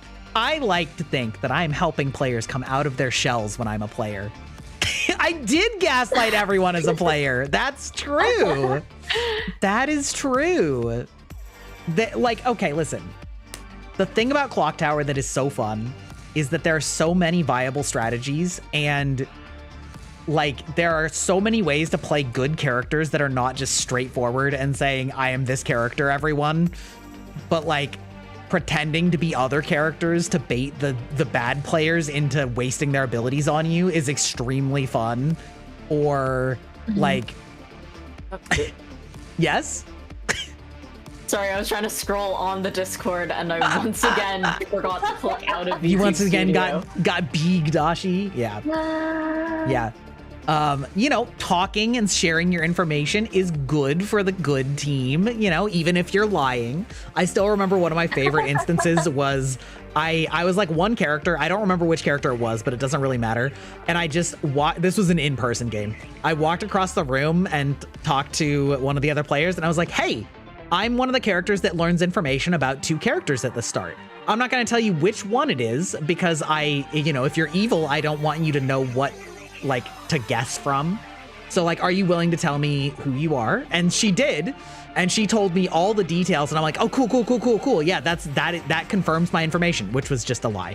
And then, like, later on, I said, you know, oh, well, I have this information. She goes, wait, how do you have that information? I'm like, oh, I was lying to you. And she's just like, what? What? I was just like, I just wanted to see what you'd tell me, you know?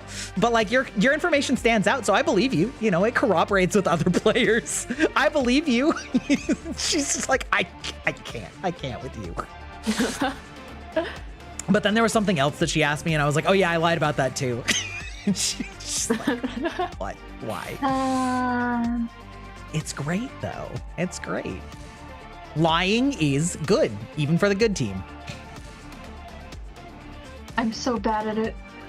Sometimes telling the truth is good, too. I can't play poker to save my life. If I had to play poker like James Bond in Casino Royale, I would simply die. I've caused the opposite for myself. It's like, you guys... Look, I'm good with statistics and probabilities. The problem is it would be all on my face. I don't know if you guys know the game like Faking It on I don't remember which Jackbox party pack it is. But Faking It is the one where you're lying. It's the social deduction game where you're lying. Where everybody else gets like the same question and the faker gets a different question, but they have to lie their way out of their answer. Oh, they have to like figure out what the actual thing was? Yeah, basically by and then lying. not get caught by the rest of the players. But it's notorious to like, it's very unlikely that the faker wins it because the last question is always the hardest one to figure out. And it's rare that I ever see that, but I got in my like, one of my friend groups, I actually ended up playing that and then winning twice in a row. And to this day, with that same friend group, I cannot play Faking It because regardless of what I say in the first round, they will vote me out. No. It doesn't even matter if I have the same question as everybody else, as the majority. I was apparently that good at lying that nobody trusts me in that game anymore. What? Okay, I will say that is one of those things that is both one of the strong points of Clock Tower, that most of the time getting voted out does not actually really ruin the game for you, because you still win as the same team. From what I've seen. And as the only person it's really bad for is the one demon if you get voted out on the first day. But also the Clock Tower is very upfront with its design of saying like, it is okay to tell your players, hey, don't be an asshole. Right? Like there are custom rules that the storyteller can put in to say like, if you execute this player on the first day, like I will cause problems for you as the storyteller, because like basically it is well known that groups will sort of like bully people, even if it's bullying them because they're too good. And so there's a lot of like precautions that you can put in for things like that if it becomes a problem. And it's also just very much in the spirit to just say like, hey guys, much like D&D actually, where it's like there's a lot of negative like behaviors that players can have, and it's so much more fun when the group can be like, hey guys, can we just not? Like, we're all here to play a game. Can we just not? You know, and if there's people that are being problems about that and they won't drop it, then like both D&D and Blood on the Clock Tower are like, okay, then maybe you shouldn't play with them. Because that is definitely something that, you know, I am keenly aware of as obviously the most experienced player in this group, but also in my real life group. But even when I was storytelling, we had a couple players that right out the gate were very, very good that had never played it before. And they kind of expressed that they were worried about playing more because that would happen. And like, you know, I tried to shut that down real quick of like, guys, like, let's just not. Let's play on what we know, not just saying, hey, this person's too good, let's just bully them out of not playing, because that's just not fun for anybody. So yeah.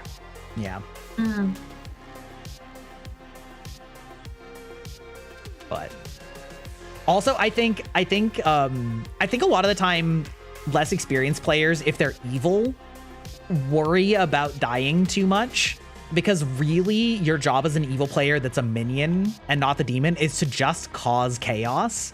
And so even if you very publicly get called out as like, hey, you're probably evil, as long as you sow enough doubt that maybe it's somebody else that's lying, if you die, like the town only gets so many chances to kill the demon, you know?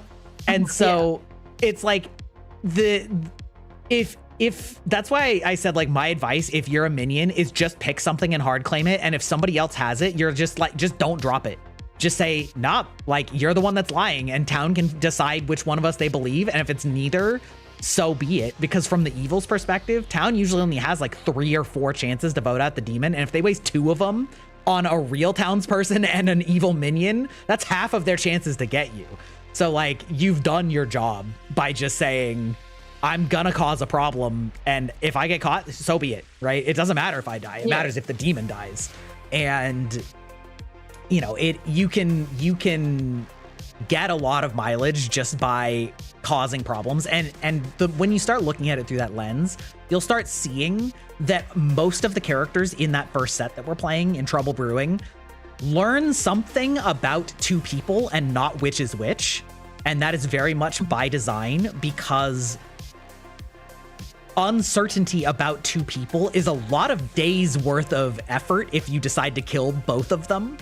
So you're like, okay, well, the empath learns that one of their 2 neighbors is evil. Which one? Well, if we execute 2, there's 2 of our 4 executions, right? You're like very quickly, you'll start running out of days to do things if you operate solely on this piece of information, which means that it's not actually as damning to you on the evil team, because very quickly you can be like, we don't have time to like figure all of this out, so let's try and cross verify. And then that's where like deeper lies start getting more saucy, right? You know, but it's very well designed in that way. You're like, well, the investigator, they learn that one of 2 players is a specific minion. That's a huge amount of information for the good team, but you're in the same problem. You're like, oh, I learned that one of the 2 of you, I learned that either Dashi or Aeon is the poisoner, and both of you are like, nuh-uh. And you're like, well, even if I know that, like, we're probably gonna have to kill both of you unless we can really verify that, one of you isn't, and then if we verify that one of you isn't, well, what if the person verifying you is just on your team and just evil? You're like, okay, well, and so like very quickly you're like, okay, well, now we've got to like try verify, but like, so the information's powerful, but it's also not quite as direct as it feels when you're in that hot seat. When you are the minion, you're like, oh no, they know it's me. Oh no. But like, they don't know it's you. They know it's you or the other person. And, there's a lot of room to cause problems, and, so. I would totally play the, nuh-uh. Nuh-uh. I'm trying to remember, like, I think the last tabletop I played was Masks, which is like the superhero one. Mm-hmm. And I remember, like, because I played, I think it was, what class was I think I played the Delinquent, and so like my entire character was based on the nuh-uh, no, nuh-uh. Yeah. I swear my last words in that campaign were cha-cha real smooth. What's that even mean? I think it was like, what was the last session? That session lasted like over a year, but it was like, I'm vaguely remembering there was like a big monster. I did not know what the fuck that was. I didn't realize it was like end boss. Oh, that's gonna end the game. So I think I whipped out a railgun, and I thought it was gonna be funny if I just said something stupid, and I went cha-cha real smooth and launched the railgun, and I killed it. And then, well, I died in the process. But, Perfect. That was the end of that campaign. And yeah, I'd say that was a great way to end that campaign. Yeah, that's My perfect. last dying words were cha-cha real smooth, so proud of that one. There were a lot of things that happened in that campaign that I still very, very much vividly remember. I'm imagining like the scene from Guardians of the Galaxy, you know, where he's like, I'm Star-Lord, and the other guy goes, who? Yep. You're like, cha-cha real smooth, and the monster's like, what? And then gets that just is exploded. Exactly what that fucking vibe was. Yeah. What does that even mean? Yeah, exactly. Or the dance-off at the end of the movie. Like, what are you doing? Splat. So good. I think that is one of my favorite things to like talk about, which is just like with my friends who don't play TTRPGs, and I explain a random situation from a campaign that I've played, and I go, yeah, that happened, and they're like, this, you explain what is this game? Yeah, I'm telling you, I got locked in a closet and my friend decided to drink the bleach, and we had to roll every turn to see if we could find the antidote, or he died of bleach. Peak. Yeah, I swear we went to like Demon Court. That campaign was wild. That's amazing. There's always that one friend. There's always that one friend who was I swear during that like weird janitor's closet scene, we had to, I think he had to roll every time to see how much damage he would take, and we had to counter roll every time to see if we could keep him alive long enough so that the bleach wouldn't get to him. I'm always that player that's like, I have a great terrible idea, and my DM's like, do it, we'll see. I really like because like 3 of us were artists in that campaign, so a lot of the time in the middle of the session we would just draw like a little like scenario, and I swear I still have the saved image of him like in the closet, and I think it's the bleach bottle, but on the front of it said Pepsi, and I still have that as a reaction image. Amazing. It was really funny. I ran a campaign years ago where I accidentally, well, it wasn't entirely my fault, but I realized that my players had inverted the elf and dwarf tropes on accident. Oh. So have fun. It was a high-powered campaign because my friends were desperate for like the higher levels. Because, you know, it's like, I'm really tired of starting out as a weenie. Yeah, the things you never get to actually play. Yeah. Yeah, so I was like, okay, let's do a high-powered campaign. And what ended up happening was that the elf ended up with a fortress. Yeah, but it was an underground fortress, and the dwarf, in a moment of peak friendship, decided that he would make a fortress right next to his friend's, you know, underground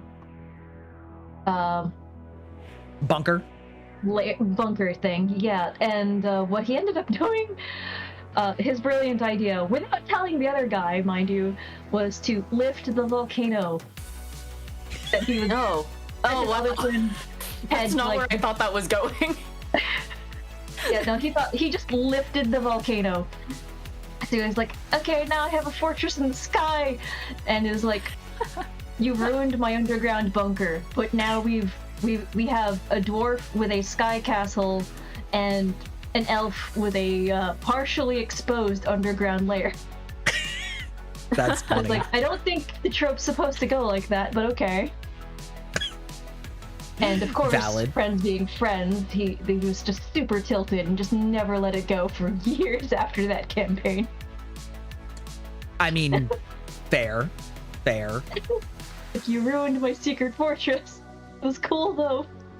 It was cool though. So yeah, as you can probably guess, that is how their friendship operates. One guy does one thing and the other one goes, "Oh, I want to join in, but I'm going to do it in a way that's really inconvenient for you." Oh, so he's a yes but player. That was my friend who drank the bleach in the closet. It was the funniest part was that he was the most powerful. I think he had the most, like, I guess relatively the most powerful superpower amongst us.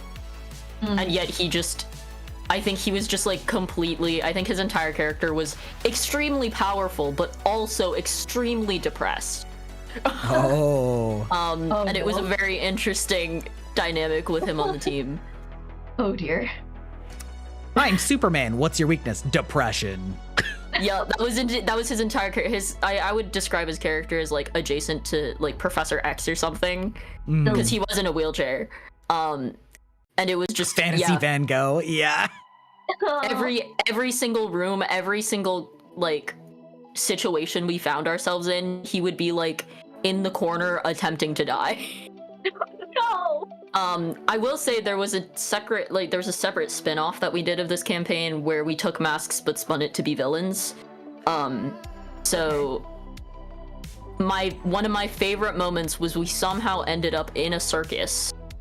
Don't know how that happened, but one of the members of the campaign, his name was Shot in the Dark, I think that was his villain name. Sure. Everybody basically scattered because I didn't realize I was holding a bomb. And I accidentally killed him. This was the first session, by the way, of the campaign. I accidentally dropped the bomb and killed him. And the best part is he had like basically the rest of the session to figure out how he was coming back, and he came back and his immediate question was, "So what's your name?" And he goes, "Ah, shit, I think it's Stab in the Light." And that has also been one of my favorite moments. I love that. That's the entire time plotting and then forgot that It's the hardest part of character creation, coming up with the name. I know, naming's so hard. It really is. It really is. Did I ever tell you about like how I probably have, but yeah, my DM loves to make like items that do what they say they do as opposed to what they're quote unquote supposed to do, or items that make perfect logical sense in world but are largely useless for players. But it's like my favorite thing because it feels so authentic. So like one example was we like saved these mer people basically. And I was as the perpetual magic item hoarder / sage person, I was like, "You got any magic items for sale?" And they're like, "Yeah, we've got this ring of oxygen breathing." Yes, because they're subaquatic, they're aquatic creatures, and I'm like, "Yeah, right. That I don't know what I expected." Like that's like yeah, that sounds right. Yeah, that's about right. But like it was so funny. Yeah, it was so funny. It's like he was such a straight delivery. Like, "Yeah, we got some magic rings." Like, "Oh, what does this do?" "Yeah, it lets you breathe air." It's like it's of course it does. Of course it does. Like we had the wing of the gloves of Mage Hand, which like normally let you cast the spell Mage Hand at will.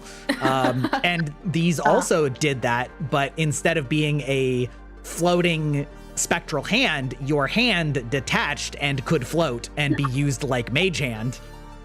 But it was just your hand, not an extra hand. So you didn't gain any extra hands, but you did have the marginal utility of being able to telekinetically, quote unquote, move things within 30 feet using your own hand. That's funny. We had the immovable rod, which when you activated it just made it weigh 10,000 pounds. which I love that. I love became useless objects like that. large. It's so funny. we made so much use of it though. Like we used it to bar doors still, because of course it'll still bar a door. We would like tie it onto things and then like activate it over an edge to rip doors off of their hinges. Like it had marginal use that a normal immovable rod couldn't do, but you know, it wasn't quite as versatile. Yeah, I loved the rod. It was great. We also got like it was a hat that made everything taste, or made you think that everything tasted amazing, even though it didn't, through enchantment. But also the first like drink that you brewed with it every day gave a 1d10 like wild magic effect. So it was like a potion that healed a tiny bit, but also had like a 1 in 10 chance of turning you gaseous for a round, or 1 in 10 chance of turning you like into a sheep for a round, or 1 in 10 of turning you into stone, or 1 in 10 really of like increasing your speed. And so it was like our gambling last chance. We're like, okay, Daddy needs a magic effect that we don't have. I'm gonna drink the random potion and pray. And like, you know, sometimes it worked.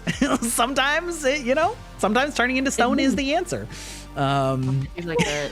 Yeah. So we had all sorts of fun. I had a cloak of woodland creatures that lets you summon, you know, 1d4 woodland creatures to pull out of it. You didn't summon them via the spell. They were just real woodland creatures that you had no control over. Oh no. Oh, that's giving no. like... You just pull an actual raccoon out of your hat and you're like, oh God! Oh, that's so similar to like, I think in my Masks campaign or something, it was the Masks campaign. It was when my character died doing the cha-cha slide, railgun, I passed away. We moved on to like a season 2 of that campaign where I was playing a different character as a protege. And the character that died became a deity. But the only way to summon the deity, and I don't know why the DM did this, they were like, yeah, the only way you can summon this deity is a pair of boxers. No explanation as to where they came from or why I have them. It was just like a pair of Hello Kitty boxers that probably belonged to my previous character. And it's the only object that I can use to summon, to speak to him. It was like the oddest, it was the weirdest thing. And I could tell they were just trying to mess with me by giving me a bunch of like random ass objects. But I was playing like a completely opposite character from my previous character. So it was just like damn, why'd he leave this for me? Damn, why is this guy an idiot? This guy is a deity? And you're telling me he killed a god using cha-cha slide? Like... It was really interesting. That's how it be, you know? Listen, don't meet your heroes or something. Whatever the ritual was, the true meaning has been lost to time. Don't worry about it. Oh yeah, that was... I missed that campaign. That was good. Have either of you looked into Daggerheart? No. That's the system that Critical Role just put out. Oh, I haven't. Oh, okay. I don't personally think that it's necessarily the best suited towards long form campaigns. That's just a personal take, but I think they did have some really interesting mechanical ideas. The main one being that it's 2d20 or 2d12 instead of d20. So you always roll 2d12 for skills and attacking and things like that. And one is a hope die and one is a fear die. And so you have to have them different colors. And so you always add them up for your result regardless. So it's 2d12 and you do add them. And then you report your result, which is the sum of them with either hope or fear, depending on which of the die was bigger. So if you roll like 10 hope and 3 fear, it's 13 with hope, or vice versa if they were reversed. And basically, if you roll something with hope, you get a hope token, which you then spend to fuel your abilities. And if you roll a fear token, the DM gets a token that they use to like activate or buff up monsters. And so it's like sort of a way to like spice up the narrative. So you can still succeed with fear or fail with hope. And I thought that was like a really interesting way to sort of meld, like make the storytelling a little bit more dynamic. Like you succeed with fear, so you still do just as much damage and whatever effects you did, but like it happened in some way that, you know, causes you a complication or things like that. And I think I really like that kind of building in a system, kind of similar to the blood die in Vampire in V5, where like you roll hunger dice based on how hungry you've gotten, and if you crit with a hunger dice involved, then it's like a problem even if you succeed. And so the hungrier you get, the more likely you are to crit with a hunger die. And so like, yeah, I don't know. I think those are really interesting systems, but I haven't actually played too much with them. So like, I don't know if you guys play with those kind of systems or not. I feel like whenever I play any of my campaigns, I play at least with the DMs that I play, we play very loosely off the rules. So it's, yeah. Big rule of cool.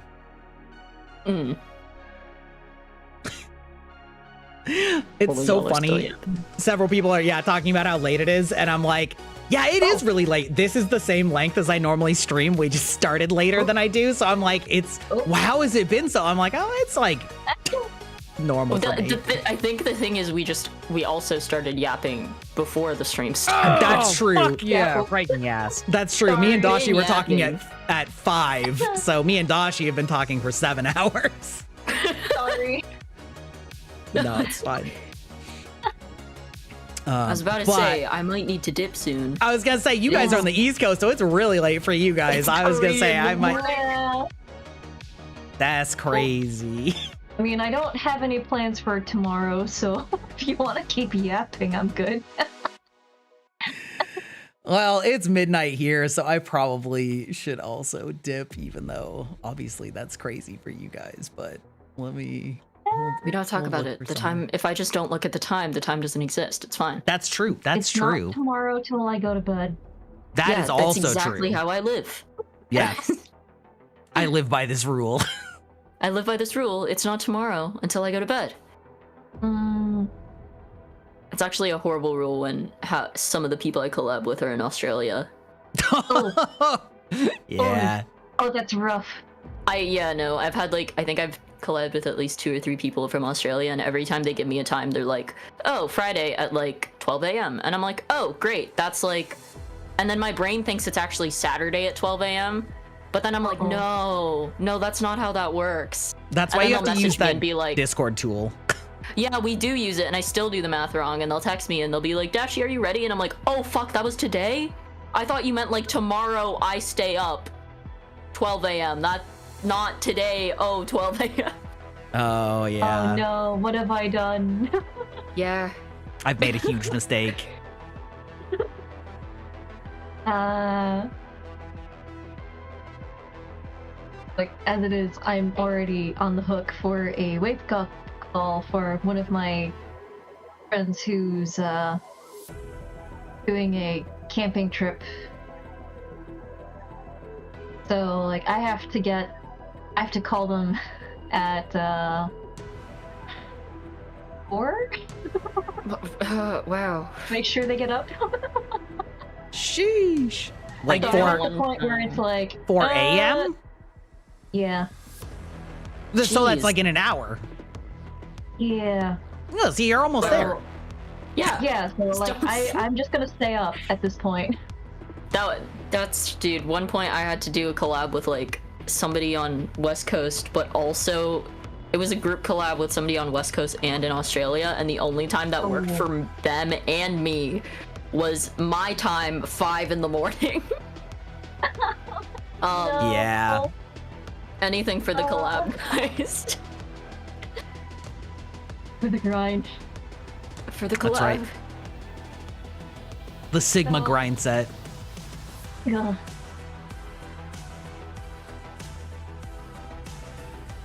I don't know, because like I've been hearing about horrible streamer schedules, and I'm looking at this and going like, yeah, I did that when I was still working in entertainment. Yeah. Yeah. Like, oh god, every time, there's no escaping it, no matter what. I mean, it still is entertainment, so really you're not, it's just extending the same thing, right? Yeah. It's just kind of like, oh, it's just that we're using different machines and I can be in my pajamas instead of like dressed to the nines in full makeup and hating everything. Yeah. Just, oh god, my own skin. Can I get I was actually coordinating with Zungi for my pet 2.0, and I was like, yeah, whatever, like just let me know. And she's like, okay, we'll do afternoon, 1 o'clock. And I'm like, you're East Coast, right? And she's like, yeah. And I was like, okay, I'll set an alarm. Like, I'll make sure that I'm awake. She's like, what? And I'm like, I'm West Coast, remember? And she's like, oh, we can do it 3 o'clock my time. I'm like, if that's good with you, that's better for me. Like noon my time, that's easy. I don't even have to worry about that. Like I might have to set an alarm for 10. Yeah, I will take like a midday nap and then wake up at like 12 a.m., 1 a.m. just to make some just to make a collab with like Australian and New Zealand friends. Yeah. Ugh. My podcast co-host lived in New Zealand, so I am somewhat acquainted with that. Although it's a little bit less of a time problem for me in the West Coast, but Yeah, y'all are closer. Oh yeah. yeah. Sorry. I mean, it's still like 8 hours. I always think of it as 8 hours ago tomorrow. So I do it like in the evening, and she'd do it in like around noon or whatever. And I was like, yeah, that's fine. That's not so bad. Yeah. But Yeah, my sleep schedule's just completely shot. What sleep schedule? never heard of her. Yeah. Damn. I know some Sheesh. people are like warning me. It's like, oh, if you're going to do like the streamer or the content thing, you're just gonna have a terrible work-life balance. You can work anytime, and you're gonna feel guilty about not working all the time. And I'm like, I already do that.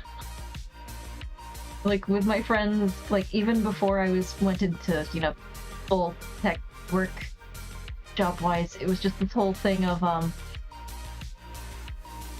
part of the family was military, so we're joking about how, oh yeah, and the times that they get to call could be like anywhere, anytime, so you don't want to miss those, because God knows when you'll hear from them again, if you ever hear from them again.